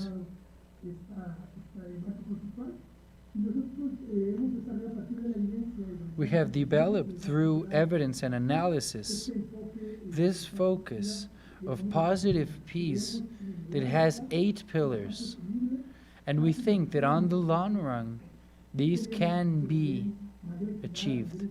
A good government, an equal distribution of resources, the liberty of expression, an economic environment that's favorable for a good economy that also creates opportunities so that those who want to be involved and can overcome and improve their life status can be through work.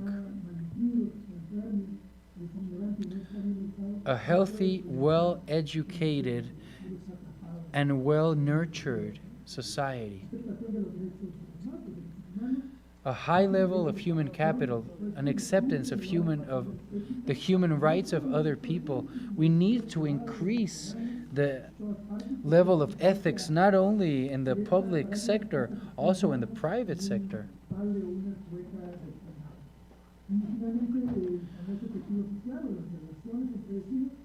Lower levels of corruption, good relations among neighbors.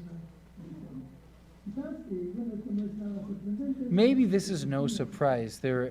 These 8 factors are pretty intuitive, but the most relevant would be to point out that these factors work in a complex system. If they reinforce, some of them, they reinforce each other and they weaken each other over time. But and in this canvas of positive peace, there's a lot of areas where the peace agenda is only focused and expected from the government, but really the public has a lot of responsibility. It doesn't mean that it's just theirs, but really in these difficult subjects, we need the involvement of all the actors, because no one on their own can build the peace we are aiming for. What we've noticed when the society, the countries, the cities have these 8 pillars balanced, strengthened, they usually recuperate a lot faster from a crisis. They tend to be more resilient. How countries that suffer an earthquake, for example, some of them in 6 months have already rebuilt themselves.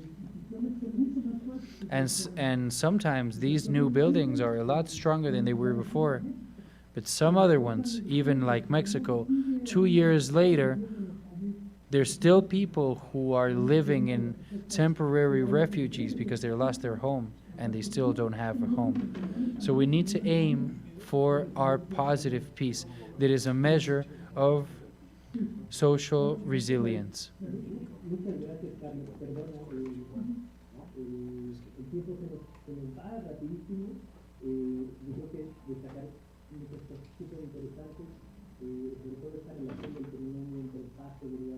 Thank you so much for your words and making the relation of all the aspects that are required for peace.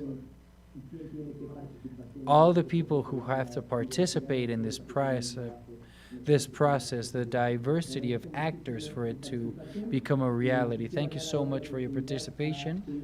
Now we will hear from Kenia Cuevas, founder of the Tiresias Dollhouse. I believe this is a moment for reflection and transformation. Casa de las Muñecas has faced right now in this pandemic that's international and a crisis, but also presented a way to find solutions at the same time. Unfortunately, this situation presents itself in Mexico, and there is not an inclusive mindset from the authorities.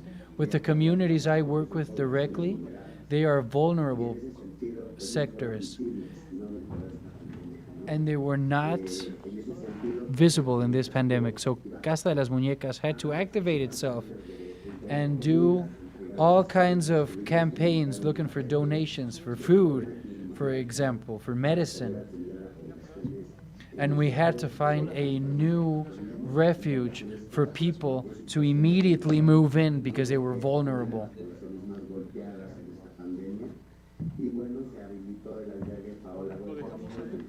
So the refuge Paola Buenrostro was open.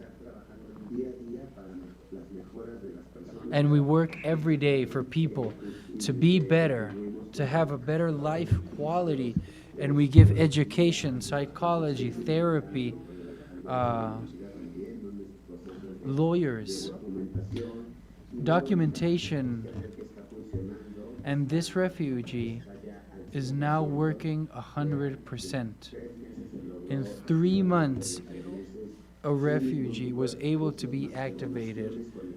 We received not only collective donations, that is the best way of how we have been able to interact with society and propose alternative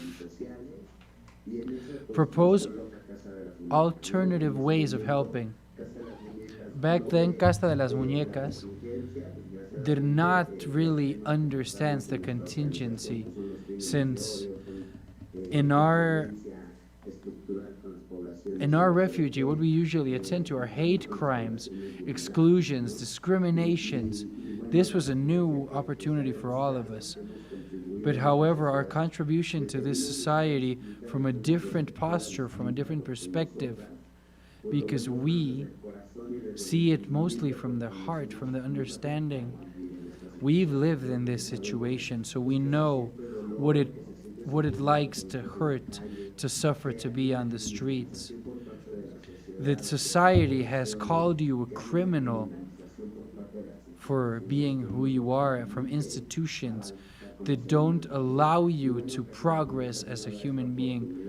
So Casa de las Muñecas gave an opportunity to this sector of society, and we did not know it could be so immediate.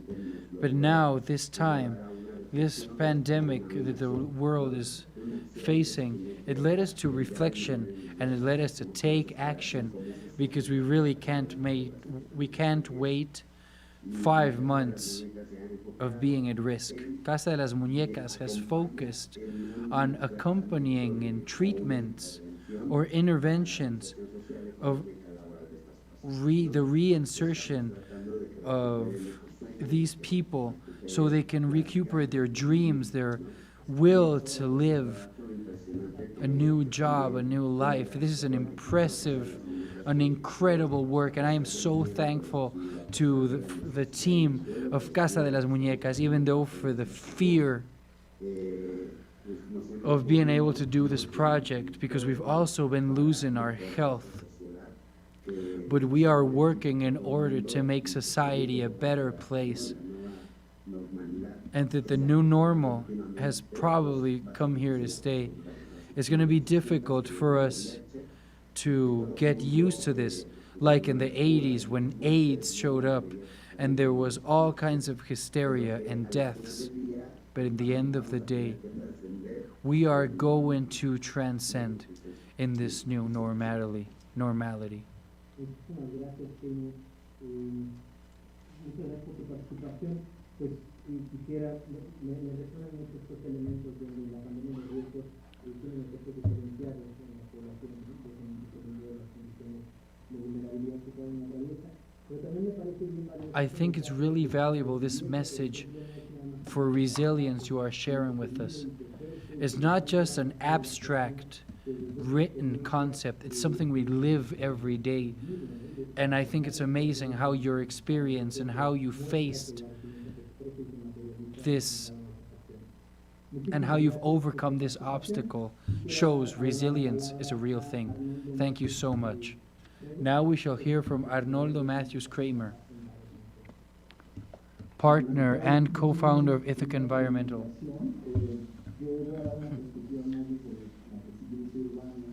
Thank you for the invitation. My perspective is more in urban resilience, and it's defined as the capacity of overcoming, of surviving, adapting, and generating wellness independent of what kind of impact or economic tension a society can face.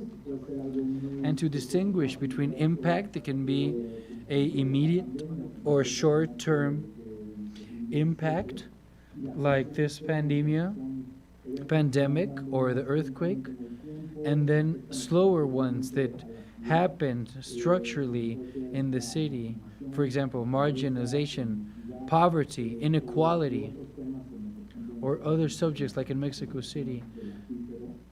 The overexploitation of our water reserve. It's something you can't really see, but it generates negative impacts. And in that aspect, I think COVID-19 has been a lesson and an opportunity for us to reflect of the kind of city we want and how to push forward with resilience under the context we are living right now. And in that sense, I think there are different scalas that can be a conflict in a local aspect, even to a regional one or a city one or a mega city. And for that is very important the opening and the opportunity of dialogue. In the end, now we live in a society where there is more data and information and transparency and more details among the different conflicts and debates.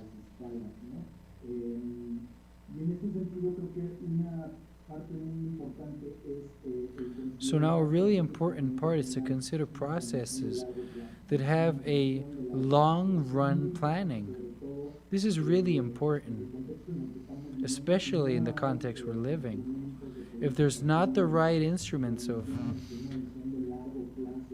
public policies and how we are pursuing results that can last up to 30 years, it's pretty hard for the government to focus its energies on sustainable and resilient goals. For example, urban transportation and mobility.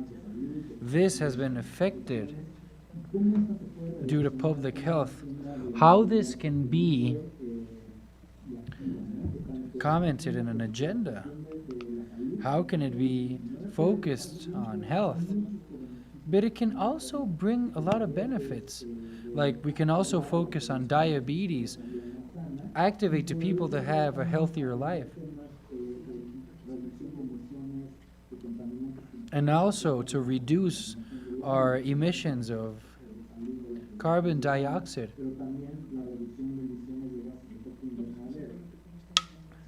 That contribute to global warming. If there is not a long-term planning in cities, we lose the opportunity to transform in this morning our cities, our communities, towards a greater sustainability. To create our city with a low emission of carbon dioxide. I think the process of government, even in the institute that push forward with these agendas, they're fundamental to establish these moments, agendas that are reflexive. For them to have certain flexibility, but even a long-term run. Thank you so much. Thank you, Arnoldo. I think this is a very complex question. este gran objetivo. How do we present this great objective thinking of the pillars? Frente al crisol de todas esas problemáticas que nos comparte y frente a estos retos, sobre todo. How are we going to overcome all these challenges on the long run? Thank you so much. Bueno, a continuación, María Barón, representante de OCP en OCP Washington y directora ejecutiva global de Comisión Directora Legislativa. Now we will hear from Maria Barón, representative of the OCC and OGP Washington and Director Executive Global Foundation and Legislative Directory. Thank you everyone for the invitation. I'm really interested in being in this panel because there are always panels with people who work with the same subjects I work. And you guys of an amazing work, an amazing image of the work we've been doing. How we are trying to generate community resilience with governments, with communities. So I am here to learn from you guys. I would like to punctuate 3 subjects. On the second run, we can focus a little more on each one. The first one is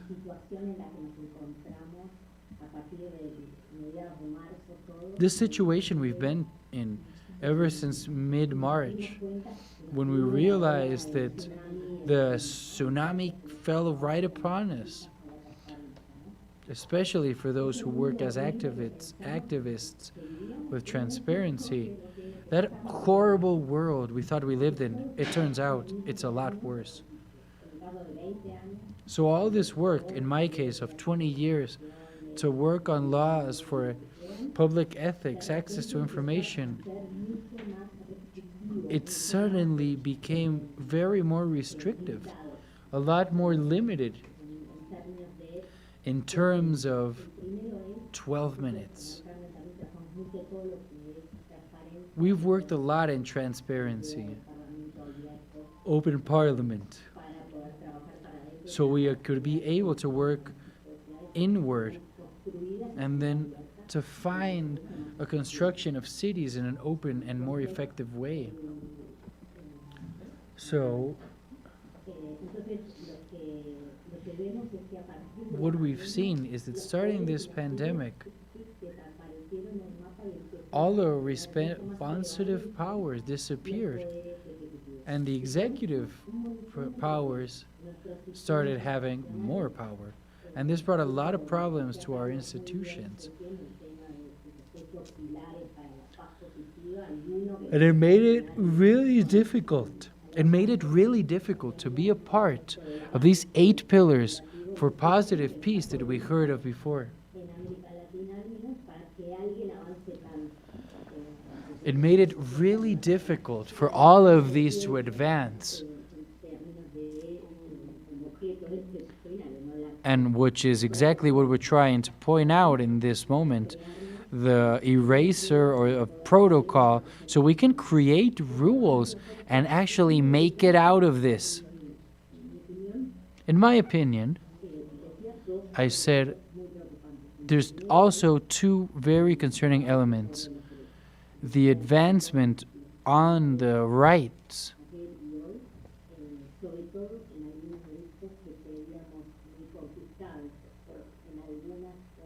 We learned that a lot of the rights that we thought we had already conquered, they're really not entirely there. Especially the one of the privacy. We went way back on this aspect in this pandemic. A lot of rules from certain countries to restrict certain rights. And the other element I'd like to point out,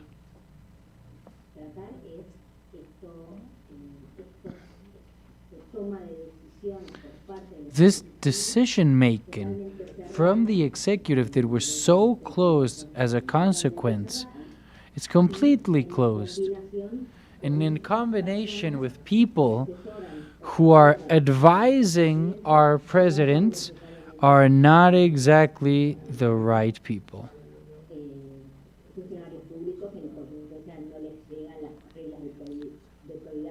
So the priority rules are not actually being accounted for. And in consequence of the pandemic, all the crises, all the enormous problems and resources that were generated from our governments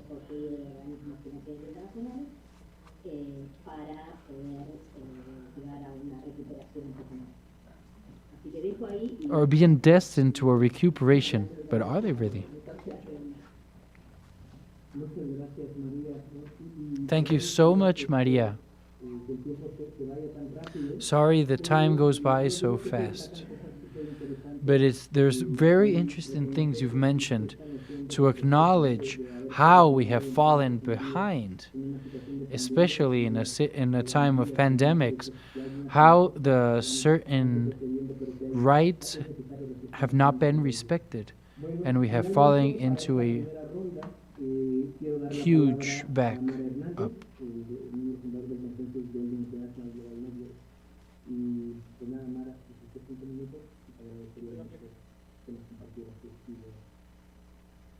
Maria Barron, we're hearing from you now. Thank you so much for being here.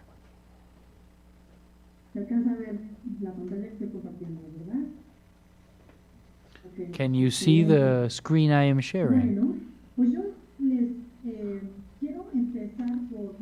I want to start with sharing what served me to prepare this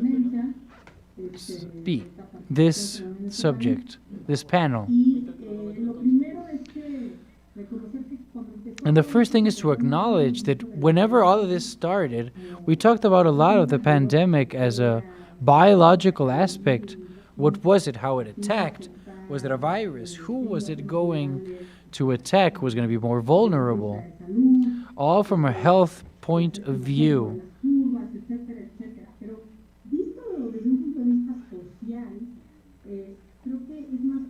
But seeing from a social aspect, it is a little more difficult to point out it's a little more than just a natural disaster, because it has to do with a physical reality, a natural reality.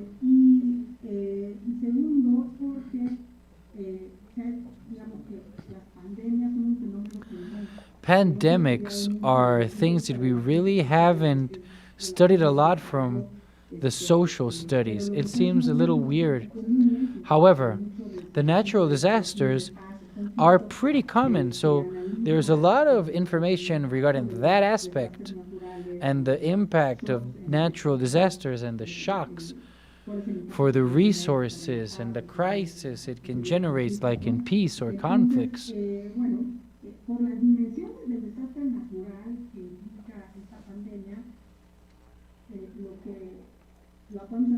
We can understand this pandemic as a shock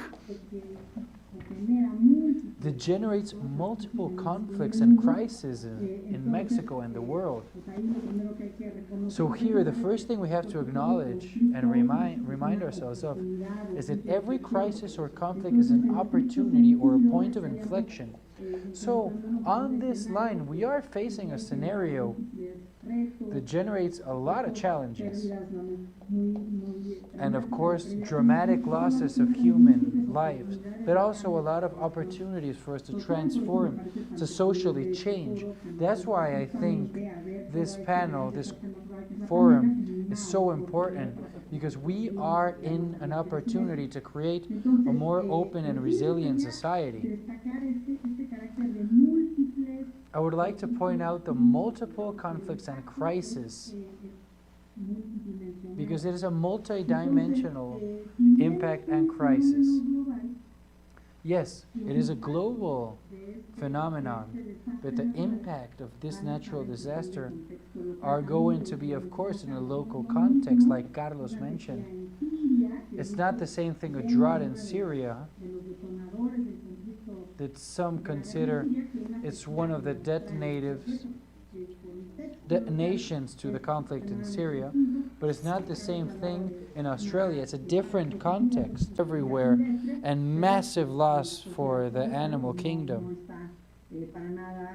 but it's not. But Australia is not on the verge of a war like in Syria.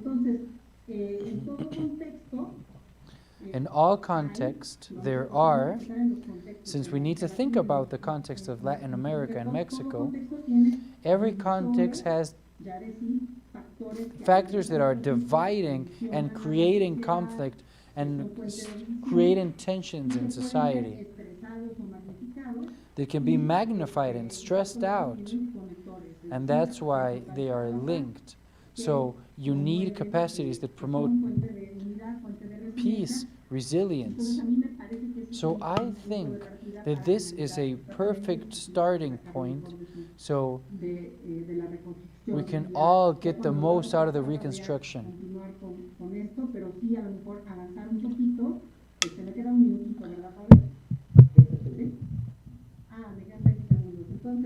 So, some of the factors that are going to start to be taken into account as a result from the pandemic that I identify are the dismantling of the health crisis in Mexico, the patterns of exclusion like the youngsters LGBT, indigenous, organized crime, the social environment, machismo, political use for justice, the militarization and the polarization of politics. So what factors are connecting and are factors of resilience that could help mitigate the impact?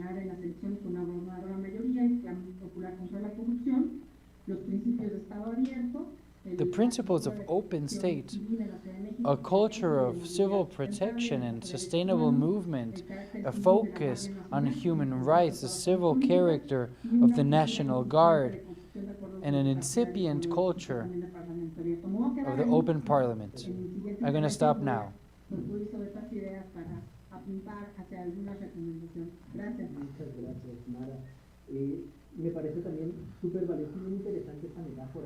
I think this metaphor you pointed out is really important. The one you did of Syria and Australia, because the natural disasters here in Mexico, and they are born from the vulnerable aspects of our society, and this can show us the hints that we need to take and to adapt. Thank you everyone for this first participation. We are trying to open the perspective of everyone's experience. And now we are going to the next round, where we would like to reflect on what has been mentioned.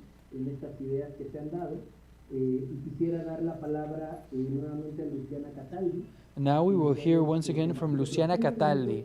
If you could please share 5 minutes of your time with us. Thank you so much. I'm going to share my screen.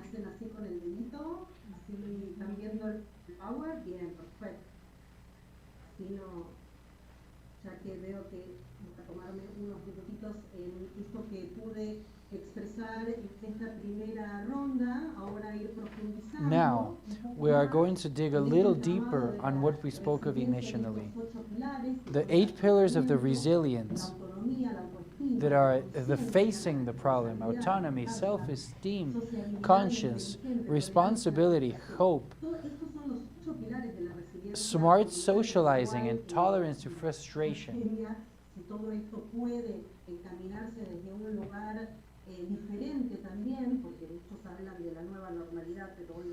But this we need to apply in this so-called new normality, but really it's a little far away. We need to talk about different realities and how we can put into context what exactly we're living right now.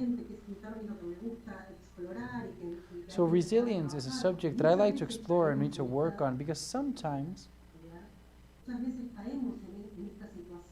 we fall into the situation. This is kind of what I was talking about at the beginning. The community resilience. We need to focus on the factors of prevention. we're not just talking about prevention. We need to talk in the pro and to take action now. As was spoken in the previous table, the protocols, we need to create programs where the center is to actually generate change and how we can follow up on this change and can be prepared for other emergencies. So to work of community prevention, here is the ladder. In the first step, you can see presentation. Second one, knowledge. Third one, trust. The purple one, communication. The blue one, consensus. And the orange one, cooperation. We need to go one by one, step by step.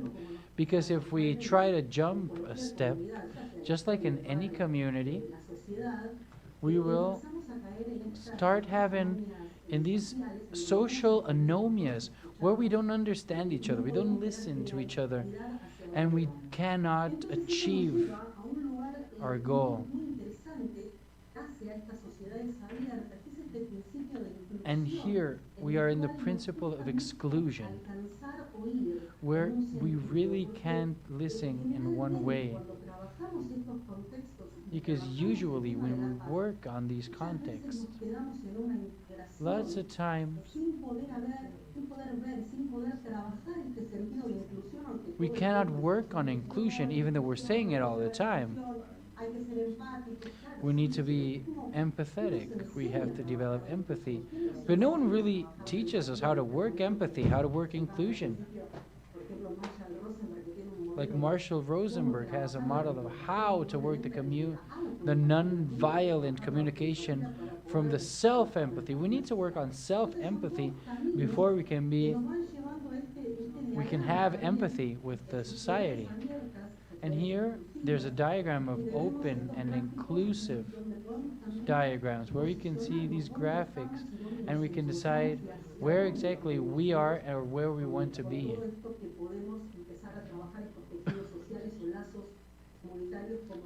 The inclusion, it's the base of the restorative and focus, and it's an invitation to be part of the future of humanity. Discover opportunities as you bid for diversity, a self-observation of our attitudes and internal processes. To assume public commitment of inclusion that can be verified. To incorporate ourselves into a learning and multi and transcultural community where we all have something to contribute to. Transculturality.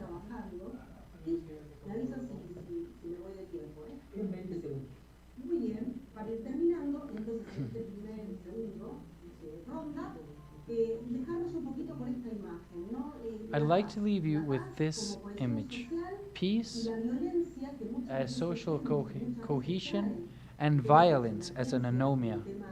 Violence is just the lack of social cohesion and the lack of conscience and self-dignity.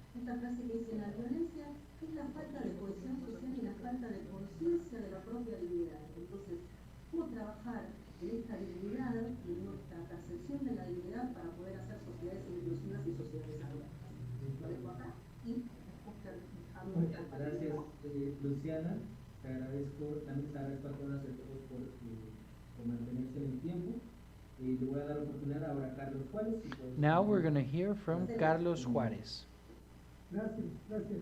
Thank you. Bueno, para este segundo segmento yo me he planteado 2 preguntas. ¿Cómo es esta paz? How is this peace that we want? How is this resilience? And the first thing I want to say is to clarify, it's important we resist the temptation to think that we were really good before and the pandemic came to ruin this perfect world. No, the pandemic just came to point out all the violence, the injustice, and the failure of our systems. So this peace we aspire to is a very inclusive and with dignity. No one's out, no one's left behind. Especially we have to focus on the groups that are victims of this injustice, like minorities.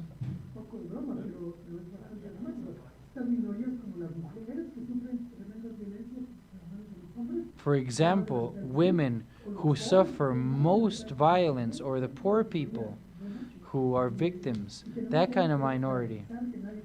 We have to make sure no one is left out.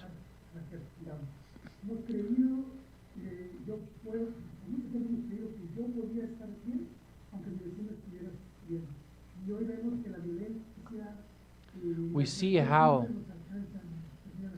violence eventually catches up, even if we only focus on our well-being and we don't care about our neighbor. We have to open horizons that at least guarantees a minimum for everyone to at least have a basic guarantee. In order to achieve this resilience peace, we cannot go do the same strategies that did not work. We cannot go back to where we were. We need to come up with innovative and creative solutions we've never worked with before. And that's where the new generations are a key role.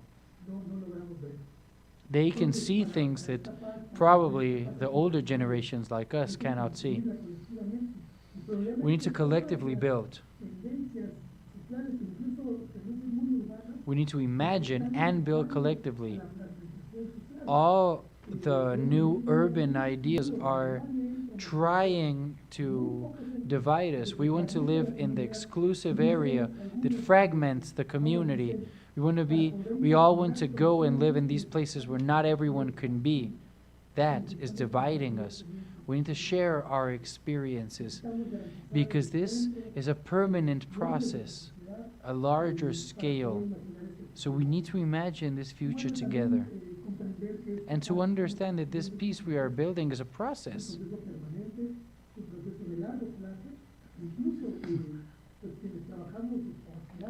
All of those who work and aspire to this construction of peace, we need to acknowledge we are working on something that most likely we won't witness. We work with the hope that future generations will be able to live for all the work we did.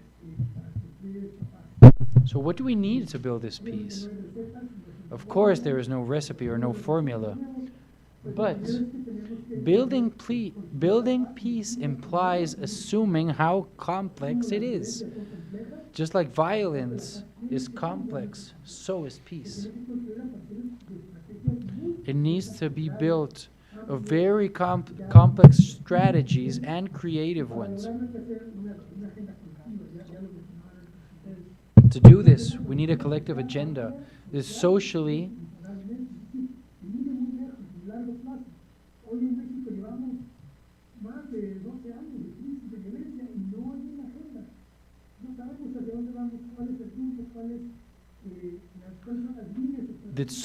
large and that is not just temporal. For example, our country has been in violence for over 12 years and there's still no plan. There's no agenda. So we need to resist polarization. All those speeches that are trying to divide us, we need to build confidence and legitimacy. We need to rebuild our confidence in the things we can do among ourselves and the members of our community. And we need to know that we cannot generate resilience in the middle of the crisis.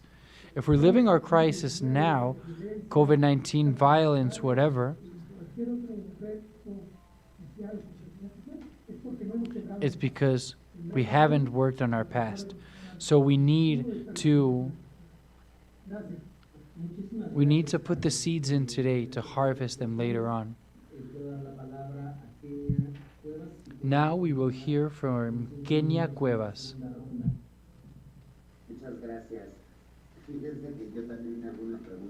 I'm also going to ask myself a question where I agree with Carlos Cuevas. How do we build peace? How do we build an inclusive world? Sadly or fortunately, to me in particular, I have experienced that negative part of the community and society, and also the people I help. We help. We are victims, but we cannot consider ourselves, we can't victimize ourselves constantly. How do we transform? How do we evolve? How do we rebuild ourselves? I mainly would eliminate, I would reduce the labels. We're not poor. For example, this can be a great aspect for resilience. We need to deconstruct ourselves, just like I have. So we are very motivated in we are trying to aid all the most vulnerable communities and identify what needs to be attended, what necessities need to be worked on. And yes, this pandemic came to change everyone. It's an area of opportunity for us because we have found a lot of empathy from society. There is a way to think differently. And also society has also thinking differently. And this is how we're going to work and carry on as activists, as defenders, as public workers, and we will advance. Education is so important now. Now that it's all online, everything's from home, everyone wants to find information. Now is the right time to build strategies that can generate this empathy and this education we so desperately need. How we have to become more sensitive. An inclusive look is a look where no labels exist. What do we have to do so people aren't poor anymore? We have to be more understanding. We have to give opportunities, generate dialogues with the resistance, with the companies that haven't worked, that haven't been empathetic with the certain areas of the population. We are working hand by hand from the government, but sadly government has always been tricky with us and has betrayed us. And in that sentence, as activists, we have had to activate ourselves and go on to the front line. So now, personally and collectively, we have built a different approach to these communities and these minorities through being civilized, through being sensitive.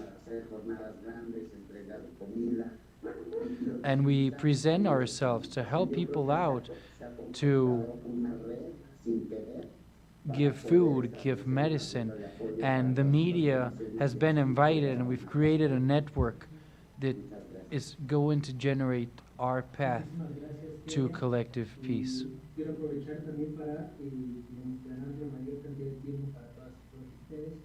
Thank you, Kenya, so much. Now we shall hear from Arnoldo Matus.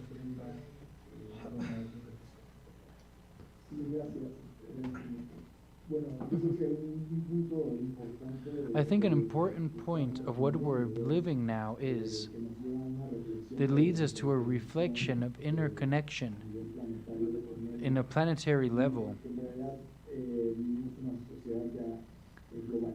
We live in a globalized society, and in that sense, there is a base of agreements internationally that can fundament a recuperation, a regeneration of our planet. And one of our objectives is to be sustainable. And we have certain goals that are identified that are key for our regeneration, globally speaking, and to take into account the impact of the climate change. It can also put us in similar situations that we are living today in the COVID-19, in a future, in a close future that we've identified. As we've identified now, there's a higher risk of pandemics, and this is due to climate change. A greater migration for environmental crisis like droughts, floods, etc. There is a built agenda, globally speaking, that is calling for all the states and all the countries, and we need to build a vision on the long term that can focus, because we are living a grave environmental crisis and economic crisis. So we need to give priorities to those areas that have the key to the immediate change and have the most important impact. But that's just a scale. The other scale that was mentioned is the community one. And there, the role in urban planning is to rethink communities in pro of public spaces. There are lots of examples of cities that are transforming their public spaces and that are giving space, that are taking away spaces from automobiles, for example, and creating spaces for walkers, for bikers, for kids to go out and play, because we need to focus on public spaces and no on automobile spaces. It's a minority. We need to transform our communities. And this is an opportunity for us to reflect on the subject. And then we have to do an individual reflection in another scale. We need to reflect our consumption habits. What is important? It is important. We are responsible for what we are consuming. And in these moments, we need to really reflect on the importance of how close we are to our loved ones, to enjoy public spaces, to have a healthy environment. We need to transform in our responsibility as individuals in pro of society. So in this aspect, I think this process of the pandemic gives us a space to reflect on what we can do in different levels, globally and individually. And we need to take advantage, so in the end, we can come out of this stronger and more resilient and more sustainable with a global vision. And we need to stop being so selfish. We are a highly consumable society. Not only for us, for all the species who are with us now.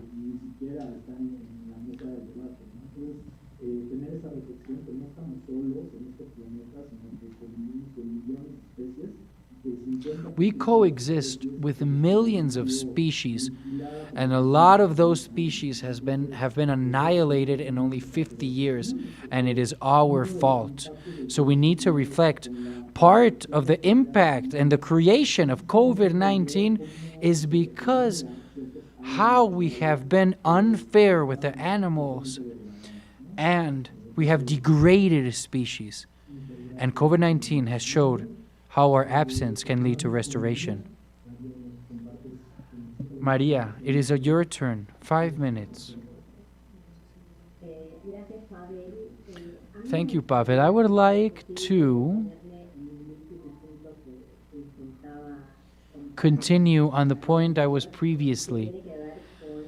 And it has to do with those kinds of laws that the governments are trying to disappear to. In Latin America, we can see really clearly that it's a risk, and really concrete examples of corruption. You need, and in this sense, we are forced, our communities, our organizations that work in pro of this, we need to rethink what our strategies are. And they are different to the ones we had been doing since before. We need to get a global vision of what we've been doing for the past years.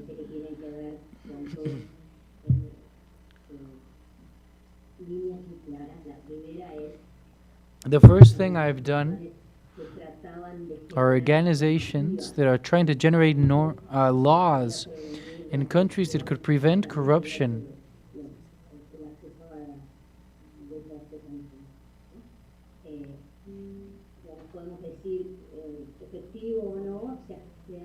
Effective or not, we've been working a lot for this in Latin America with a certain amount of success. And yes, the publication of information is necessary to monitor correctly of the public funds that are being spent by governments. And in this pandemic, we are forced to rethink what we are doing. And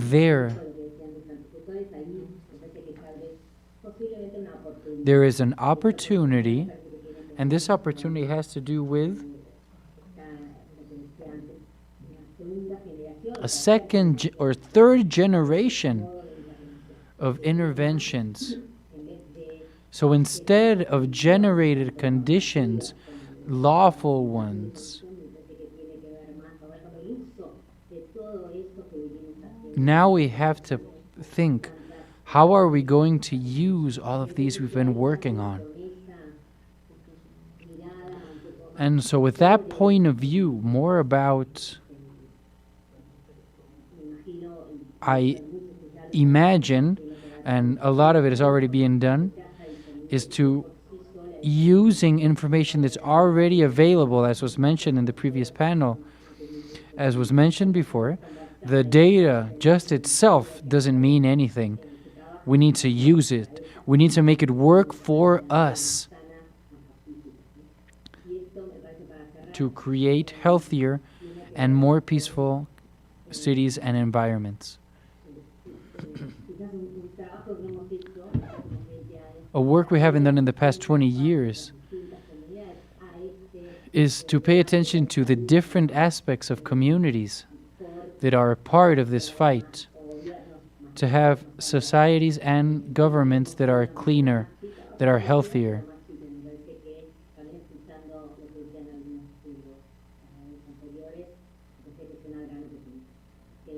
So we have a great opportunity here, as it was previously mentioned. Thank you, Maria. Now we shall hear from Mara.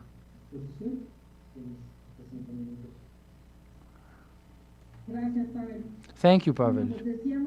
As we said before, connecting with the things you've said and on the line of my previous participation, the pandemic is a context, a global phenomenon, but the impact has to do with the local context and that are different of each region. And well, I was sharing some ideas, some examples of the elements of this context in concrete. In particular, they were generating violence, conflicts among Mexicans, and also some that can question, that can create resilience, that can make us come together. So this analysis, why this analysis? So we can push forward in particular actions for a more peaceful society, or the ideal peace, like positive peace that Carlos mentioned, inclusive ones, inclusive solutions that are built on different actors. I believe I am sticking to a lot of the things that everyone has said. And of course, this idea that Kenya said, to not put labels, to acknowledge ourselves as human beings with common goals and necessities, like our human rights or the international conventions that Aldo mentioned. They're all elements of international context that have the same objectives of development. These are concepts with values and rights as human beings, and we need to focus on them. But the idea is to land on specific contexts. And yes, I think it's important to see and watch those contexts. I'm going to share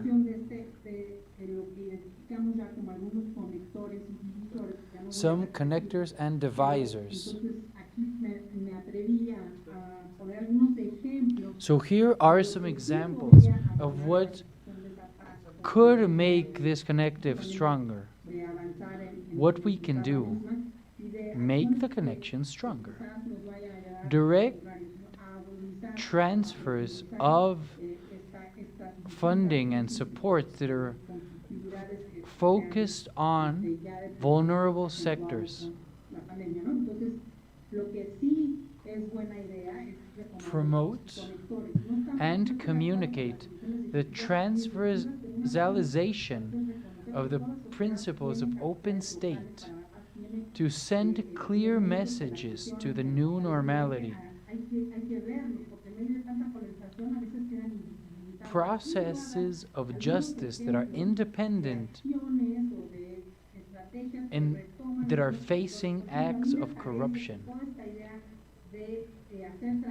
A sustainable transport agenda, for example, bicycles. The ratification of the Escazú Agreement, which is participation, justice, access to information, and the protection of the defense of environmental material. Subject.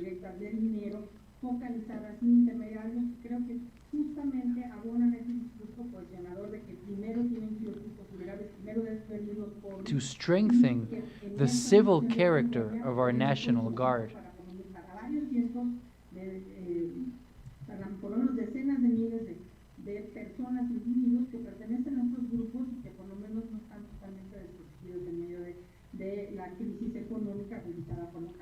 A new fiscal pact is backed up by all the political forces and sectors. How are we going to finance the crisis? What aspects of the funding are we going to make a priority?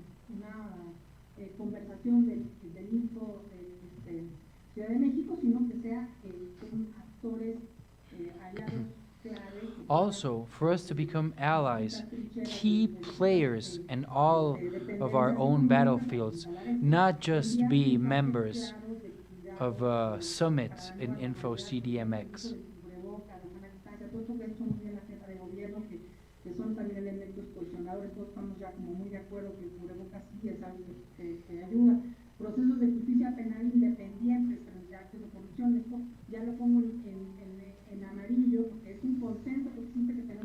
What should we not do? Nurture division.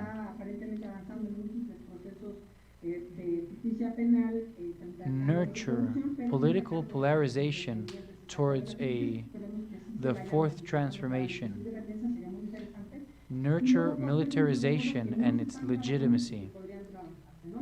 The stigma of the defenders of the environment and human rights.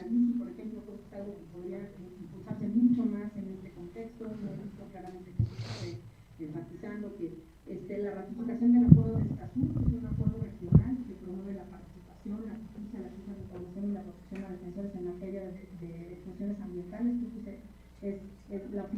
todos los países de la región, México lo primó, pero no se ha ratificado, me parece fundamental.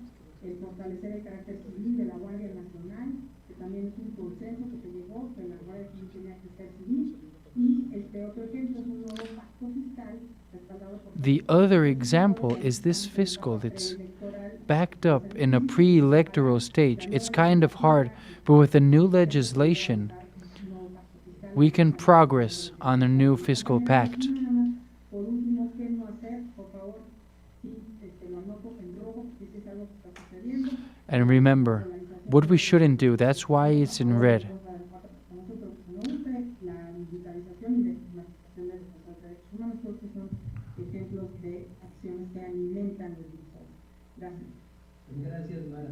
Thank you, Mara. Thank you, everyone, for participating. I believe very valuable subjects have been mentioned. And this helps us understand the importance of open state and resilience. And it's very interesting how we have to start from us and our community work.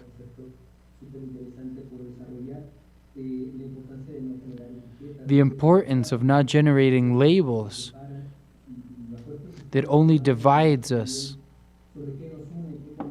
What unites us? What divides us?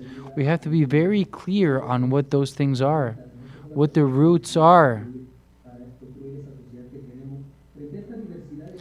Facing this diversity, this global agenda, this notion, these questions are so complex. How do we create peace? How do we do it collectively? How do we do it creatively? What is being done in the academy? What is being done? The importance of the role of the state. And what can we do to bring us all together and make our environment a safer one, a more peaceful one, in these such difficult and important contexts? So this third stage, we have very little time, and there's a great discussion that can also open up to other.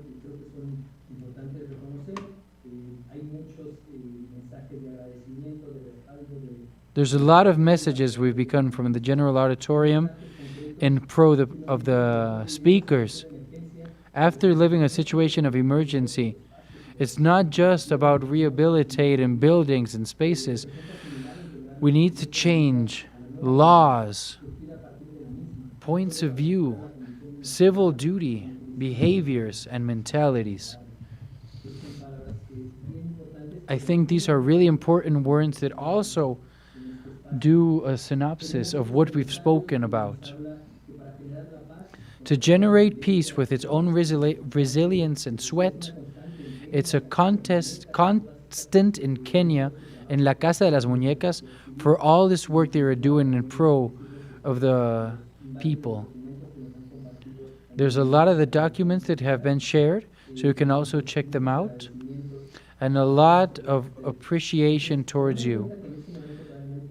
Taking this into account that there really aren't any questions yet, to take advantage for our last minutes, I would like for everyone in 3 minutes to give us a message that's the conclusion that can help us have a closure in our participation. And if you can please try to be in time because we are over time.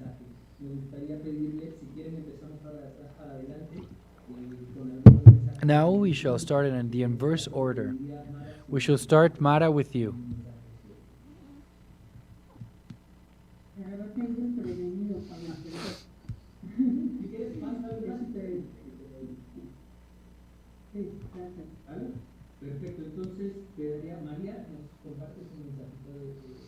Maria, could you please share your message with us?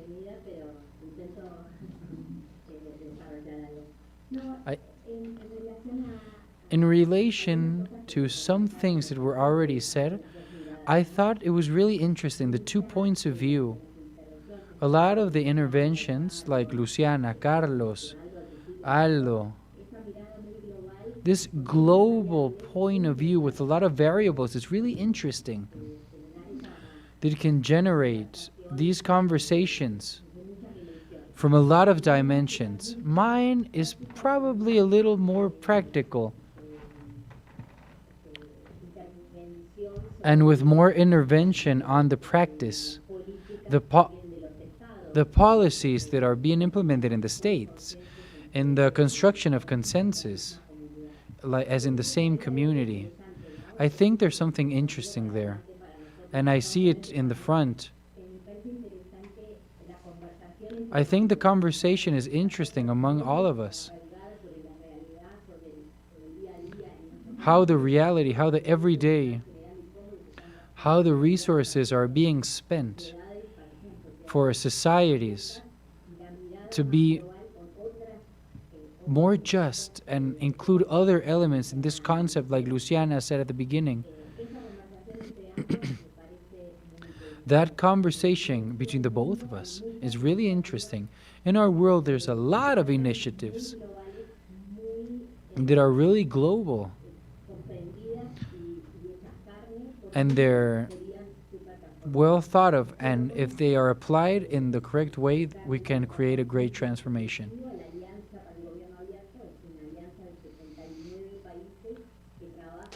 We are in an alliance that's in 79 countries that works in pro of open state and has a great potential.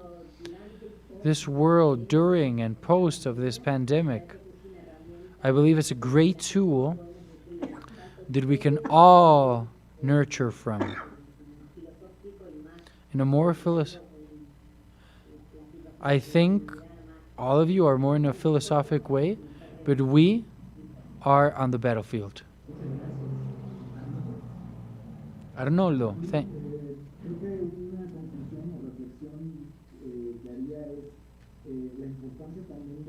the importance of distinguishing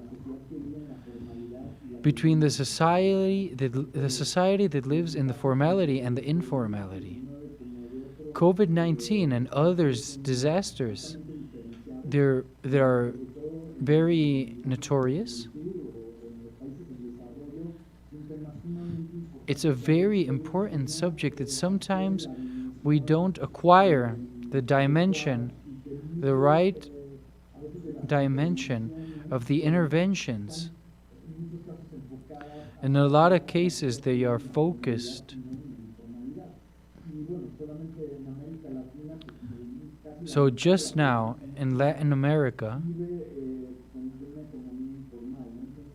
they mostly all live in an informal economy. COVID-19 was pretty clear how these impacts are distinguished. How some people could be at home and work because they are in a formal aspect with Social Security, among other areas of work. But mostly people didn't have those conditions. So we need a bigger investment of our governments and innovation in how we address all of this informal work that can affect so much, can be affected so much in a disaster. And the responsibility the private sector has to take advantage of what we're living, to be responsible, especially in Social Security, with your workers. And this should be fortified, strengthened. In the private sector, we have to push on resilience. In a lot of businesses, they have become digital and working from home. But there are a lot of important things that we should reflect on, especially these businesses, on how these elements can continue and can also be in pro of sustainability, where we have a huge problem of traffic and mobility and all the negative impact it creates in our society. So now COVID-19, as far as the digital era, we have great opportunities that we should take advantage of. Like, for example, the opportunity to work from home. Thank you. Gracias, Arnoldo. Kenia, ¿nos compartes una conclusión? Kenya, can you please share your conclusion with us?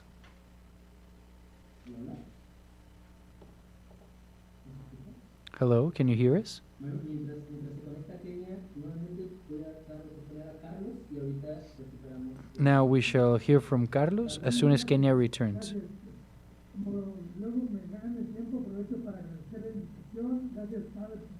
Thank you for the invitation. Thank you for the moderation, Pavel. And thank you. It's an honor to my fellow speakers. When we talk about the community in a collective way, or for example, me who works a lot with numbers, I want to invite everyone to not lose perspective of people and the human suffering. It is focused on people. And starting from this individual victimization is that institutions start falling apart, and the collectiveness as well. I'd like to clarify, to not lose this perspective of the collective. I hope we don't lose the lessons we've learned of this pandemic. Look how similar the pandemic is with violence, the fear, the uncertainty, the resentment, the lives lost, the distrust among neighbors and friends, and the high criminalization, the financial losses, the incapacity of institutions to respond to these emergencies, the loss of confidence, even the fact of not being able to bury our lost ones with dignity. It's the same problems we suffer over and over again in new scenarios. First violence, then a pandemic. That's where resilience comes in. And because usually the victims tend to be the same ones over and over. And that is the vulnerable and the minority groups. Another reflection is we need to start working in links. And it works, preventing violence or reducing violence. When everyone works together, even if you don't like each other, we are all condemned, like Sergio Bayo says, to work together. We like it or not, there is no other government, there is no other society. We are the ones that are here, and we are condemned, we are damned to work together. So these strategies and complex solutions, we've seen that they need to be interdisciplined. They have to combine knowledge, create creative and integral solutions. The only way I see is dialogue, where we can share perspectives and work collectively. Thank you very much. I hope to see you soon. Luciana?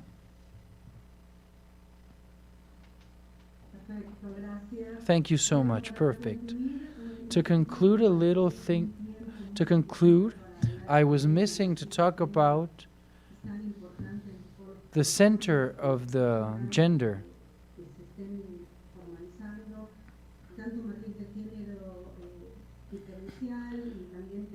Differential gender that goes in concord of the S5, and to work in a perspective of gender in any protocol and intervention, community intervention that can be established in an institutional way in a community way. Otherwise, societies will not advance. And the Agenda 2030 points this out a lot. It talks about intersectionality, gender, rights, where the slogan is, "No one left behind." That is their slogan. We need to work on these agendas, local 2030 agendas, so we can generate communities that are peaceful, resilient,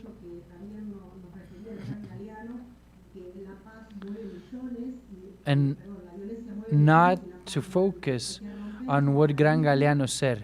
Violence moves millions, but peace does not move 1 cent.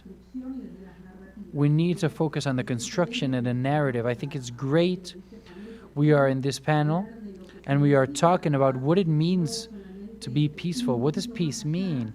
And to go a little forward, a little deeper, and to live in peace, social peace. Resilience is the basic subject that we need to work on socially, the first point, the second point, and work in the prevention and the provention that is fundamental. Reduce the social cohesion.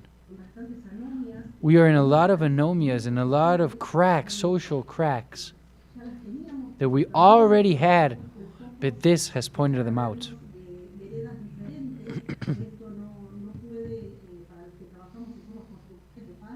For us who work in the construction of peace,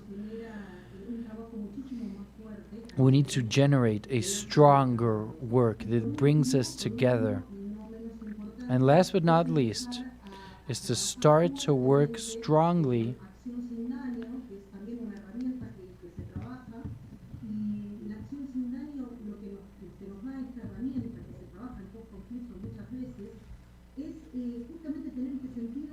in the Sindanio action. We need to focus on it, not only in a social, ethical way, but also in a lawful one, where societies need, and I think Maria Barón mentioned, sometimes the interventions are worse, which is happening in that community now. We need to take into account the Sindanio action. Never an action can become morally loose of the context of its consequences, and never can it be absolutely expected. We need to understand the context that created it.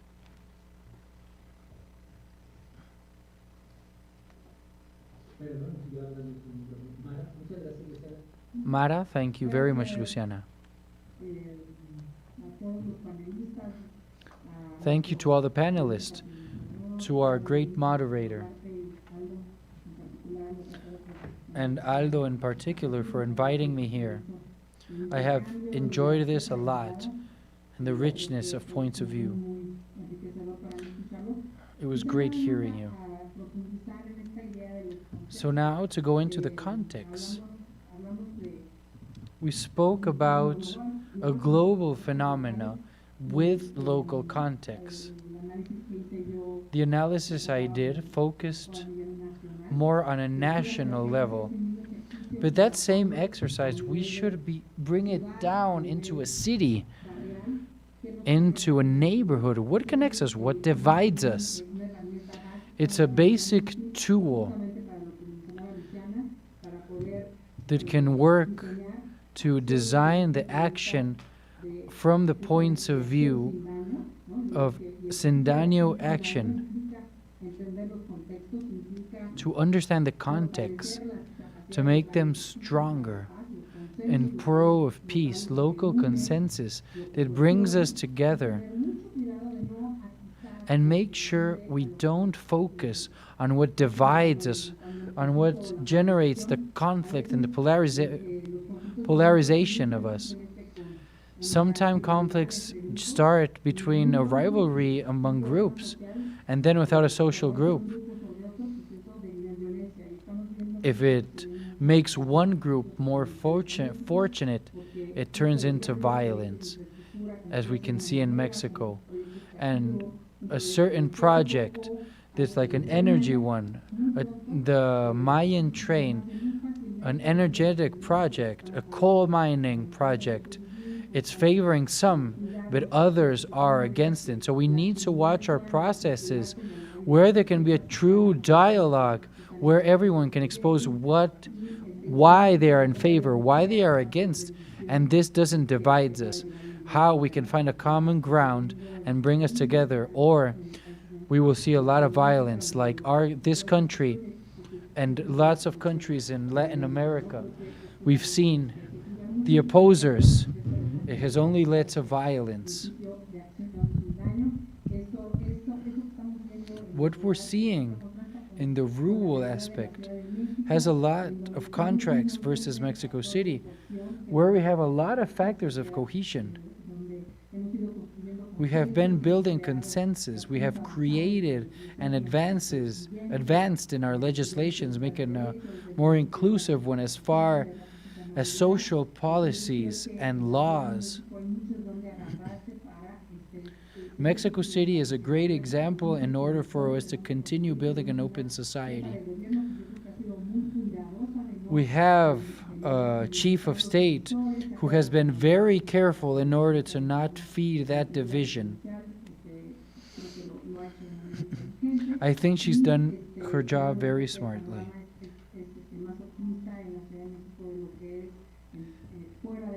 I think Mexico City has a very positive panorama,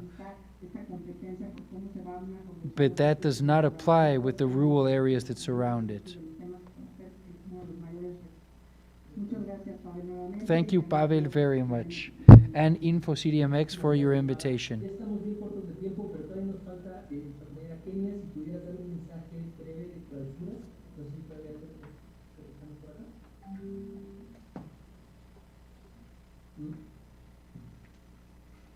No, ¿verdad? Qué lástima, era también, creo que es muy importante escuchar su última reflexión, pero creo que también los mensajes que nos comparte a lo largo de la sesión. We no longer have Kenya in the conversation, but however, her message was amazing and really important, and we should never forget her words. I'd like to ask the commissioner if she could please share some words to conclude this panel and this event. Thank you very much for this exercise. Thank you, everyone. I am very thankful for the conduction of this fixed table. Pavel Vallejo, thank you so much for helping us with the moderation. Luciana, Maria, thank you so much for your vision of the Open Society from Argentina. Thank you, Carlos. Thank you, Mara. And Arnoldo Matus, thank you so much for the path we should take to reach peace. Thank you so much, Kenya, and the community of La Casa de las Muñecas, who are calling us to action with the example.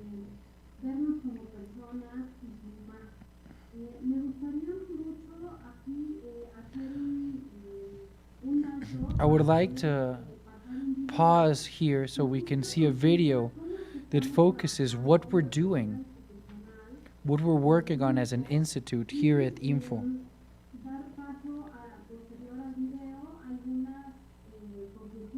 And after the video, some conclusions that we obtained from each table.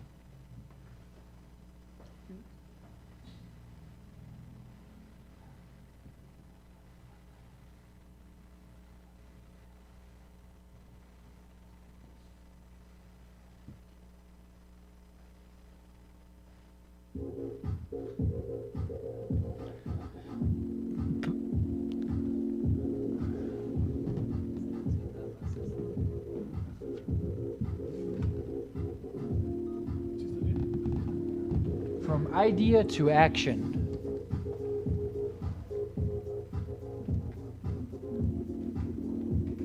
Tests and identification.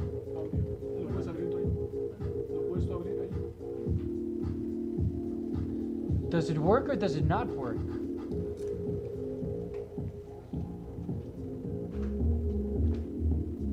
Adjust and repeat from the open state of Info CDMX.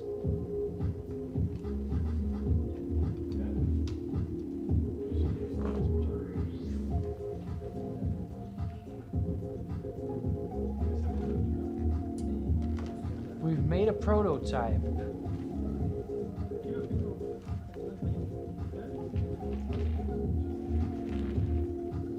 A cycling road for Paula. An opening situation of risk kit. Stand-up comedy for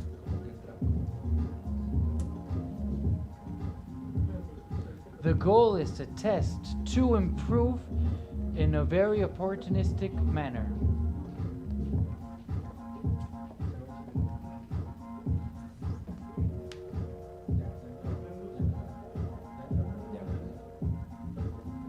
Info CDMX, open state.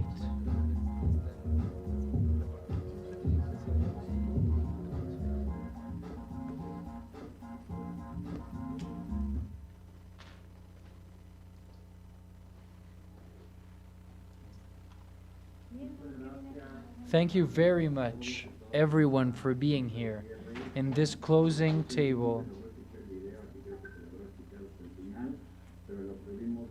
We were able to see the video, and now we will start with the formal closure of this second international colloquium. Now we shall hear from María del Carmen Nava Polina, our commissioner. Thank you so much, Aldo. I would like to point out, without a doubt, this was a great exercise of opening that was very enrichful. In this second colloquium for an open reconstruction of Mexico City, as we saw different aspects and points of view of how we should focus and lead on to this project that's so important. I am so thankful with how gentle and how everyone has been so nice with their great ideas, their great reflections in this second colloquium. Thank you to everyone who attended. Thank you to all our allies from the organizations, journalists, academies, independent organisms, all the colleagues, all the activists. Thank you so much. I would like to point out some of the ideas of the colloquium panels.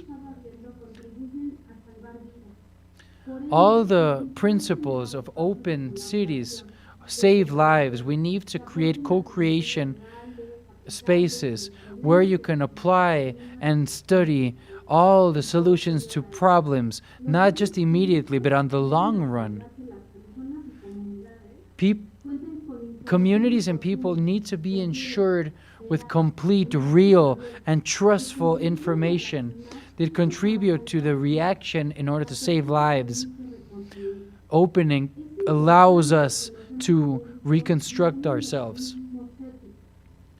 There need to be ethic mechanisms in the management of information and how people should act during emergency, and to ensure the right to privacy. The role of the media is so important in order to present the risk to the integrity, especially in situations of contingency, and therefore to fight against corruption. The sanitary emergency due to COVID-19 made the breach of injustice so much more obvious. So, because minorities were not considered in these situations, it's necessary that through open justice, we can build a collaborative space where justice is for everyone. The society itself, but of course, mostly those who are giving justice need to rethink the type of justice that exists.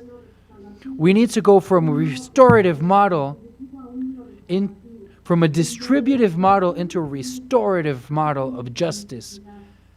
Think of the people, not only as people themselves, but what do they need? It is fundamental to build ecosystems of open cities with specific routes that can allow us to work as a team in all the different sections and use technologies to be correctly prepared. The ecosystem of open cities must give the opportunity to everyone who participates as a creator, as a correspondent. However, the open state needs from creativity build a better place for people to have access to their human rights. The focus of the construction of peace as a integral dimension of the Institute helps us to understand how big this of a tool is in order for us to contribute to a sustainable agenda of 2030. And this, as we work with the United Nations and the instruments of public workers and every actor in society, it is our responsibility to play our part. What is our route? Close the breaches of information, especially with those who mostly need it. We will work from Open State and InfoCDMX in the construction of the stages in a protocol of opening and transparency. We also will be searching that Mexico City will be recognized, acknowledged in a local exercise in the community of OGP. We are thinking to work on this at the very end of this year, 2020, and during 2021. And what we've seen, that in these cycle of conferences, you can find them all in our social media and in the official channels of InfoCDMX. I thank everyone of all the areas of InfoCDMX, my team of Open States, the National System of Transparency, all the community of opening and practice. I think this second international colloquium for an open reconstruction was a great example of how we can add, to co-create, to find solutions. I am so thankful to everyone and all my colleagues of the city. Thank you so much. Thank you, Commissioner Maria del Carmen Nava, for this great closure of all we lived and all we've seen in these past 2 days in this great event. I would like to remind everyone that all the information that we saw in this summit, colloquium, will be in the official website of the Institute, in the space of open construction. There you can relive everything we lived in these 2 days, these conferences, and you can also download all the presentations, all the documents, and take advantage of them accordingly to your needs. Also remind you, all the people who are registered will receive an email with your diploma that proves your participation in this second colloquium of an open reconstruction. And like the commissioner said, we're so thankful with the 41 speakers, international speakers from all over the world, Argentina, Chile, Colombia, Spain, United States, and of course Mexico. And thank you to all the 200 people who were here via Zoom, following us from Argentina, Spain, Peru, Colombia, Mexico, Chiapas, Mexico City, Coahuila, the state of Mexico, Michoacán, Nayarit, Puebla, Yucatan, and all of the people who were following us in our different social medias, over 1,000 people. Thank you so much for being with us in these 2 days of our international colloquium for open reconstruction of Mexico City. Thank you so much. And well, with this information,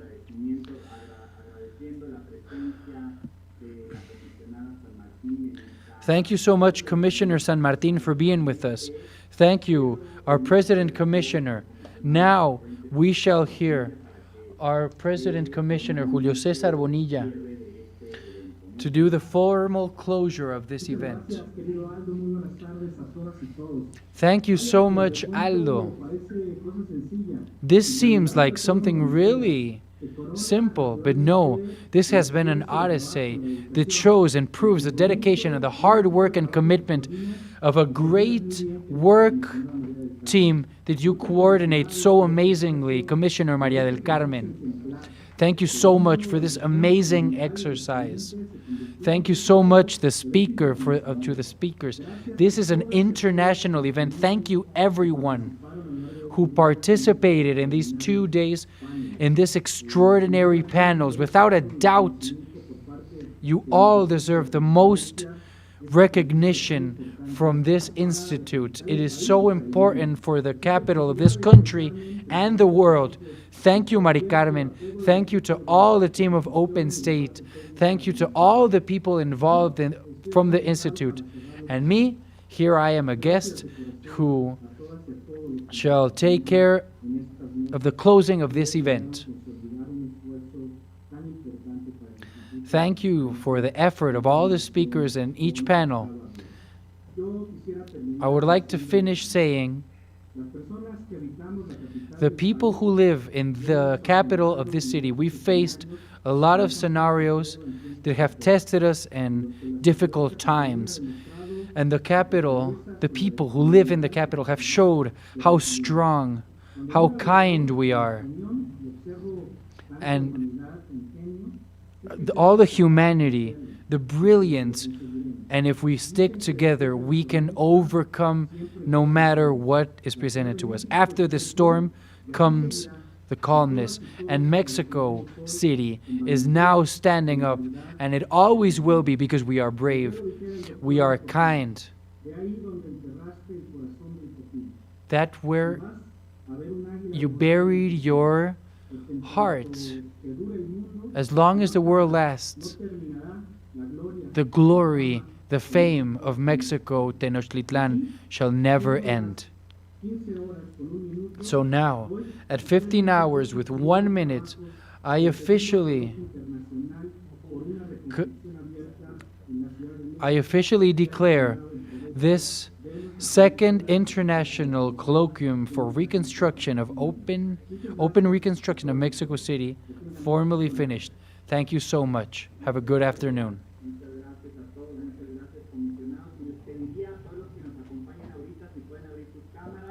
So now if everyone can please open your cameras so we can take the picture of the closure of this event. So everyone who has been a part of this can be in this photo. Thank you, everyone.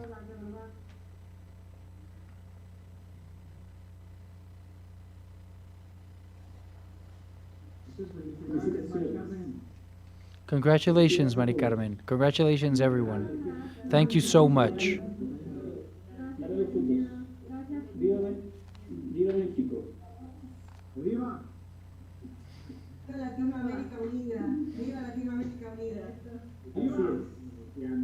Gracias a todos, muchas gracias.